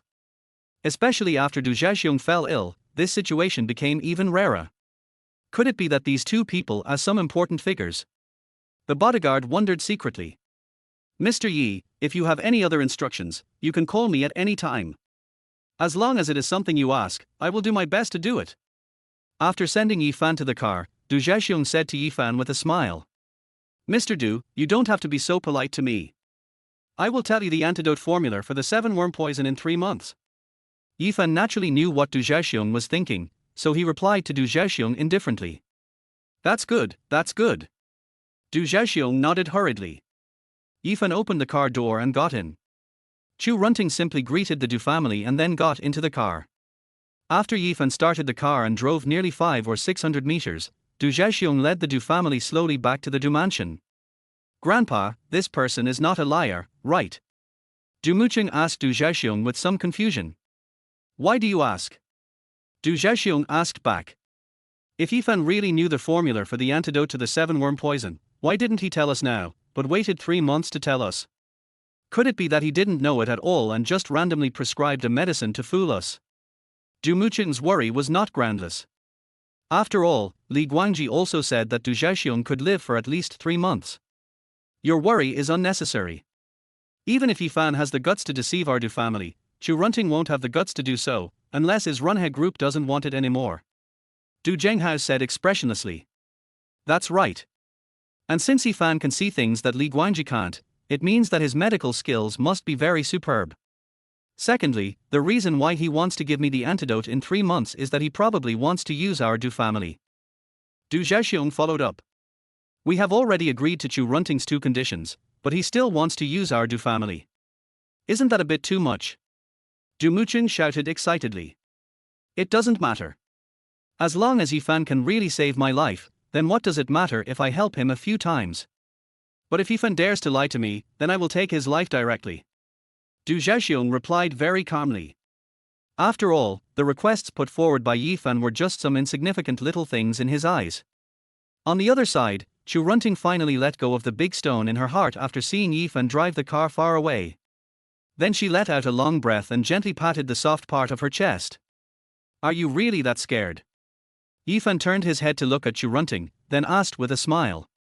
Do you know how scared I was when you said Du Zhaxiong would die within 5 days? At that time, I felt like the sky was falling. Chu Runting replied to Yifan helplessly. It's not that Chu Runting is timid, but it's really hard for anyone to bear such a thing. Don't worry, I was sure I said that. I'm not a fool. I can't curse someone for no reason. Yifan smiled faintly. Yes, I originally thought that you only knew a little bit of medical skills, but I didn't expect your medical skills to be so great that even the #1 doctor in Nanyang City is not as good as you. Chu Runting couldn't help but look at Yifan, curious about how many secrets Yifan had that she didn't know about. Why are you looking at me like that? Have you fallen in love with me? Yifan asked Chu Runting. After hearing Yifan's words, Chu Runting couldn't help but be stunned for a moment, and then said softly, if you were older, I might really fall in love with you. Is it not okay because we are young? I think we are a good match. Yifan replied with a smile. There was a hint of something strange in Chu Runting's beautiful eyes. It was not that she disliked Yifan. On the contrary, her affection for Yifan might be growing. But Chu 1111 will always be a threshold that she can never cross in her heart. Yifan also knew what Chu Runting was thinking and what Chu Runting was worried about. He understood that getting Chu Runting to really give up everything and be with him would be a very slow process, and if he was too impatient, it would backfire. Where are we two going next? Yifan took the initiative to break the silence in the car. Let's go shopping. I want to buy you some clothes. Then, to celebrate my company getting the Du family's investment, I'll treat you to a big meal. Chu Runting said to Yifan with a smile. Okay, I'll do as you say. Yifan nodded, then turned around and drove towards the largest shopping mall in Nanyang City. Chapter 26, Trouble at the Doorstep. Because Chu Runting is usually busy with company matters, she hasn't gone shopping for a long time. Chu Runting finally has some time today, so of course she wants to go shopping. Although Chu Runting said she was going to buy clothes for Yifan, after arriving at the mall and seeing all those new styles of clothes and bags, she was a little unable to walk. Less than 10 minutes after Yifan and Chu Runting entered the mall, Chu Runting bought herself more than 10 sets of clothes, and Yifan naturally became Chu Runting's free labor and started carrying bags. The two of them walked around in the mall for almost 2 hours. At the end, Chu Runting finally remembered to buy clothes for Yifan. She just bought a few pieces for Yifan and called it a day. Yifan didn't particularly care about the clothes themselves. All he wanted was for Chu Runting to finish shopping quickly so he could go out for dinner. He and Chu Runting had not eaten anything all day except for breakfast in the morning. It's a little after 9 in the evening. After the mall closed, Chu Runting left reluctantly and took Yifan to a very famous hot pot restaurant in Nanyang City. Yifan, you know what? I've wanted to eat the hot pot here for a long time, and today I finally have time to come over. Chu Runting looked at the steaming hot pot and was as happy as a little girl. Who could have thought that Chu Runting, who has always been an image of a strong woman, would have such a side to her? You are the boss of your company. Shouldn't you be able to arrange your own time? Yifan casually ate a piece of mutton and it tasted really good. Because the company is my own, I don't dare to take a break. Chu Runting said in a low voice. Yifan looked at Chu Runting for a moment, then smiled and said, I will be the vice president of your company in the future. I will help you share some of the work, so that you will have time to rest. Chu Runting looked at Yifan, feeling a little touched, and then said with a smile, Okay, then I'll count on you for my company's affairs, and I'll count on you in the future too. Good. Yifan nodded and smiled. The hot pot meal lasted for more than an hour. Chu Runting seemed to be in a really good mood. She felt that she had not been so happy in many years. After leaving the hot pot restaurant, she didn't even plan to go home, but instead wanted to take Yifan for a walk by the river. Yifan had no choice but to agree. Chu Runting walked slowly along the river bank in high heels, the breeze caressing her hair. Yifan stood in the distance, looking a little dazed. This woman, Chu Runting, is so beautiful that it seems as if no flaws can be found in her. Yifan, what are you doing standing there? Come here quickly. At this moment, Chu Runting looked back at Yifan and smiled. Yifan felt at this moment as if he had returned to the time when he was with Chu Runting. He even had the urge to rush to Chu Runting, hug her, and tell her that he was actually her first love. But at this moment, Chu Runting's cell phone suddenly rang. Chu Runting seemed a little disappointed and took out her mobile phone to take a look.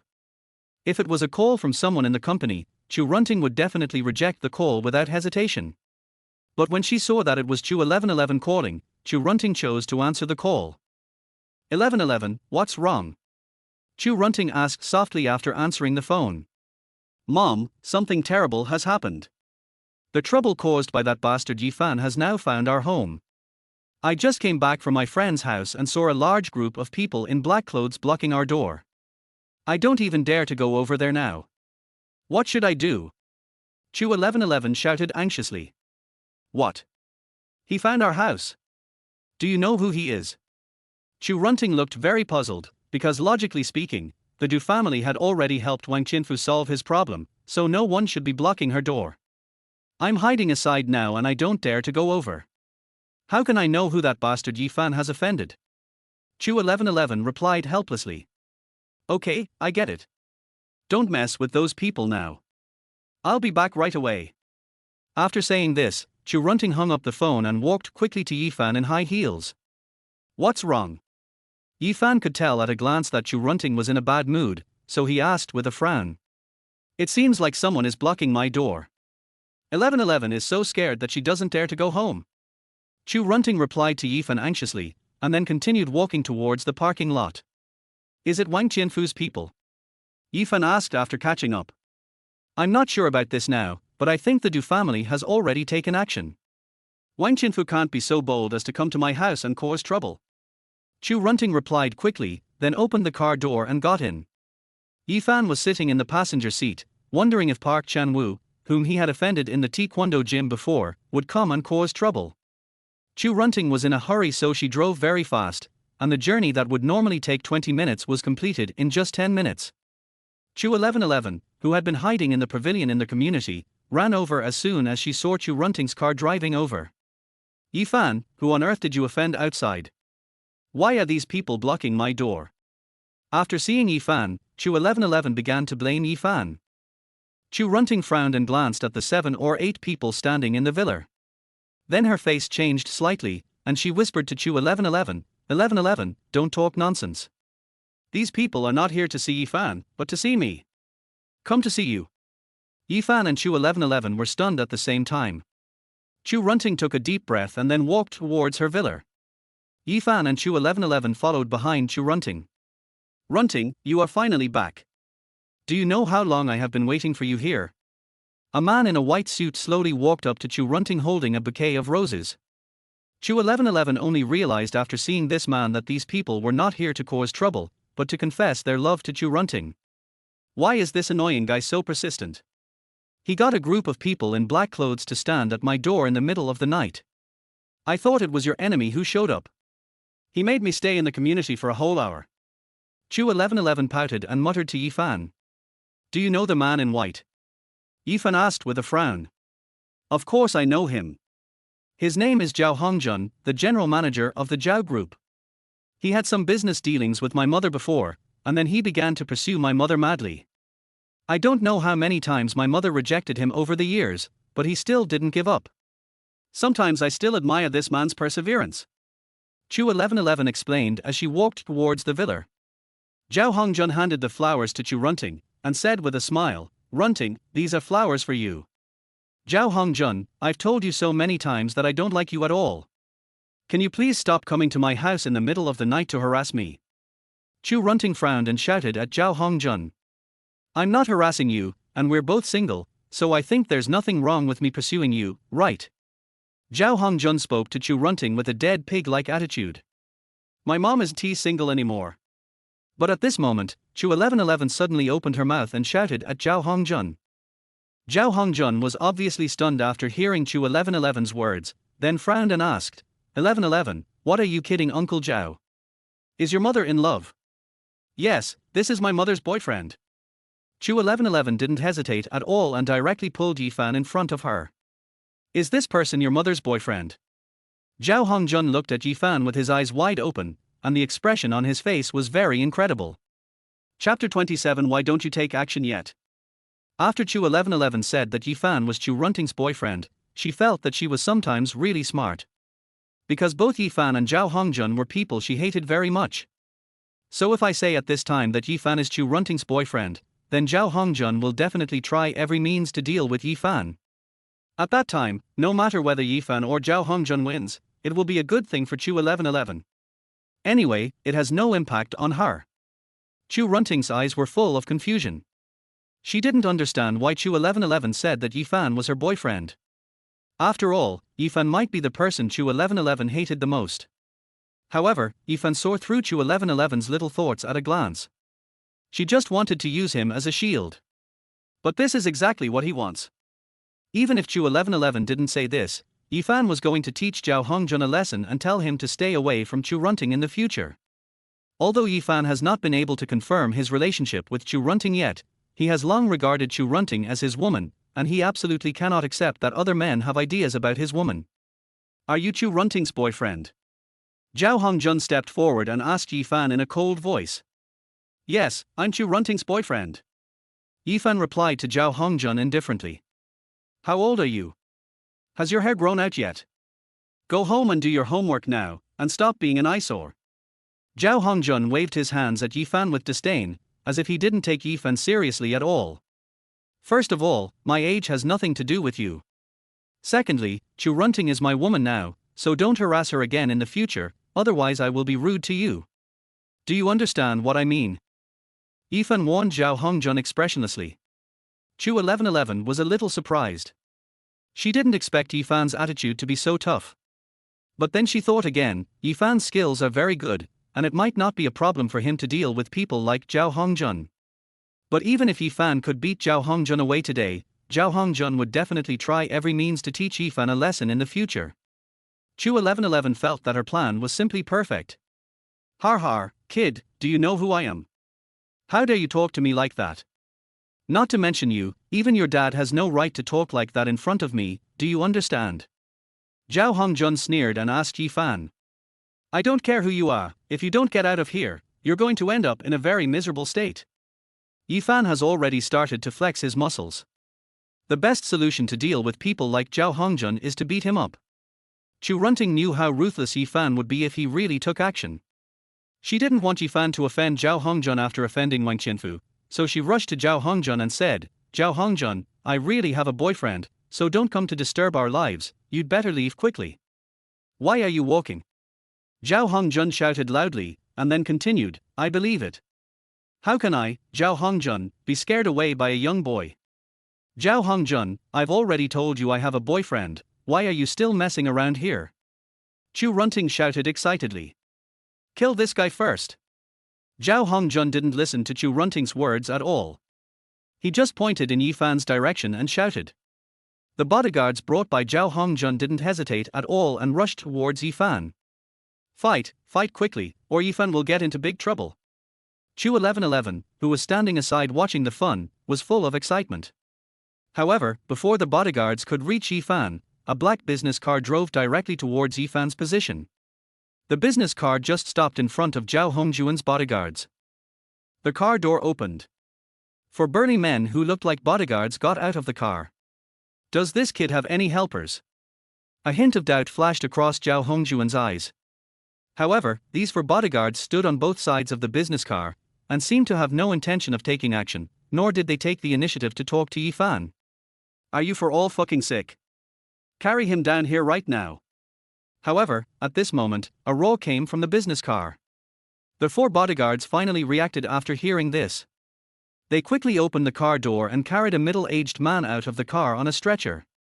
When Zhao Hongjun saw the middle-aged man being carried out of the car by the bodyguards, he was stunned for a moment. He hurried over and asked in a shocked tone, Brother Wang, what happened to you? Chu Runting and Yifan were also a little surprised, because the middle-aged man who was carried out was none other than Wang Qianfu, who had just been beaten up by Yifan. Zhao Hongjun, why are you here? Wang Qianfu turned his head to look at Zhao Hongjun and asked in surprise. I'm here to take care of something. Zhao Hongjun replied with a smile, and then continued to ask, Brother Wang, what happened to you? How did you get beaten like this? Who is so brave? What else can I do? I just offended someone I shouldn't have offended. Wang Qianfu sighed softly, and then looked in Yifan's direction. Carry me over there, quickly. Wang Qianfu shouted while directing the bodyguards. After the bodyguard reacted, he carried Wang Qianfu to Yifan. Mr. Yi, I'm so sorry. I didn't know you were related to the Du family. I came here to apologize to you. I promise that I will never mess with you and your girlfriend again. Please give me a chance and don't kick me out of Jiangnan province. Wang Qianfu was lying on the stretcher and shouted at Yifan in an excited tone. When everyone heard what Wang Qianfu said, they were all dumbfounded. Especially Chu 1111 and Zhao Hongjun. Zhao Hongjun never expected that the person that Wang Qianfu said should not be offended was actually Yifan. Chu Runting knew very well what was going on. Yifan glanced at Wang Qianfu calmly and asked softly, Have you learned your lesson? I've learned my lesson. I really have learned my lesson this time. Wang Qianfu didn't hesitate at all and nodded at Yifan. Okay, since you've learned your lesson, I'll let you go this time. Hurry up and get someone to carry your broken stretcher and get out of here. Yifan waved at Wang Qianfu. Okay, I'll leave now. Wang Qianfu nodded and then gave the bodyguard a look. Don't do such immoral things in the future, okay? Yifan reminded Wang Qianfu again. I know. Wang Qianfu hurriedly agreed, and then was carried into a business car. After a moment, the business car slowly drove away. Zhao Hongjun just stood there in a daze. Yifan walked up to Zhao Hongjun, looked him up and down, and asked, Didn't you want your people to cripple me just now? Do it now. Zhao Hongjun swallowed hard, then blinked his ignorant eyes and asked, Did you beat Brother Wang like that? Yes. He was a little ignorant, so I just taught him a little lesson. Yifan nodded. Zhao Hongjun stared at Yifan with his eyes wide open, and couldn't help but sigh in his heart. You beat him up like that, and it's just a small lesson. Why don't you do it yet? After seeing that Zhao Hongjun stopped talking, Yifan continued to ask. I just heard Brother Wang say that you seem to know the Du family. Zhao Hongjun hesitated for a moment and then continued to ask. Yes, but I don't know many of them. I only know Du Xiaoxiong. Yifan replied slowly. I'm leaving now, you go ahead. Zhao Hongjun was almost scared to death by Yifan's words. Even if he had great courage, he would never dare to provoke a person of Du Xiaoxiong's level. Yifan grabbed Zhao Hongjun and whispered, Don't leave in such a hurry. We haven't finished talking about our business yet. Let's not talk about it anymore. Can't I just stop harassing your girlfriend?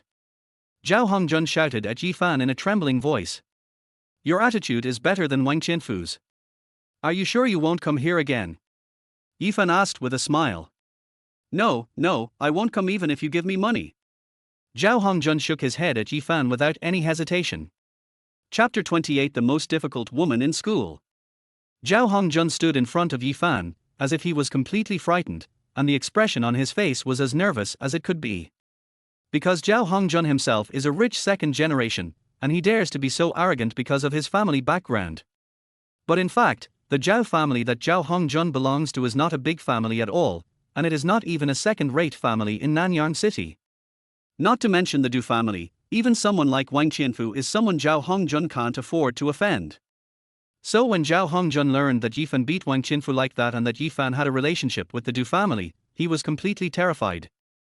Mr. Yi, I really didn't know Chu Runting was your woman. If I knew, I wouldn't dare to provoke you even if you gave me 10,000 guts. Zhao Hongjun said to Yifan with a trembling voice. Chu 1111 stood in the distance and looked at Zhao Hongjun, with an extremely speechless expression on her face. She never expected that Zhao Hongjun was such a coward. Before the two sides even started fighting, Zhao Hongjun actually admitted defeat directly. She originally thought she could see a good show. Yifan glanced at Zhao Hongjun calmly, then said expressionlessly, Do you remember what I said to you just now? Remember. Zhao Hongjun didn't dare to hesitate at all and nodded at Yifan. Okay, now that you've remembered it, get out of here. If I find you harassing Chu Runting again, I'll break your legs. Do you understand me? Yifan said to Zhao Hongjun in a cold voice. Okay, I understand. After learning that Yifan was going to let him go, Zhao Hongjun breathed a sigh of relief and the expression on his face was obviously much more relaxed. After greeting his bodyguards, he drove away quickly. Chu Runting looked in Yifan's direction and couldn't help but think secretly in her heart that this might be the feeling of being protected by someone. Chu Runting had never had such a sense of security before. If it weren't for Yifan's appearance, she might never have experienced such a feeling in her life. Chu 1111 was in a bad mood. Her original plan was to watch the fight between Yifan and Zhao Hongjun, but she didn't expect things to turn out like this in the end. Mom, stop looking, let's go in. Chu 1111 walked to Chu Runting and whispered to her. Good. Chu Runting nodded, then glanced at Yifan before walking into the villa. In fact, Chu Runting originally planned to express her gratitude to Yifan. After all, Yifan had helped her solve a big problem. But because Chu 1111 was still here, there were some things she was embarrassed to say directly, so she could only wait for an opportunity to talk to Yifan again. Yifan followed Chu Runting with a smile. After entering the villa, Chu 1111 went directly to Chu Runting's room, so Yifan naturally had no chance to communicate with Chu Runting. Originally, the relationship between the two had been heating up rapidly because of what happened today. If Yifan could take advantage of this opportunity to increase his intensity, he might be able to create some sparks with Chu Runting tonight. But unfortunately, all this was ruined in Chu 1111's hands. Yifan could only return to his room alone. After taking a simple shower, he lay down on the bed to rest. Lying on the bed, Yifan took a look at the mall of the pretending and slapping system. At this time, Yifan had accumulated 3 more points of pretense, but this time Yifan did not seem to intend to continue exchanging pretense points for cash. Because he found that money didn't seem to be of much use. What were really useful were the skill books and other things in the system mall. After Yifan exchanged these things, he would not only have more skills, but he could also use these skills to show off, and after showing off, he could continue to exchange things. If this cycle continues, Yifan feels like he is going to be invincible. It is only a matter of time before you reach the peak of your life. 9 o'clock the next morning. Yifan was awakened by the sound of an alarm. He picked up his phone and saw that it was Zhang Liang calling. And this Zhang Liang is one of the few good friends of the owner of Yifan's body in school. Hello. Yifan answered the phone casually. Brother, where have you been? Our class has English class today. If you dare to be late, my goddess will definitely make you fail the course. Zhang Liang shouted excitedly. I slept a little late last night and just got up now. I'll be there soon. Yifan quickly replied, then hung up the phone, ran to the bathroom, washed up, changed his clothes, and ran out of the villa. Because Yifan got up late, Chu Runting and Chu 1111 had already gone out, so naturally he didn't see the two of them. Half an hour later, Yifan took a taxi to Nanyang University. It was around 9:50 in the morning when Yifan arrived at the classroom, and there were less than 10 minutes left before the English class started. This way. As soon as Yifan walked into the classroom, a boy with dyed yellow hair sitting in the last row waved at him. And this person is Zhang Liang. Yifan hesitated for a moment, then came and sat down next to Zhang Liang. Brother, what have you been busy with recently? You knew you had English class today, but you still dared to come so late. If you are late, you will definitely fail the course. Zhang Liang said to Yifan excitedly. I overslept this morning. Yifan explained lightly. Well, I heard that you are in love with Chu 1111 from our school. Was it last night? Zhang Liang gave Yifan an expression that said, you know what I mean. When did I start dating Chu 1111? Yifan quickly replied, and then continued, although Chu 1111 does want to pursue me, I am planning to focus on my studies now, so I don't want to fall in love at all. TSK, will you die if you don't brag? Zhang Liang curled his lips and continued, and the school beauty Chu is pursuing you, isn't your dream a little too beautiful? If you don't believe me, forget it. Yifan replied to Zhang Liang indifferently. Forget it, let's not talk about this anymore. I borrowed a CZ bar membership card from my friend. Tonight. Before Zhang Liang finished his words, he heard a rapid ring. My goddess is coming. I'll tell you after class. Zhang Liang quickly shut his mouth and sat obediently in his seat. According to the memory of this body, Zhang Liang should be considered a rich second generation. His family is in business. Although he is not extremely wealthy, he is still pretty good compared to ordinary people. Due to family reasons, Zhang Liang could attend most of his classes. He just had to pay some money at the end of the semester. However, he did not dare to miss any of his English classes. Because the English teacher in Yifan's class is the most difficult woman to deal with in the entire school. At the age of only 27, he was already a university professor. Even the principal had to be polite when meeting this woman. There are even rumors that this English teacher is the daughter of a large family in Jiangnan province. Of course, this woman has a more important characteristic. That is a devilish figure and an angelic face. Da. Just when Yifan was curious about what this English teacher looked like, the sound of high heels hitting the ground slowly rang out. The class fell silent in an instant, which could only be described as utterly silent. Chapter 29 helped Jiang Yan solve the problem. Da. The sound of high heels hitting the ground became clearer and clearer. Yifan slowly raised his head and looked towards the classroom door, only to see a woman in a black business suit slowly walking into the classroom. The woman was wearing a pure white shirt underneath her suit, revealing her soft and towering breasts. Her long, white legs were covered in black stockings. The material of the stockings was very thin, and one could vaguely see the woman's fair skin. On her feet were a pair of black high heels. Her jet black hair was tied up high, and her pretty face was so delicate that there was no floor at all. The most important thing is actually the unique cold and arrogant temperament of this woman. And this woman is the most difficult female teacher in Nanyang University, Jiang Yan. Jiang Yan walked directly into the classroom with her slender, white legs. Without any complicated procedures, she said directly, turn to page 63. Class starts now. There was a sporadic sound of flipping books in the classroom. Zhang Liang gently touched Yifan with his hand, then said with gritted teeth, Teacher Jiang is so beautiful.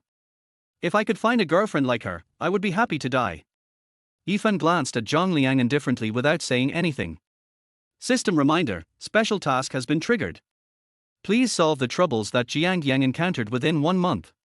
You can get 20 points of pretentiousness value as a reward if you complete the task. If the task fails, all their host's pretentiousness value will be deducted. However, at this moment, the voice of the pretentious and face-slapping system suddenly rang in Yifan's mind. Yifan was stunned for a moment after hearing the system's words, and then asked in his heart, what trouble is Jiang Yang in now? The system cannot tell their host needs to find the answer himself. Yifan was speechless for a moment. What kind of mission was this? Let me solve Jiang Yang's troubles, and don't even tell you what troubles Jiang Yang encountered. And it is also stipulated that it needs to be completed within 1 month. The most important thing is that if you fail to complete it, all your pretentiousness points will be deducted. Isn't he this just making fun of yourself? The expression on Yifan's face was extremely helpless. Only now did he realize that the so-called pretentiousness value was not so easy to obtain. Who knew what strange tasks the system would give Yifan when it had nothing to do? The class ended quickly. The bell rang for the end of get out of class, and Jiang Yang packed up her things and prepared to leave. Yifan hesitated for a moment, then ran straight to Jiang Yang's location. Since the system didn't tell Yifan what kind of trouble Jiang Yang was facing, Yifan could only choose to ask himself. After a while, Yifan finally caught up with Jiang Yang. Teacher Jiang, wait a moment. Yifan shouted at Jiang Yang. Jiang Yang slowly turned her head to look at Yifan, and then asked softly, Student Yifan, is there anything wrong? Teacher Jiang, have you run into any trouble recently? Yifan asked Jiang Yang very directly. Jiang Yang was obviously stunned for a moment after hearing Yifan's words, then frowned and said, Why do you ask that? I just want to ask if Teacher Jiang has run into any trouble recently. Yifan replied slightly embarrassedly. But after he said this, he realized how stupid his behavior was. He himself didn't have much contact with Jiang Yang, and they even rarely spoke. Now he came up and asked her directly if she had encountered any trouble recently. Who would tell you? As expected, Jiang Yang said directly in a cold voice, I haven't encountered any trouble recently. After saying this, Jiang Yang walked forward. Teacher Jiang, I don't mean anything else. I just want to ask if you have any troubles that I can help you with. I just simply want to help you. Yifan hurriedly chased after her and said to Jiang Yang. Student Yifan, I'm not in any trouble right now, but if you continue to follow me, I feel like you might be in trouble. This woman Jiang Yang has always been so cold and aloof, and the tone of her voice makes people feel a little trembling. Yifan stood where he was and didn't dare to chase after her anymore. He knew in his heart that it would be useless to ask Jiang Yang like this. The best way was to get familiar with Jiang Yang first, and then find a way to find out what trouble Jiang Yang had encountered. However, there is a very tricky problem now. So how could Yifan become friends with this cold and beautiful teacher? Could it be possible that he would use the same method he used against Chu Runting to have an online romance with Jiang Yang? Yifan immediately dismissed the idea. Because he knew that Jiang Yang didn't have as good a temper as Chu Runting. If Jiang Yang found out that he was hooking up with her online, Yifan would be completely ruined. While thinking about these questions in his mind, Yifan turned around and walked back to the classroom. Zhang Liang, who had been sleeping on the table, opened his eyes dazedly and asked Yifan, Is get out of class over? Everyone has left. Yifan replied speechlessly. At this moment, he was in no mood to pay attention to Zhang Liang, because all he was thinking about was how to get in touch with Jiang Yang. Then let's go to the cafeteria to eat. We have classes in the afternoon. Zhang Liang stretched gently. Yifan turned his head and glanced at Zhang Liang, then asked softly, Haven't you always liked Teacher Jiang? Yeah, what's wrong? Zhang Liang nodded and asked. Then do you know how to get in touch with Teacher Jiang? Yifan continued to ask. Brother, are you kidding me? If I knew how to get in touch with Teacher Jiang, would I still tell you? Zhang Liang pouted and replied, then he seemed to suddenly react and asked Yifan, Yifan, are you crazy and planning to attack Teacher Jiang? I'm telling you, don't ever have that kind of thought. We can just look at women like Teacher Jiang. If you dare to pursue her, you're dead. You think too much. I have a girlfriend. I don't have any feelings towards Teacher Jiang. I just want to find her for something. Jiang Yang is indeed beautiful, but Yifan still likes Chu Runting in his heart, and he regards Chu Runting as his girlfriend, so he really doesn't have any thoughts about Jiang Yang. Is that so? Then I really can't help you with anything. Zhang Liang hesitated for a moment, then quickly said, but I have someone here who can help you. Who? Yifan asked hurriedly. She's my girlfriend's roommate.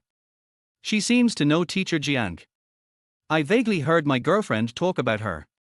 I think if I go find her, I might be able to get something out of her. Zhang Liang replied. That's great, tell me the contact information of your girlfriend's roommate. A hint of excitement flashed in Yifan's eyes.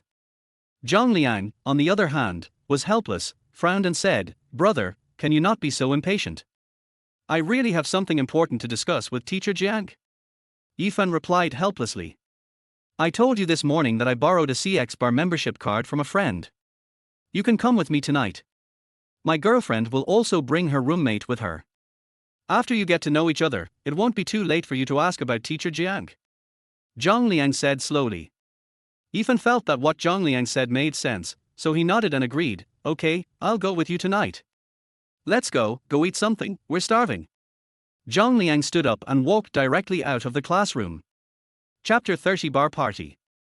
Yifan and Zhang Liang had a quick bite in the cafeteria and then went back to the classroom to attend class. But at this time, Yifan's mind was not on the textbook at all. First of all, he is a reborn person, so the things he learned in school are really useless to him. Secondly, all Yifan was thinking about was Jiang Yang's sexy long legs and what kind of trouble Jiang Yang was in. He himself was not very familiar with Jiang Yang, and it could even be said that they were two people who had nothing to do with each other.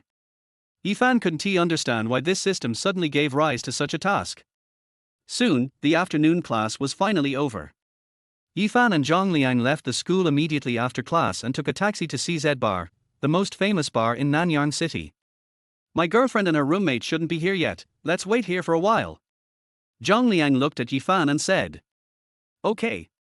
Yifan nodded slowly, then turned around and looked at the huge sign of CZ Bar. This bar can definitely be regarded as the largest bar in Nanyang City.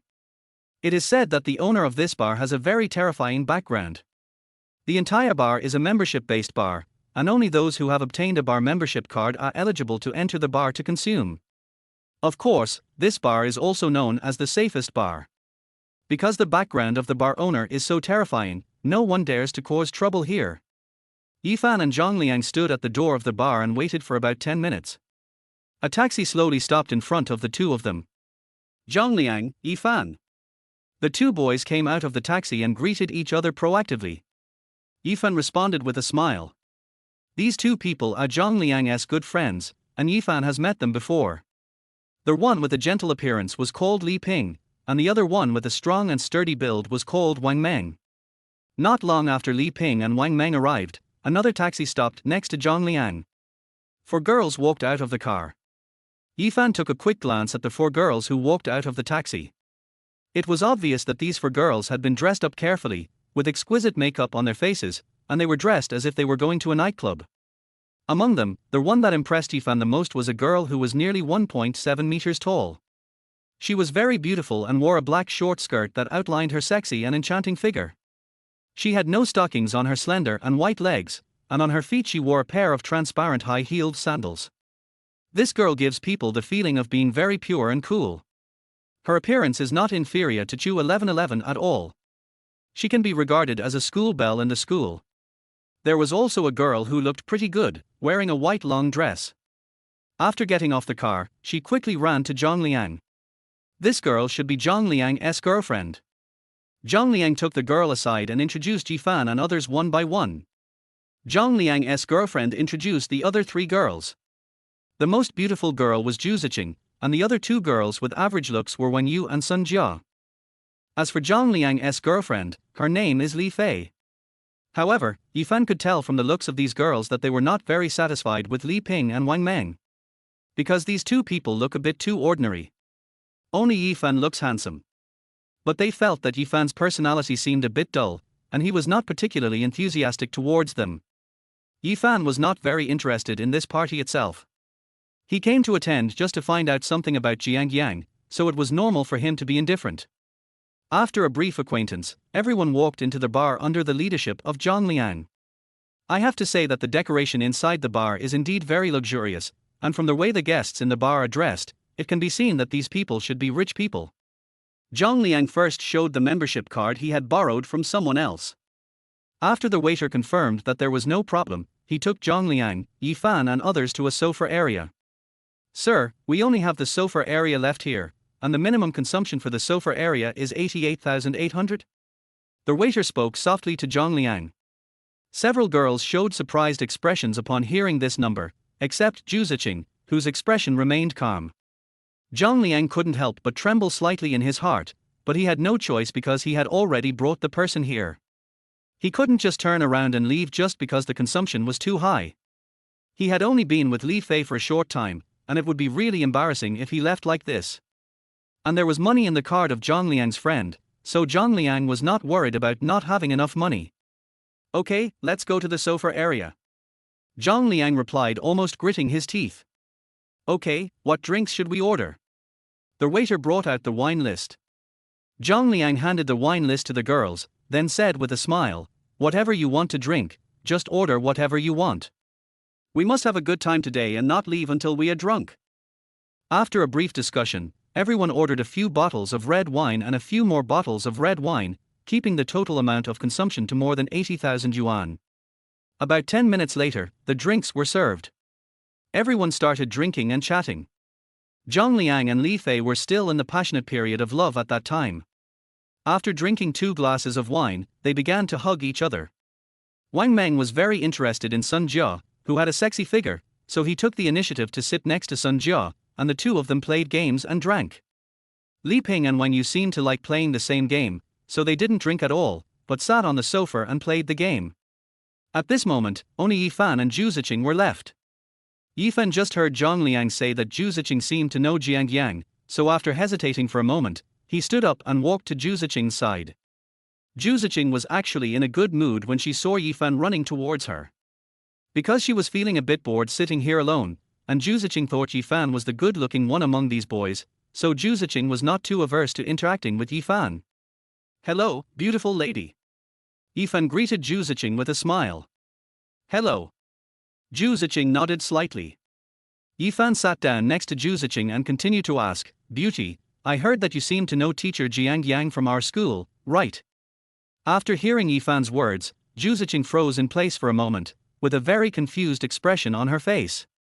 She originally thought that Yi Fan came over to chat with her, but she never expected that Yi Fan didn't ask about her, but asked if she knew Jiang Yang. Zhu Ziqing naturally knew Jiang Yang, because Jiang Yang is her nominal cousin. However, the Zhu family that Zhu Ziqing belongs to is just a branch of the Jiang family, and the two of them are not familiar with each other at all. "I'm sorry, I don't know him." Zhu Ziqing felt that Yi Fan might want to find a common topic with her, but she didn't like this topic very much, so she shook her head gently. "Oh well." Yi Fan replied calmly, and then did something that Zhu Ziqing never expected. Yi Fan actually turned around and left. And he walked very decisively. Zhu Ziqing sat there with an expression as angry as she could be. She found that Yi Fan was not trying to find any common topics with her at all. It seemed that Yi Fan really came here just to find out about Jiang Yang. For a moment, Zhu Ziqing didn't know how to vent her anger, so she could only pick up the wine glass on the table and take a sip of red wine. Yi Fan ran towards Zhang Liang's position angrily. He must find Zhang Liang to ask for an explanation. If Zhu Ziqing really doesn't know Jiang Yang, wouldn't it be a waste of his time to come here? Chapter 31, Fatal Question. Inside CZ Bar. Yi Fan quickly rushed to Zhang Liang and Li Fei, then pulled Zhang Liang away and said with a frown, "Stop kissing, come here and I have something to tell you." When Li Fei heard Yi Fan's words, her face flushed and she looked at Yi Fan with a slightly shy look. Zhang Liang wiped his mouth, frowned and asked, "Brother, what's wrong with you? Are you sick? Come with me quickly, I want to tell you something." Yi Fan urged in a low voice. A trace of helplessness flashed across Zhang Liang's eyes, and then he said to Li Fei, "Baby, wait for me here for a while, I'll go over and talk to Yi Fan." "Okay." Li Fei looked at Zhang Liang and nodded slightly. Yi Fan took Zhang Liang and went straight to the bathroom of the bar. "What on earth is going on? Are you dissatisfied with Zhu Ziqing or what? I think she's pretty. If Li Fei wasn't here, I'd be a little attracted to her." Zhang Liang asked Yi Fan with a grin, baring his teeth. Yi Fan glanced at Zhang Liang calmly, then frowned and said, "Didn't you tell me before that Zhu Ziqing knew Jiang Yang?" "I asked just now, and Zhu Ziqing didn't know Jiang Yang at all." Zhang Liang looked at Yifan helplessly, not knowing what to say. Brother, how long have you known Zhu Ziqing? Zhang Liang shouted at Yifan. We just met. Yifan replied in a low voice. Then why should I talk to you about Jiang Yang? Even if Zhu Ziqing really knows Jiang Yang, there seems to be no need for her to tell you, right? You came up and asked directly if she knew Jiang Yang. She was very kind to me by not calling you crazy, didn't you know that? Zhang Liang looked at Yifan and started to give him a scolding. Yifan felt that what Zhang Liang said actually made some sense. He and Zhu Ziqing didn't even know each other, so there was really no need for her to talk to him about these things. So what should I do now? After hesitating for a moment, Yifan asked Zhang Liang in a low voice. Brother, do you really need me to teach you this? There is so much wine on the table. If you just drink a few glasses with Zhu Ziqing and let her get drunk, she will tell you everything, right? Zhang Liang looked at Yifan and shouted helplessly. When Yifan heard Zhang Liang's words, he suddenly realized something and walked straight out of the bathroom. If you don't have anything else, please don't bother me. I'm really excited right now.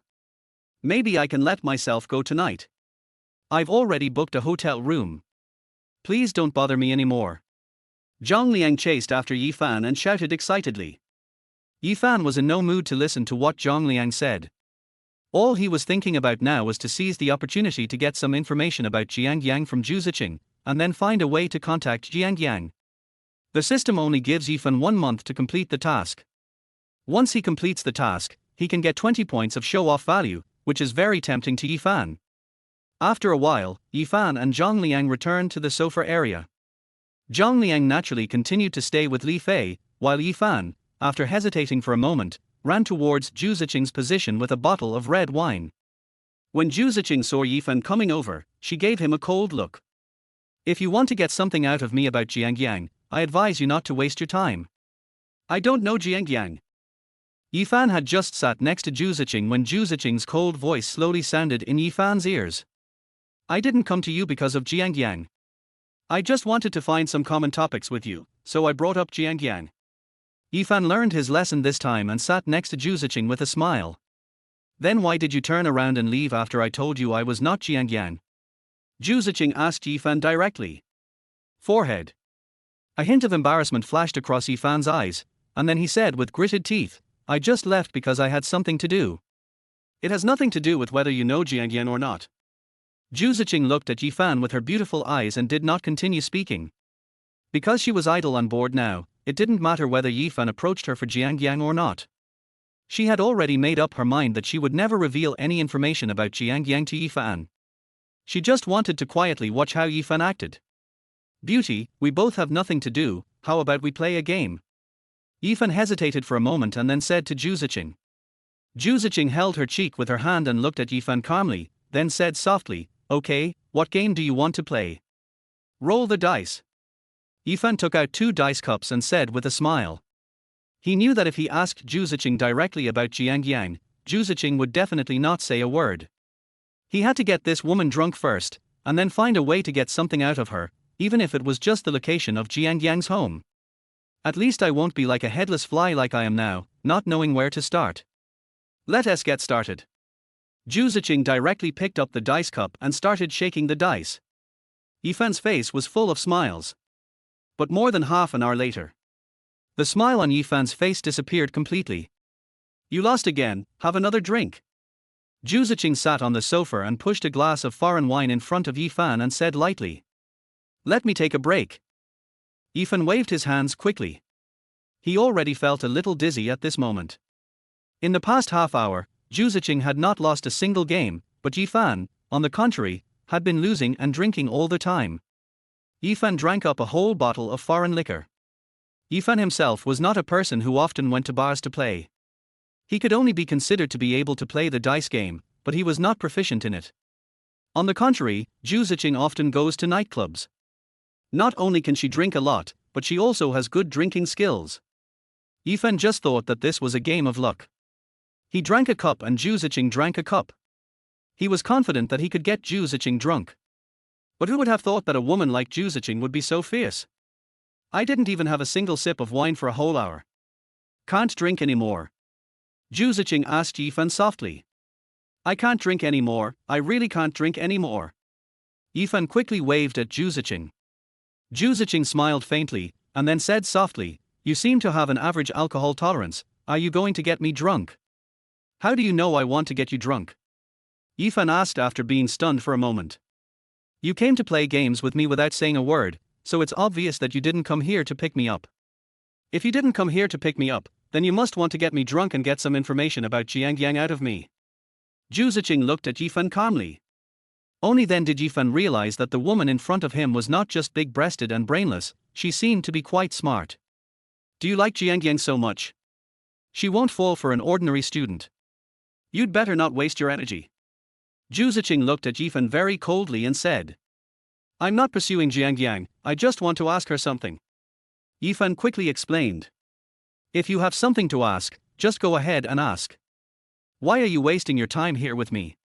Zhu Ziqing was a little confused about Yifan's train of thought. "Jiangyang is even more arrogant than you. She left after I didn't even say a few words." Yifan was in a very upset mood. He couldn't understand why the system suddenly gave him such a strange task. Zhu Ziqing hesitated for a moment, then whispered to Yifan, "How about this, since you can't drink anymore, let's just play truth or dare. If you win, ask me about Jiangyang. I will tell you what I know and what I can say." "Really?" When Yifan heard Zhu Ziqing's words, a hint of excitement flashed in his eyes. "Of course it's true. As long as you don't go and harass Jiangyang, there are some things I can tell you." Zhu Ziqing nodded slightly. Yifan took a deep breath and whispered, "Then let's just compare the size, otherwise I won't have a chance of winning." "Can?" Zhu Ziqing nodded happily. Yifan looked up at Zhu Ziqing and found that this girl seemed to be easier to approach than he had imagined. At least she was not the kind of girl who liked to act cool and aloof just because she was pretty. In the first round, Yifan lost. "Do you have a girlfriend?" Zhu Ziqing asked directly. "It's kind of there, but it's also not there." Yifan really couldn't define the relationship between himself and Chu Runting, so he gave an ambiguous answer. "Okay, then no," Zhu Ziqing said lightly. Yifan did not refute anything and continued to roll the dice. In the second round, Yifan finally won. "What is your relationship with Jiangyang?" Yifan wanted to confirm whether Zhu Ziqing really knew Jiangyang. "She can be considered my cousin, but we are not particularly familiar with each other. If you want to ask me something too private, I may not be able to answer you, and it is unlikely that I will answer you." Zhu Ziqing looked at Yifan and said, "Okay." Yifan nodded. But Yifan still lost the third game. Zhu Ziqing looked at Yifan and hesitated for a moment, then asked with a smile, "Who do you think is prettier, me or your girlfriend?" Yifan was stunned when he heard Zhu Ziqing's words. Isn't this a fatal question? Chapter 32: A Great Background. Yifan looked at Zhu Ziqing in front of him, and for a moment he was a little confused about how to answer Zhu Ziqing's question. If Yifan said that Zhu Ziqing was more beautiful than Chu Runting, it would be obviously a lie. But he was worried that if he told the truth, Zhu Ziqing might leave in anger. By then, wouldn't I have drunk so much alcohol in vain? Why? Is this question of mine difficult to answer? Zhu Ziqing asked with a smile after seeing Yifan hadn't spoken for a long time. It's a bit hard to answer. After all, different people have different tastes. Just because I think someone is pretty doesn't mean that they're really pretty. After weighing the pros and cons, Yifan came up with a more appropriate answer. What if I have to ask you to give me an answer? Zhu Ziqing held her cheek with her hand and looked at Yifan, saying in a playful tone. This. Yifan reached out and scratched his head. Only then did he realize how difficult Zhu Ziqing was to deal with. "Hello, beautiful lady." But at this moment, a handsome young man walked up to Zhu Ziqing and greeted her with a smile.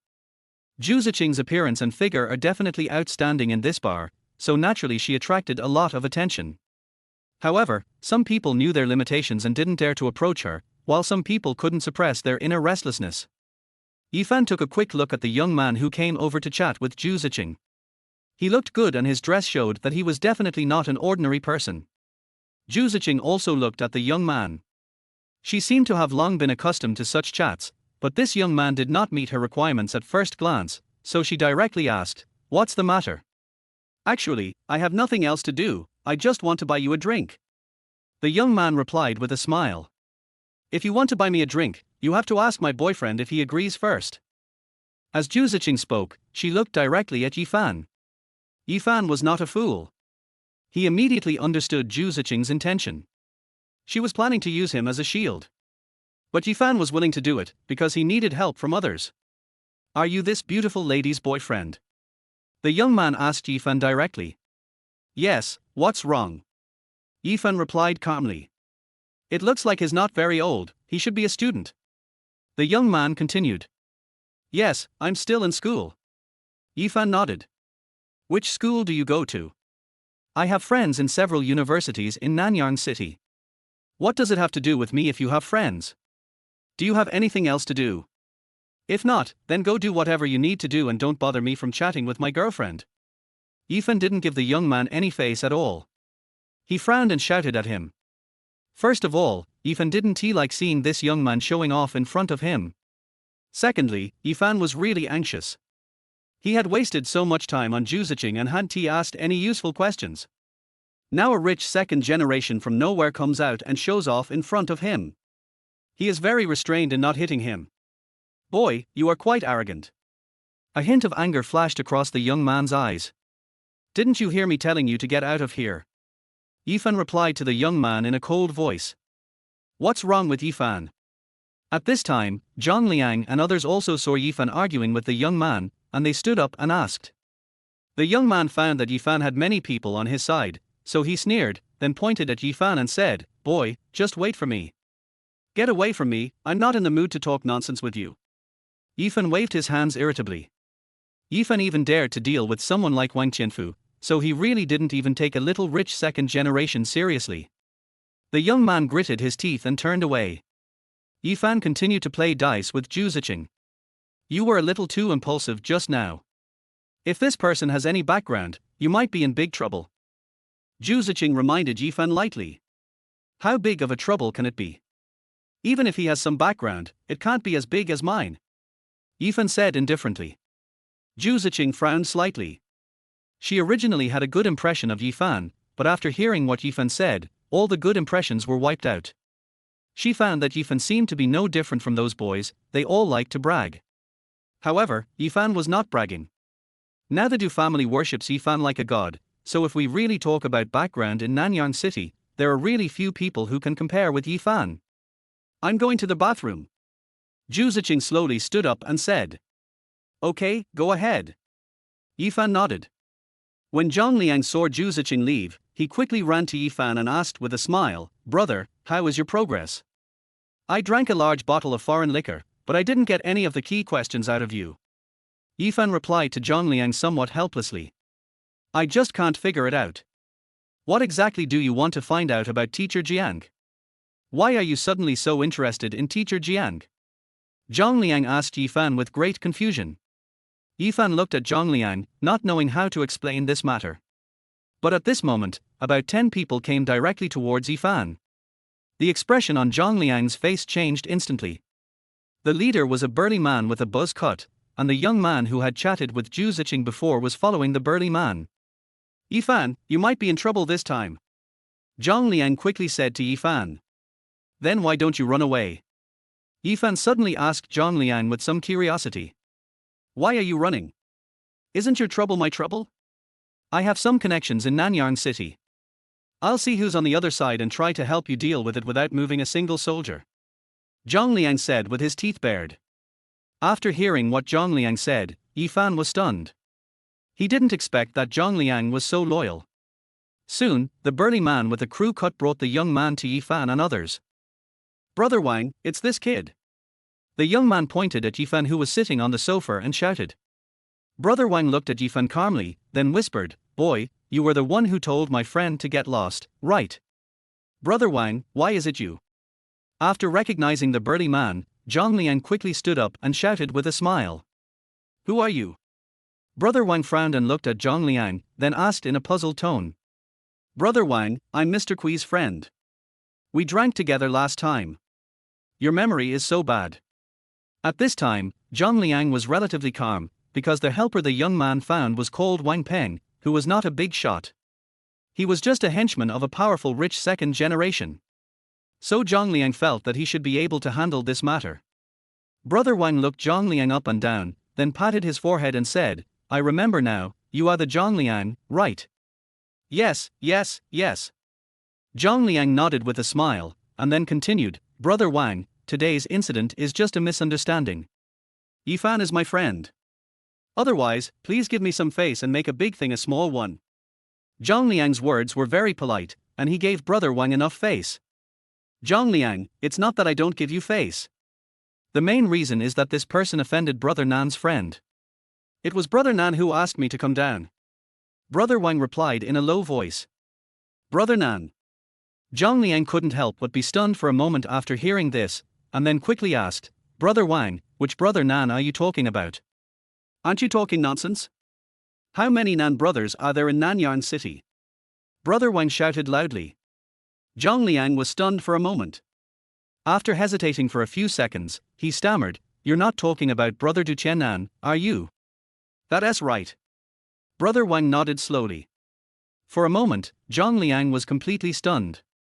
He never expected that the person Yifan offended would actually be Duchen Nan's friend. Chapter 33 Duchen Nan. In the circle of rich second generations in Nanyang City, basically everyone knows Duchen Nan. Duchen Nan is the direct descendant of the Du family, and unlike most of the third generations of the Du family, Duchen Nan does not have any big ambitions, and is not focused on fighting for the Du family's assets. This also led to Duchen Nan having a good popularity among the three generations of the Du family, and he was definitely one of the top figures in the circle of rich second generations in Nanyang City. Suddenly, sweat started to form on Zhang Liang's forehead. He knew that this was not something he could solve. Because of his identity and background, he can talk to people like Brother Wang, but he definitely cannot talk to Duchen Nan. Brother Wang, is there no room for negotiation on this matter? Zhang Liang asked Brother Wang in a low voice. There's no room for negotiation. Brother Nan wants me to take this guy out and teach him a lesson. Brother Wang said slowly. Zhang Liang hesitated for a moment, then said, Brother Wang, can you be a little gentler? This is my friend. I'll buy you a drink when I get a chance. Zhang Liang understood that since Yifan had offended Duchen Nan's people, he basically couldn't escape the beating today, so he could only try his best to protect Yifan. I'll just do it for your sake. It's not a deep hatred anyway. Brother Wang agreed very readily. Zhang Liang walked to Yifan's side, and then whispered to Yifan, Brother, I really don't have much ability to provoke people like Duchen Nan. I'm sorry for you, but they won't be too cruel. Just bear with it and it will pass. Yifan glanced at Zhang Liang indifferently, but he was actually quite touched in his heart. After all, Zhang Liang did try his best to help himself. Okay, kid, come out with us. Brother Wang shouted at Yifan expressionlessly. In fact, Zhu Ziqing had already returned a long time ago, but she didn't say anything. Instead, she just watched the excitement from the side. Because didn't Yifan say before that he had some background? So she was curious about Yifan's background. However, when Zhu Ziqing saw that Yifan seemed to have been frightened and sat there not daring to say a word, she walked out reluctantly. This incident was caused by her, so naturally she would not ignore Yifan. Wang Peng, Yifan had a conflict with this person just now because of me, so this matter is caused by me. Call Brother Nan now and ask him to give me some face. Zhu Ziqing slowly walked up to Wang Peng and said. Oh, Miss Zhu, it turns out to be you.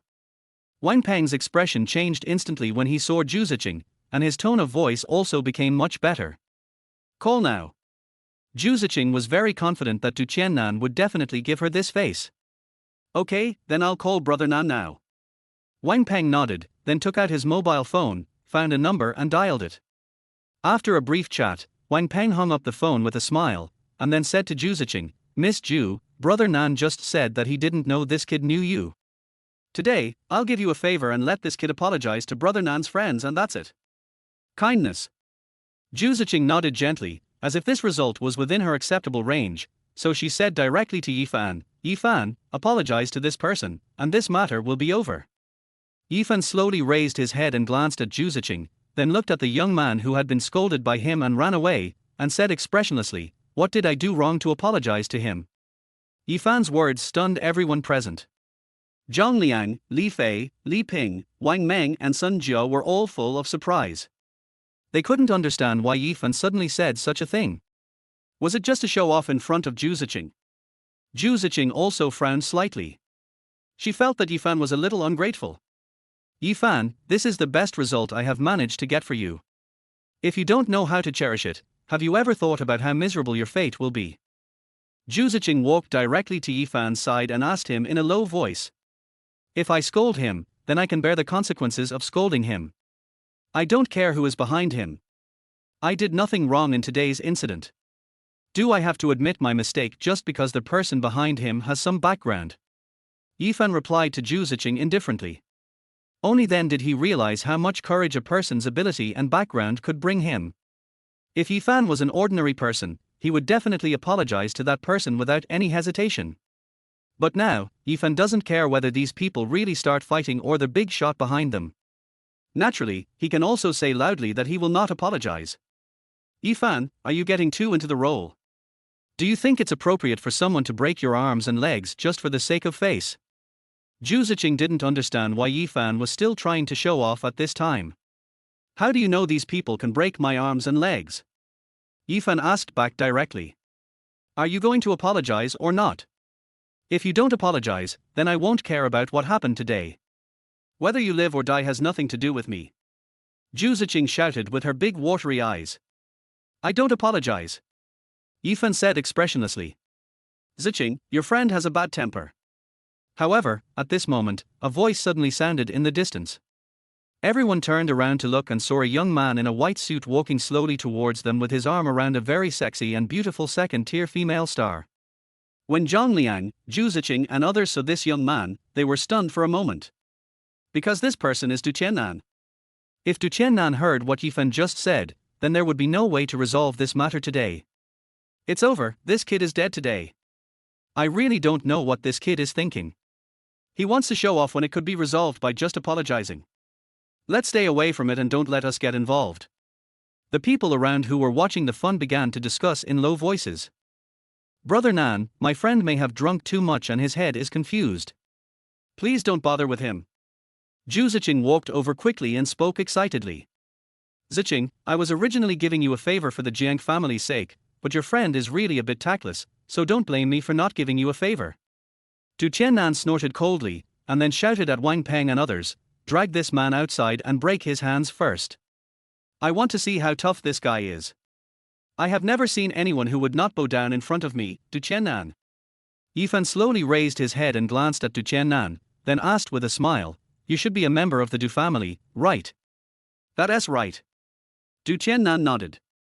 If you dare to touch me today, you may not be able to bear the consequences. Yifan slowly stood up and said to Du Qiannan. I can't afford it. Then I'm a little curious why I can't afford it. Du Qiannan didn't understand where Yifan got the courage to say this. Zhu Ziqing couldn't understand why he was still in the mood to show off here at this time. Crash. Wang Peng led more than a dozen people and rushed directly towards Yifan's position. Yifan simply moved his body, then rushed forward and kicked Wang Peng, who was in the front, directly away. Next, it was Yifan's performance alone. Du Qiannan's men flew backwards one after another. It seemed as if these people had no ability to resist in front of Yifan. Everyone present was stunned. Zhu Ziqing stared at Yifan with her big watery eyes.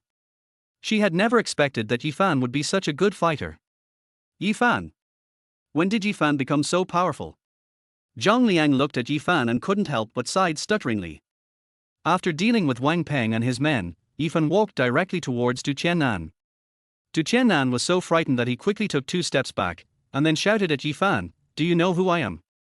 Do you dare to attack me? After hearing this, Yifan couldn't help but sneer.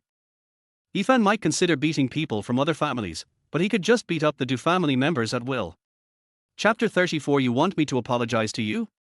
In just less than a minute, Du Qiannan's men were completely wiped out. Everyone present looked at Yifan with a stunned look on their faces, and the expressions on their faces were as shocked as they could be. They never expected that Yifan, who looked skinny and weak, could have such terrifying skills. In just less than a minute, all of Du Qiannan's men were knocked down by Yifan, and they lay on the ground groaning in extreme pain. At this moment, Du Qiannan also realized that something was wrong. He finally understood why Yifan was so arrogant just now and was unwilling to apologize no matter who begged him. Yifan walked towards Du Qiannan. Although Zhu Ziqing was also very shocked, she reacted quickly. If Yifan really beat Du Qiannan on impulse, then the matter would really get out of control. Yifan, are you crazy? Do you know who Brother Nan is? If you beat him up today, your life will be ruined. Even if a god comes, he can't save you. Do you know that? Zhu Ziqing rushed to Yifan and shouted at him in an excited tone. After hearing what Zhu Ziqing said, Yifan glanced at her calmly, then said in a very calm tone, "It's not that I want to attack him, but this person just wanted to break my hands and feet, so I fought back.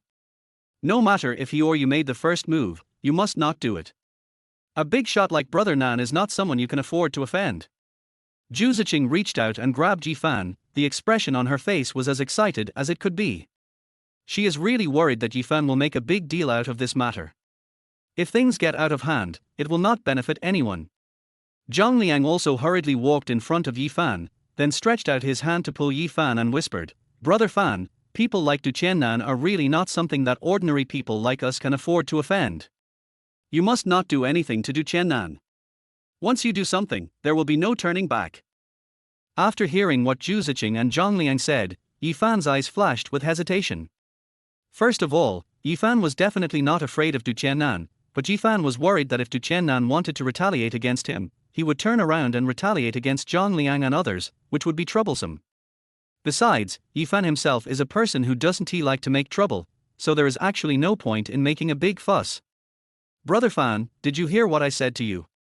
Zhang Liang asked Yifan anxiously. Zhu Ziqing also looked at Yifan with a frown. She seemed to have made up her mind that no matter what, she would never let Yifan attack Zhang Liang today.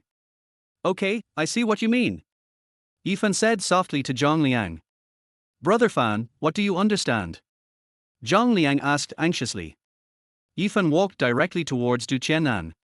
Just when Yifan was talking to Zhang Liang and Zhu Ziqing, Du Qiannan had already made several calls in a row seeking help. He didn't believe that there was anyone in Nanyang City who could touch him. Yifan walked up to Du Qiannan, looked him up and down, and said calmly, "I was originally planning to teach you a lesson, but my friends persuaded me just now, and I think what they said makes sense, so I'll give you a chance now. As long as you apologize to me honestly, I can pretend that what happened just now never happened." After Yifan finished saying this, everyone present looked in Yifan's direction with shock in their eyes. Du Qiannan couldn't help but be stunned for a moment. He originally thought that after Yifan knew his background, he would admit his mistake obediently, and he might even stop arguing with Yifan about this matter. But Du Qiannan never expected that Yifan would be so arrogant. Not only did he not apologize to him, but on the contrary, he asked him to apologize to him. Zhu Ziqing was also shocked after hearing Yifan's words. She really couldn't understand what was going on in Yifan's mind. Did Yifan really intend to kill her? If this matter gets out of hand, it might not just be Yifan who will die. Zhu Ziqing, Zhang Liang and others will definitely be implicated as well. This is also the reason why Zhu Ziqing has been trying her best to stop Yifan from touching Du Qiannan. Du Qiannan looked at Yifan and smiled, then asked him with a somewhat disdainful tone, "You just said you wanted me to apologize to you, right?" "That's right." Yifan nodded slowly. "I really didn't expect that there would be someone in Nanyang City who dared to ask me, Du Qiannan, to apologize. You are definitely the first one. I can give you this opportunity today, but can you give me some time? We can talk about the apology after my people arrive. Du Qiannan may know that his reinforcements will arrive soon, so he is obviously delaying time here on purpose." "Of course. Didn't you just call for help? I can wait for your helpers to come." Yifan was also fearless at this time. Because he didn't care how many people Du Qiannan could call over. Even if Du Qiannan called over 10,000 people today, it would not be as effective as a casual phone call made by Yifan. Du Qiannan frowned and looked at Yifan. He really couldn't understand where Yifan's confidence came from. Even Du Qiannan suspected that Yifan had some identity background that he didn't know about, or whether he was a rich second generation from other places. But Du Qiannan is very well informed. If Yifan really has some incredible background, Du Qiannan would definitely be the first to know. Zhu Ziqing, Zhang Liang and others didn't understand what Yifan was trying to do at this moment. However, as long as Yifan did not attack Du Qiannan, their hearts, which had been beating in their throats, finally settled down. "Brother Fan, if you go and have a good talk with Du Qiannan, maybe this matter will just pass. Why did you ask Du Qiannan to apologize to you?" Zhang Liang walked to Yifan's side, frowned and asked Yifan in a helpless tone. Yifan glanced at Zhang Liang calmly, then whispered, "This man just wanted to break my hands and feet. What's wrong with me asking him to apologize now? Is this request too much? He is Du Qiannan, how could he apologize to you?" Zhang Liang looked at Yifan and for a moment he didn't know what to say. Yifan smiled disdainfully and said calmly, "So what if he is from the Du family?" After hearing what Yifan said, Zhang Liang and Zhu Ziqing were both speechless. After looking at each other, they chose not to continue talking. Because they couldn't figure out what Yifan was trying to do, and this matter was not something they could control. They had been persuading Yifan for such a long time, but to no avail, so the two of them did not plan to continue persuading him. In Zhu Ziqing's eyes, Yifan might be so ignorant of the world because he relies on his fighting ability. Sometimes it is a good thing to teach such people a lesson. Yifan, if you find something wrong, run away. I know you are a good fighter, but don't show off too much. Zhang Liang hesitated for a moment, but still spoke up to remind Yifan. Yifan nodded slightly. Just at this moment, footsteps suddenly sounded at the door of the bar. A young man rushed in with more than 20 strong men. "Today I want to see who is the person who dares to bully Master Du," the leading young man shouted at the top of his lungs. Zhu Ziqing couldn't help but frown slightly when she saw this young man, because this young man was also the son of a very powerful family in Nanyang City. "Yeah, he even wants to beat my brother Nan, what kind of god is this?" Soon after, another large group of people walked into the bar. "You really don't know how high the sky is and how deep the earth is. Don't you know whose territory Nanyang City belongs to?" The third wave of people also entered the bar. In just less than 10 minutes, about 70 or 80 people came to Du Qiannan. Zhu Ziqing couldn't help but tremble at the sight of these people. Because these people are basically the top second-generation rich people in Nanyang City. If Yifan really fought with these people today, even if Yifan could win, he would not be able to stay in Nanyang City in the future. A hint of pride flashed into Qiannan's eyes, and he walked straight towards Yifan. "You wanted me to apologize to you just now, didn't you?" Du Qiannan asked Yifan in a cold voice. "Yes." Yifan replied very calmly. Everyone present showed surprised expressions when they heard Yifan's words. No one had thought that Yifan would be so brave. Even when surrounded by so many people, he still dared to say this. Zhu Ziqing also frowned and looked at Yifan. She couldn't help but secretly think in her heart that even if Yifan had great abilities, he would definitely not be a match for so many people. So what was the confidence that allowed him to say this?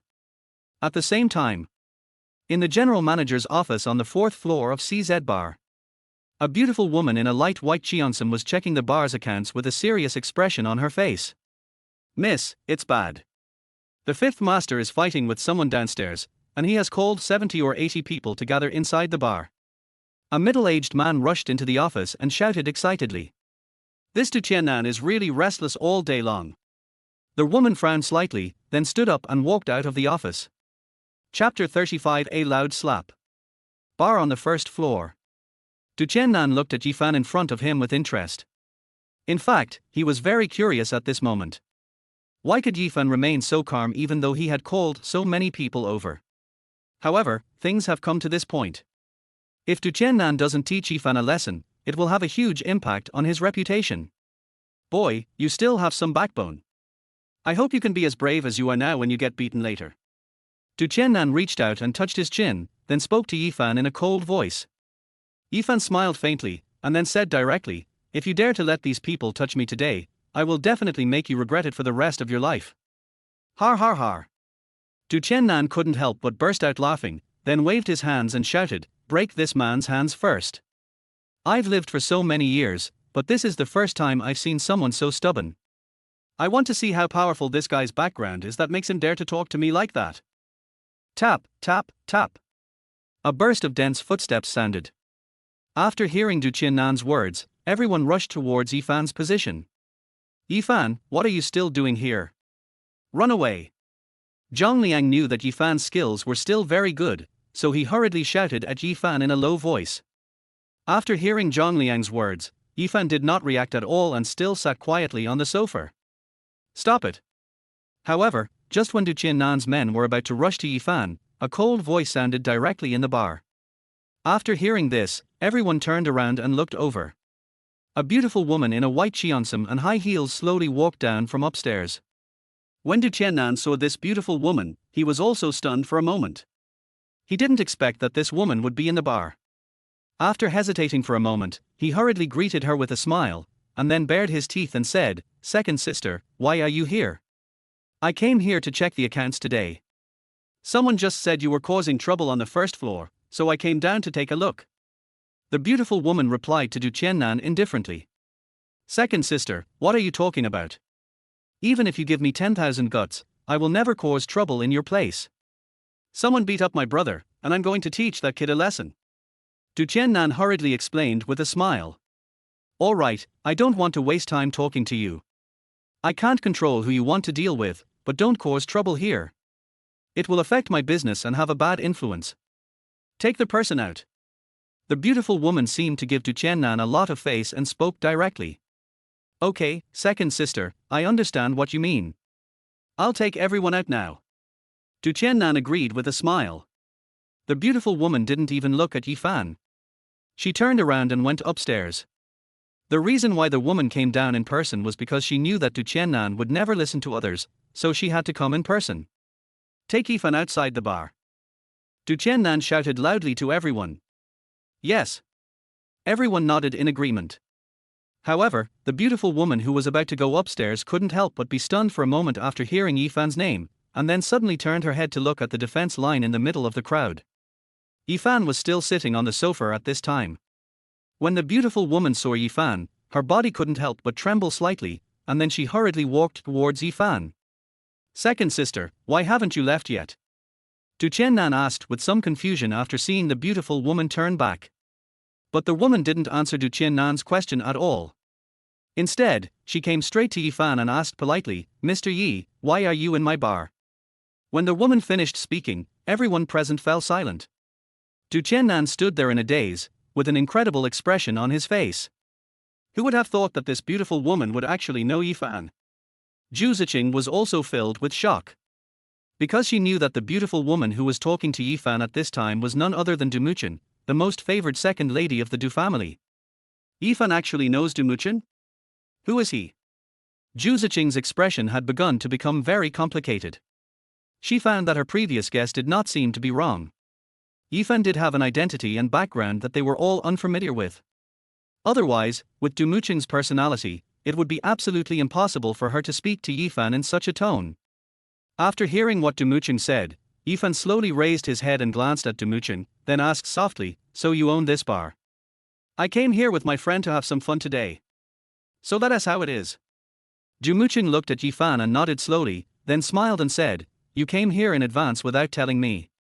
If I had known earlier, I would definitely have reserved the best private room for you in advance." When everyone present heard Du Muchen's words, their eyes were filled with shock that could not even be described. Who is Du Muchen? She is the real daughter of the Du family, and Du Muchen's father will inherit the position of head of the family in the future. So there is no need to compare with others. Even compared with Du Tiannan, Du Muchen's status and position are much higher. Zhu Ziqing, Zhang Liang and others realized at this moment that Du Muchen and Yifan might not just be acquaintances, because if they were just friends, there would be no need for Du Muchen to be so humble when talking to Yifan. As for Du Tiannan and the rich second generations that Du Tiannan called over, the expressions on their faces at this moment were also very ugly. A person who could gain such respect from Du Muchen must be someone they couldn't afford to offend. "Second sister, what's going on?" After hesitating for a moment, Du Tiannan walked directly to Du Muchen's side. Du Muchen glanced at Du Tiannan calmly, and immediately realized what was going on. She frowned and asked Du Tiannan, "The person you said you wanted to deal with was not Mr. Yi, right?" Du Tiannan noticed that Du Muchen's face seemed a little strange, so he stood there in a daze, not knowing how to respond to Du Muchen's question. "Du Tiannan, let me ask you, was the person you wanted to deal with just now Mr. Yi?" Du Muchen stared with her big watery eyes, and her pretty face was full of frost. "Second sister, this is what happened." Du Tiannan realized that something was wrong and hurriedly opened his mouth to explain. "Du Tiannan, I'm not asking you what happened now. I'm just asking you whether the person you offended just now is Mr. Yi." Du Muchen's expression seemed to be extremely angry. Because no one knows better than her how important Yifan is to the Du family now. To put it simply, Yifan is the only person who can save Du Zhaxiong now. Before Du Zhaxiong was detoxified, Yifan's status in the Du family was unmatched. Second sister, I really didn't know Yifan was your friend. If I knew, I would never do anything to him. Du Qiannan felt that he had lost face after being scolded by Du Muqing in front of so many people, but he still did not dare to refute Du Muqing because he knew Du Muqing's status in the Du family. Mr. Yi is not my friend, he is the great benefactor of our Du family. Du Muqing shouted expressionlessly. Our Du family's benefactor. Du Qiannan couldn't help but be stunned for a moment after hearing Du Muqing's words, with a very confused expression on his face. Everyone around had expressions of disbelief. Zhu Ziqing took a deep breath. At this moment, she finally understood why Yifan had acted so confident from beginning to end. It turns out that Yifan is also related to the Du family, and based on Du Muqing's reaction at this moment, it can be seen that this is not an ordinary relationship. Second sister, I really don't know Yifan. I don't know what's going on. Du Qiannan stuttered as he spoke to Du Muqing. Du Muqing took a deep breath and whispered, Du Qiannan, I will settle this matter with you after I get home. You should apologize to Mr. Yi right now. Du Qiannan looked at Du Muqing and froze in place for a moment. A trace of anger flashed in his eyes. Then he gritted his teeth and said to Du Muqing, Second sister, you want me to apologize to him in front of so many people? That's right.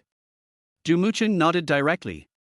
Second sister, there are so many people here, can you please give me some face? Du Qiannan continued in a low voice. Du Qiannan, let me ask you, are you going to apologize or not? Du Muqing didn't waste any time and asked directly. Second sister, don't you even give me this little bit of face? Du Qiannan never thought that things would develop to this point.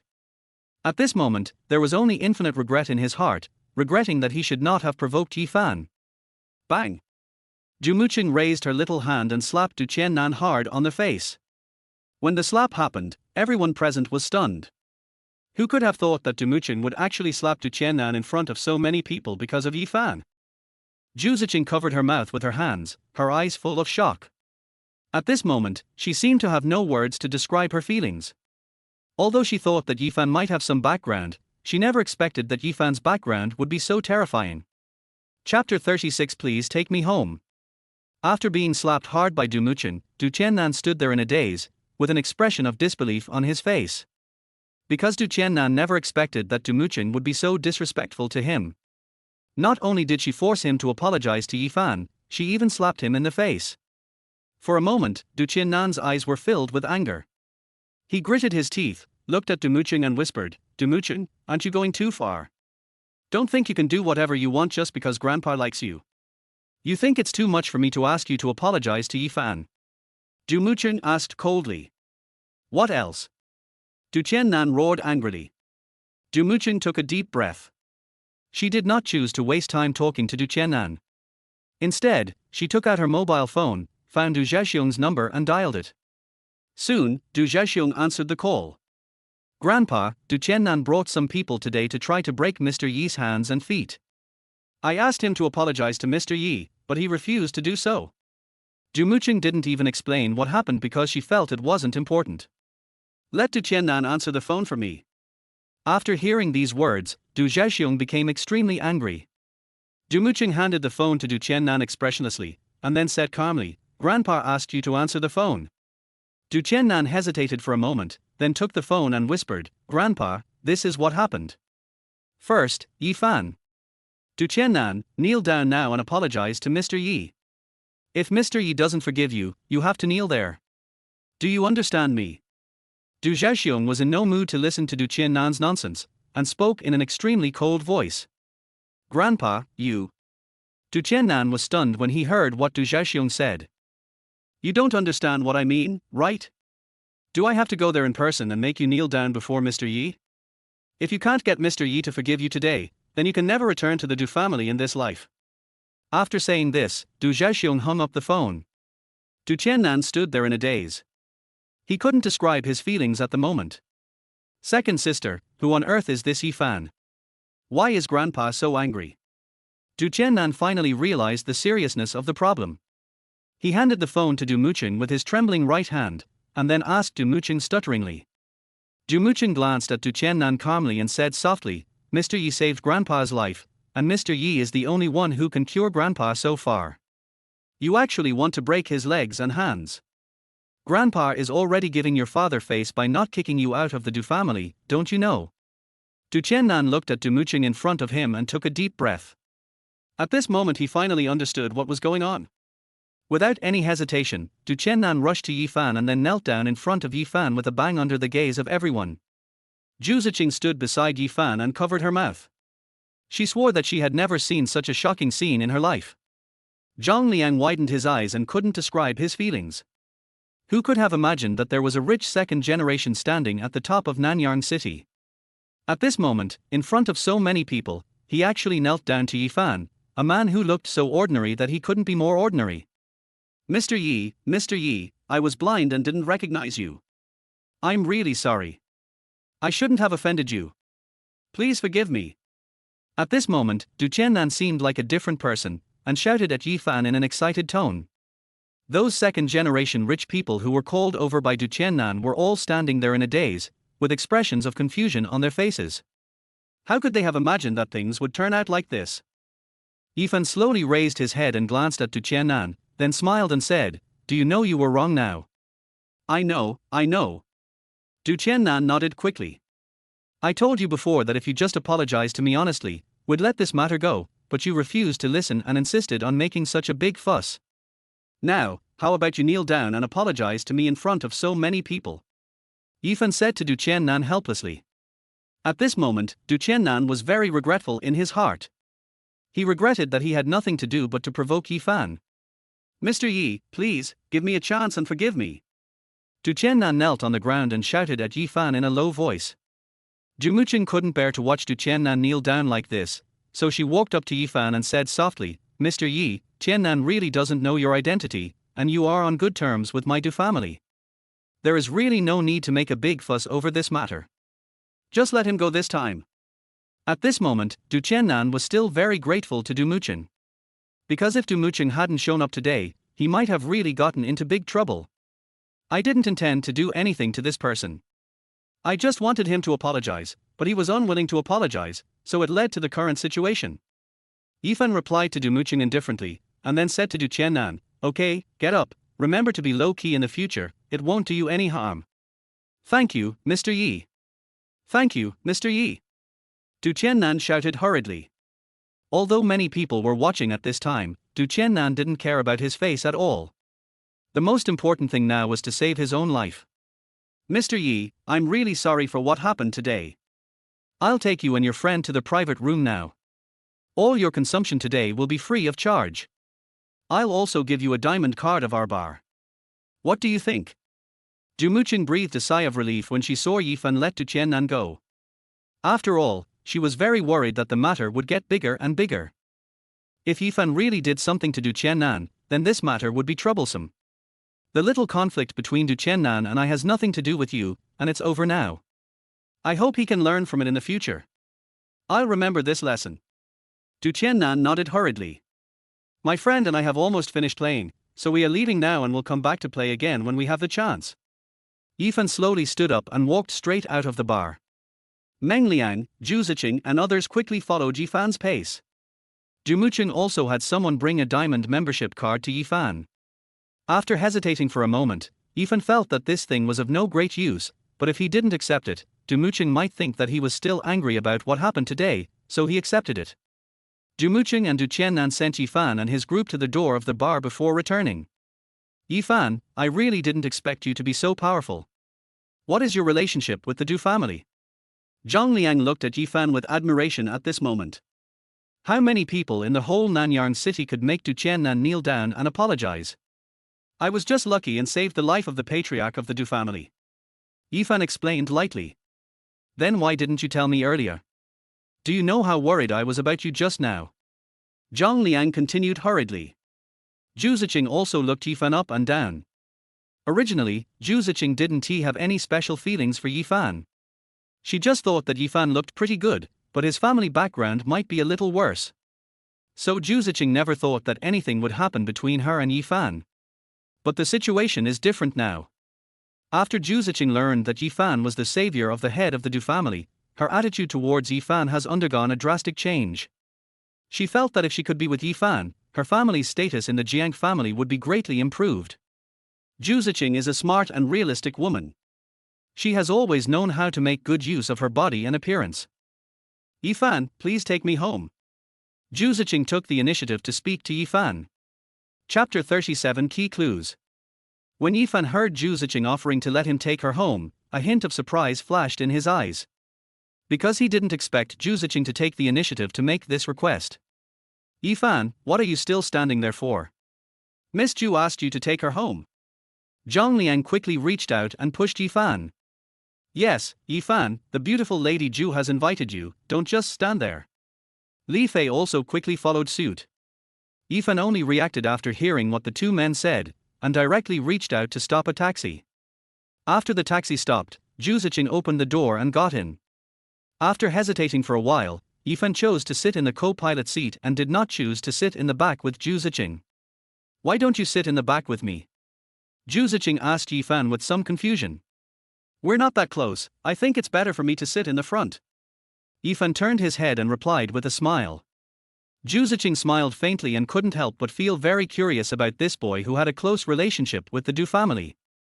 Zhu Ziqing was born into a big family like the Jiang family, so she has developed the ability to observe people's words and expressions since she was a child. Originally, when she first met Yifan, she thought that Yifan was just an ordinary person, so she had no intention of interacting too much with Yifan, because an ordinary college student had no value in her eyes. However, after experiencing the series of events that happened in the bar, Zhu Ziqing realized that Yifan's background might not be as simple as she had imagined, so Zhu Ziqing had the idea of having more contact with Yifan. Contact, but it doesn't mean that Zhu Ziqing really intends to be with Yifan or anything like that. Because even if they become ordinary friends, Yifan will become a very important network of contacts for Zhu Ziqing in the future. Zhu Ziqing may be what people often call a socialite.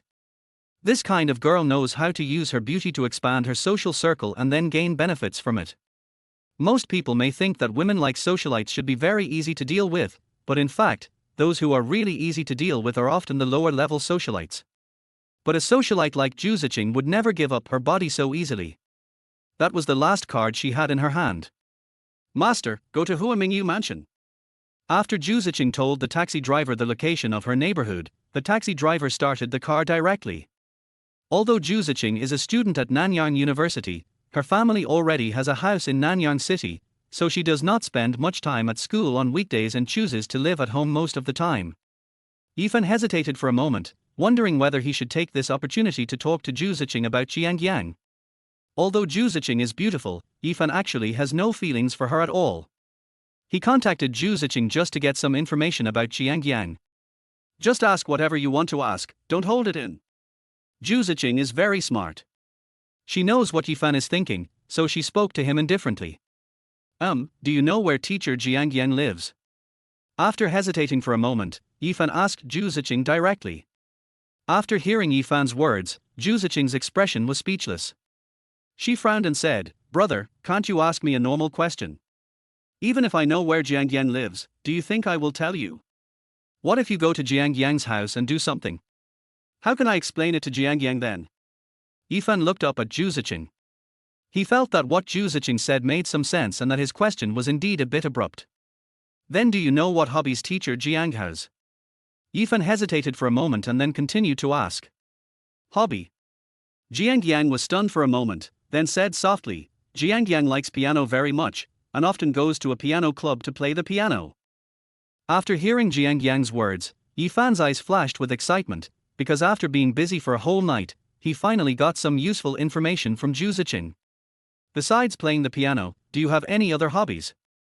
Since Yifan himself knew nothing about piano, he planned to see if there was anything else he was good at. Other hobbies? Zhu Ziqing hesitated for a moment, then said softly, Jiangyang is a very self-disciplined person. She goes to the gym next to our school every Wednesday and Friday to work out. I don't know much about the rest, after all, Jiangyang and I are not very familiar with each other. Yifan looked at Jiangyang's delicate face and couldn't help but want to kiss her directly, because this news was really too important. Yifan knew nothing about piano, but anyone could go to the gym, and Zhu Ziqing told him the time and place, so he could save himself a lot of trouble. What? Master, stop the car. Yifan shouted directly at the taxi driver. The taxi driver and Zhu Ziqing were both stunned after hearing Yifan's words. Especially the expression on Zhu Ziqing's face was as angry as it could be. She never expected that Yifan would be so realistic. He wanted to get off the car just after asking her some information. Yifan, I'm not home yet. Zhu Ziqing said to Yifan with a dark face. Yifan turned his head to look at Zhu Ziqing, then smiled awkwardly and said, I'm sorry, I just forgot about this. Master, please continue driving. Zhu Ziqing sat in the back row, looking in Yifan's direction, her pretty face cold, not wanting to say a word. Naturally, Yifan was in no mood to pay attention to Zhu Ziqing. He is such a realistic person, he will just take advantage of others and forget about it. More than 10 minutes later, the taxi stopped at the gate of a luxurious community. Zhu Ziqing opened the car door and got out, and Yifan followed her out of the car, then said with a smile, Miss Zhu, how about we add each other on WeChat? After hearing Yifan's words, the coldness on Zhu Ziqing's face eased a little, and she secretly thought that Yifan finally got it. Taking out his mobile phone, Yifan took the initiative to add Zhu Ziqing as a friend on WeChat. If nothing else, I'll go home first. Zhu Ziqing spoke softly to Yifan. Wait, if it's convenient, can you give me Teacher Jiang's WeChat so I can add her? Yifan asked Zhu Ziqing with a grin, baring his teeth. Zhu Ziqing couldn't help but take a deep breath when she heard Yifan's words. Only then did she realize that Yifan added her as a friend in order to get her to pass on Jiang Yang's WeChat. Zhu Ziqing was extremely speechless and ran straight into the community without even looking back. Why are you leaving? Without even saying goodbye. Yifan looked at Zhu Ziqing's back and muttered something softly, then turned around and got into a taxi, asking the taxi driver to take him back to Chu Runting's home. It was already past 10 o'clock in the evening when Yifan returned to Chu Runting's villa. At this time, Chu Runting's door was open, and Yifan walked straight over. Chu Runting was wearing a pink lace pajamas and was bending over to pack her suitcase. The thin pajamas could not cover Chu Runting's graceful figure at all. 80% of her long legs were exposed to the air, and her towering chest outlined an amazing curve. Yifan, you're back. Chu Runting saw Yifan standing at the door and quickly stood up and asked Yifan. Kindness. Yifan nodded, then walked into Chu Runting's room and asked softly, Aunt Chu, are you planning to go out? Yes, tomorrow I'm going to visit 1111's grandfather's house with him, and it may take 2 or 3 days for us to come back. Chu Runting replied softly. Is that so? Then let me help you clean up. As Yifan spoke, he reached out and picked up the clothes that Chu Runting had placed on the bed. But when Yifan picked up the thin skirt, he was stunned. Because under the skirt is Chu Runting's extremely sexy underwear. Chapter 38 Kidnapped. After Yifan saw Chu Runting's underwear, he felt the blood in his body boiling. Because these underwear are really a bit too sexy. Chu Runting naturally also noticed the clothes on the bed. Her pretty face instantly turned red, and she quickly ran to the bed to put away the underwear. But perhaps because she was running in a hurry, she accidentally lost her balance and fell towards Yifan. Yifan reacted quickly and hugged Chu Runting's slender and soft waist. At this moment, Chu Runting felt as if she had been electrocuted. The atmosphere in the bedroom began to become somewhat ambiguous. The warm yellow light shone on Chu Runting's face. Yifan felt that his body was beginning to be out of control. He wanted to press this sexy beauty in front of him onto the bed. Chu Runting didn't know what to do. She held her pajamas tightly with both hands and bit her lips gently. Mom, have you seen my facial cleanser? However, at this moment, Chu 1111's voice broke the silence in the room.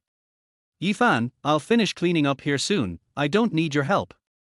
Chu Runting regained consciousness instantly and spoke to Yifan in a low voice. Yifan quickly helped Chu Runting up, and then said softly, Aunt Chu, I'll go out first. Kindness. Chu Runting nodded slightly. Yifan walked out of Chu Runting's room quickly.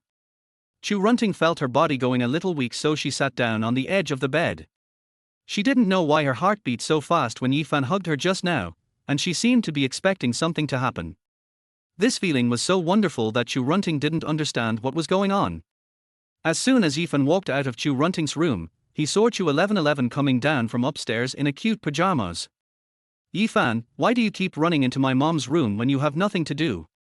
Chu 1111 shouted loudly with her big watery eyes. If I don't run to your mother's room, why should I run to your room? Yifan replied lightly, then turned around and walked into his room. Bang, bang, bang. The next second, there was a violent knock on the door. Yifan, you bastard, get out here. Get out here now. Yifan let Chu 1111 shout outside the door, but he had no intention of opening the door. A few minutes later, Chu 1111 finally left. Yifan washed up and then lay on the bed thinking about how to help Jiang Yang. Chu Runting and Chu 1111 will both leave Nanyang City tomorrow. This is a good thing for Yifan. At least he can focus most of his time and energy on Jiang Yang. 9 o'clock the next morning. When Yifan woke up, he found that Chu Runting and Chu 1111 had already left.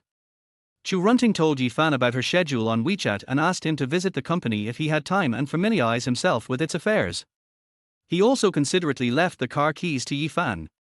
Yifan replied, "I'll miss you," and went straight to wash up.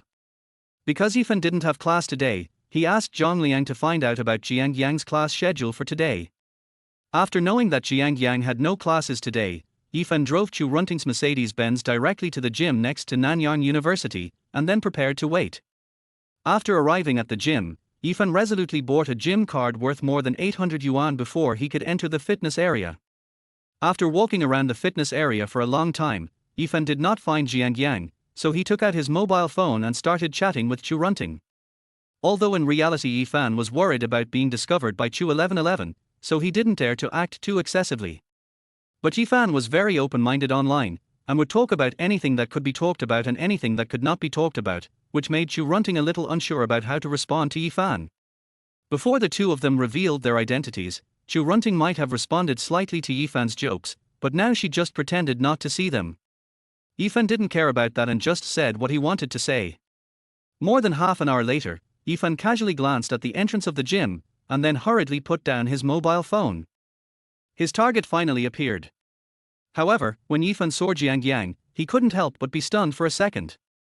Because Jiang Yang's outfit at this moment was really too sexy and beautiful, not only Yifan, but it seemed that all the men in the gym were controlled by this woman. Jiang Yang's jet black hair was tied into a high ponytail, and her delicate face was simply impeccable. She wore a black tight sports t-shirt, which showed her soft and tall chest and slender and attractive waist. She wore a pair of yoga pants that no man could resist, and a pair of white sneakers on her feet. Jiang Yang's figure is perfect in itself, and this kind of dress can show off her perfect figure to the greatest extent. At this moment, Yifan finally figured out why so many men like fitness. Just when Yifan was stunned, Jiang Yang actually walked past him and went straight into the room where ladies were training yoga. Yifan quickly got up and followed, but when he saw the sign outside the yoga room saying "Men Not Allowed," he could only stop helplessly and stood outside the yoga room waiting for Jiang Yang to come out. God will not let down those who work hard. More than half an hour later, Jiang Yang really walked out of the yoga room. "Teacher Jiang, what a coincidence, I bump into you here." When Yifan saw Jiang Yang coming out, he hurriedly went up to her and said with a smile, "Yifan? Why are you here?" Jiang Yang turned her head to look at Yifan and asked in a surprised tone, "I often come here to work out." Yifan replied with a smile, "Oh. Jiang Yang nodded slowly, and without giving Yifan a chance to continue speaking, she turned around and ran towards the women's bathroom in front. Yifan collapsed as he stood at the bathroom door. He really couldn't understand why the system suddenly gave him such a task, and why it was given to him by a woman named Jiang Yang. Jiang Yang could be considered the coldest woman Yifan had ever met. However, Yifan had no other choice at this moment and could only choose to stand outside the bathroom and wait. But in the blink of an eye, 10 minutes had passed. Yifan found that Jiang Yang had not come out yet, so he could only continue waiting.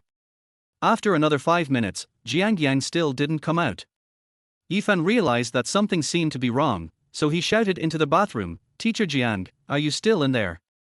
Teacher Jiang, are you in any trouble? Teacher Jiang." Yifan shouted inside several times in succession. But there was no response from the bathroom. On the contrary, people passing by looked at Yifan as if he were a fool. Yifan felt that something seemed to be wrong, so he gritted his teeth and rushed in. "R." This was followed by the shrill scream of a middle-aged woman. "Pervert! Someone come!" The middle-aged woman should be a cleaner at the gym. She waved the broom in her hand and hit Yifan. Auntie, stop hitting me. I'm not a pervert. My friend just came in but hasn't come out yet. Let me see what's going on. Yifan explained helplessly. Nonsense, there's no one in this bathroom. The middle-aged woman calmed down a little. When did you come in? Are you sure there was no one there when you came in? Yifan looked at the middle-aged woman's face and asked excitedly. The woman hesitated for a moment. She felt that Yifan might not be lying, so she said softly, I came in 5 minutes ago. Impossible, I was waiting outside the whole time, I didn't see you come in. In addition to the outside entrance, this bathroom also has a fire escape. We usually go through the fire escape to avoid dirtying the floor. The woman explained to Yifan. Yifan suddenly turned his head and found that there was actually a fire escape outside the bathroom. However, from where Yifan was just now, he couldn't see this passage. When you came up here, did you see a woman walking out of the fire escape, a woman wearing yoga pants? Yifan asked the woman. It looked like there were 2 men and a woman walking downstairs, but I couldn't see them clearly. Before the woman finished her words, Yifan rushed directly to the fire escape. A minute later, Yifan rushed out of the building where the gym was located. When Yifan came out, he saw 2 men in black holding Jiang Yang hostage and walking into a white van. Kidnapping. After seeing this scene, Yifan immediately realized what was going on. However, because Yifan came down a little late, the van started directly and drove forward. Yifan did not hesitate at all. He first memoized the license plate number and the direction the van was heading. Then he turned around and ran to the place where he had just parked his car, started the car and chased after the van. Yifan's luck was pretty good. The van drove a few hundred meters and then stopped in the middle of the road waiting for the traffic light, and Yifan deliberately drove his car next to the van. However, because the van was covered with black film, it was impossible to see what was inside clearly. Chapter 39 10 Million Ransom? Yifan has not yet figured out why these people wanted to kidnap Jiang Yang, and he did not choose to call the police directly. Because he was not very familiar with Jiang Yang's network of contacts, and even Yifan was not very familiar with Jiang Yang, if he chose to call the police, Yifan felt that he might not be able to explain himself clearly. Yifan deliberately kept a relatively safe distance from the van in front. Because there were many cars on the street, it was difficult for the other party to notice that Yifan was following them. After about half an hour, the van drove directly to the door of a not-so-high-end hotel in the city and stopped the car. Yifan did not choose to drive the car over, but stopped directly on the side of the road and stood in the distance observing the situation on Jiang Yang's side. Ms. Jiang, I hope you can cooperate, so we can save some energy. A middle-aged man put a knife directly to Jiang Yang's waist, and then whispered to Jiang Yang. Jiang Yang didn't say anything, tacitly agreeing with what the middle-aged man had just said. The middle-aged man and 2 other kidnappers took Jiang Yang directly to their hotel. Yifan took out his mobile phone and checked the time. When he felt it was about time, he walked into their hotel. Hello sir, are you planning to book a room? The lady at the front desk asked Yifan softly. Did 3 men and a woman just come in? Yifan asked in a low voice to the front desk. What are you doing? A hint of vigilance flashed across the eyes of the receptionist. That woman is my girlfriend. Can you tell me which room they are in now? Yifan asked with a very angry expression. This. There was a hint of hesitation in the eyes of the receptionist. If you don't tell me, I'll knock on every door to find out. Yifan shouted and walked forward. Sir, they are in room 302. This was not the first time the front desk lady had encountered such a situation. She was worried that Yifan would cause trouble in the hotel, so she could only tell Yifan the room number. Yifan didn't waste any time and just rushed upstairs. At the same time, Jiang Yang had been brought into the room. After entering the room, the kidnappers took out ropes and tied Jiang Yang's hands and feet, then threw her directly onto the bed. Brother, we are finally done. We did a great job. The yellow-haired man looked at the middle-aged man and said with a smile. I'll call the employer and ask him to pick him up, and then we'll be done. The middle-aged man reached out and lit a cigarette and spoke in a low voice. Brother, how much money can we get for this job? The yellow-haired young man blinked and asked the middle-aged man. The middle-aged man smiled faintly, then stretched out 5 fingers directly towards the yellow-haired man. 500,000. Wang Mao said with some surprise. 5 million. The middle-aged man blew out a smoke ring and spoke calmly. For a moment, everyone in the room showed an expression of disbelief. Because this is not the first time these people have done this, but they have never received so much money. Brother, who is this beautiful woman? Why is she so valuable? The yellow-haired man blinked and asked the middle-aged man. I don't know the identity of this woman either. Anyway, she has paid us so much money, so we just take the money to do the work. As for other things, we'd better not ask about them. The middle-aged man immediately put out the cigarette in his hand.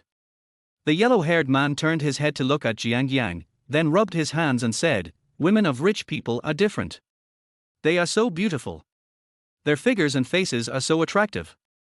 Yeah, if I could sleep with a woman like this, I would be happy to die. A fat man smiled in a very obscene way. After seeing Jiang Yang's sexy figure, Wang Mao seemed to be unable to control himself and was about to walk towards Jiang Yang's position. Bang! The middle-aged man went up and kicked the yellow-haired man on the butt, then glared and shouted, "Can you be honest with me? After this job is done, you can find any woman you want. Why do you have to do it now?" Brother, I just went to see her, I didn't mean anything else. The yellow-haired man grinned and said to the middle-aged man, "Don't I know clearly whether you have other intentions or not? Hurry up and do what you need to do." The middle-aged man cursed at the yellow-haired man in annoyance. A hint of embarrassment flashed across the yellow-haired man's eyes, and after hesitating for a few seconds, he sat on the sofa. Although Jiang Yang's hands and feet were tied, she remained very calm at this moment. At least she was not as panicked as ordinary people. Jiang Yang had been kidnapped countless times over the years, and she had long been accustomed to such things. Jiang Yang also knew that although the other party had kidnapped her, they would not harm her. They were just doing the job for money. Can we talk? After hesitating for a moment, Jiang Yang directly asked the middle-aged man. The middle-aged man was obviously stunned for a moment after hearing Jiang Yang's words, and then he said with a smile, "Miss, what do you want to talk about? I know you probably don't know me, and you don't know my identity. Others are taking advantage of you." Jiang Yang said to the middle-aged man very calmly. "It can't really be considered as exploitation. After all, the other party gave us money and we are responsible for doing things for them." The middle-aged man replied to Jiang Yang with a smile. "I won't waste my words with you. You do things for money, don't you? I just heard that the other party gave you 5 million to kidnap me. I can offer double the price now, as long as you let me go and tell me who wants to kidnap me." Jiang Yang looked at the middle-aged man very generously and said. The kidnappers in the room were all stunned after hearing Jiang Yang's words. After all, that is 10 million. In the eyes of these people, it is simply an astronomical figure. Are you really willing to pay double the price? The yellow-haired young man seemed to be moved and asked Jiang Yang hurriedly. Yeah, can you come up with so much money? The fat man also asked. Since the other party is willing to pay you 5 million to kidnap me, do you think I can't come up with the 10 million? Jiang Yang replied very calmly. Brother, this is possible. We can get 10 million without doing anything. The yellow-haired man shouted at the middle-aged man very innocently. Get lost.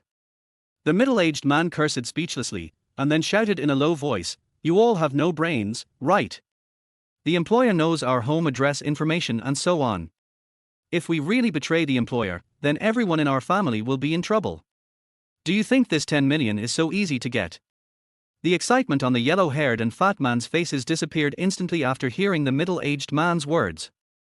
Jiang Yang couldn't help but frown slightly. Little girl, I don't know your identity, and I don't know who wants to kidnap you. All I can do is protect your safety and let your employer pick you up. This matter is settled. No matter how much money you pay me now, I will never let you go. The middle-aged man looked at Jiang Yang with a very serious expression. After hearing what the middle-aged man said, Jiang Yang couldn't help but frown slightly. She realized that this matter might not be as simple as she imagined.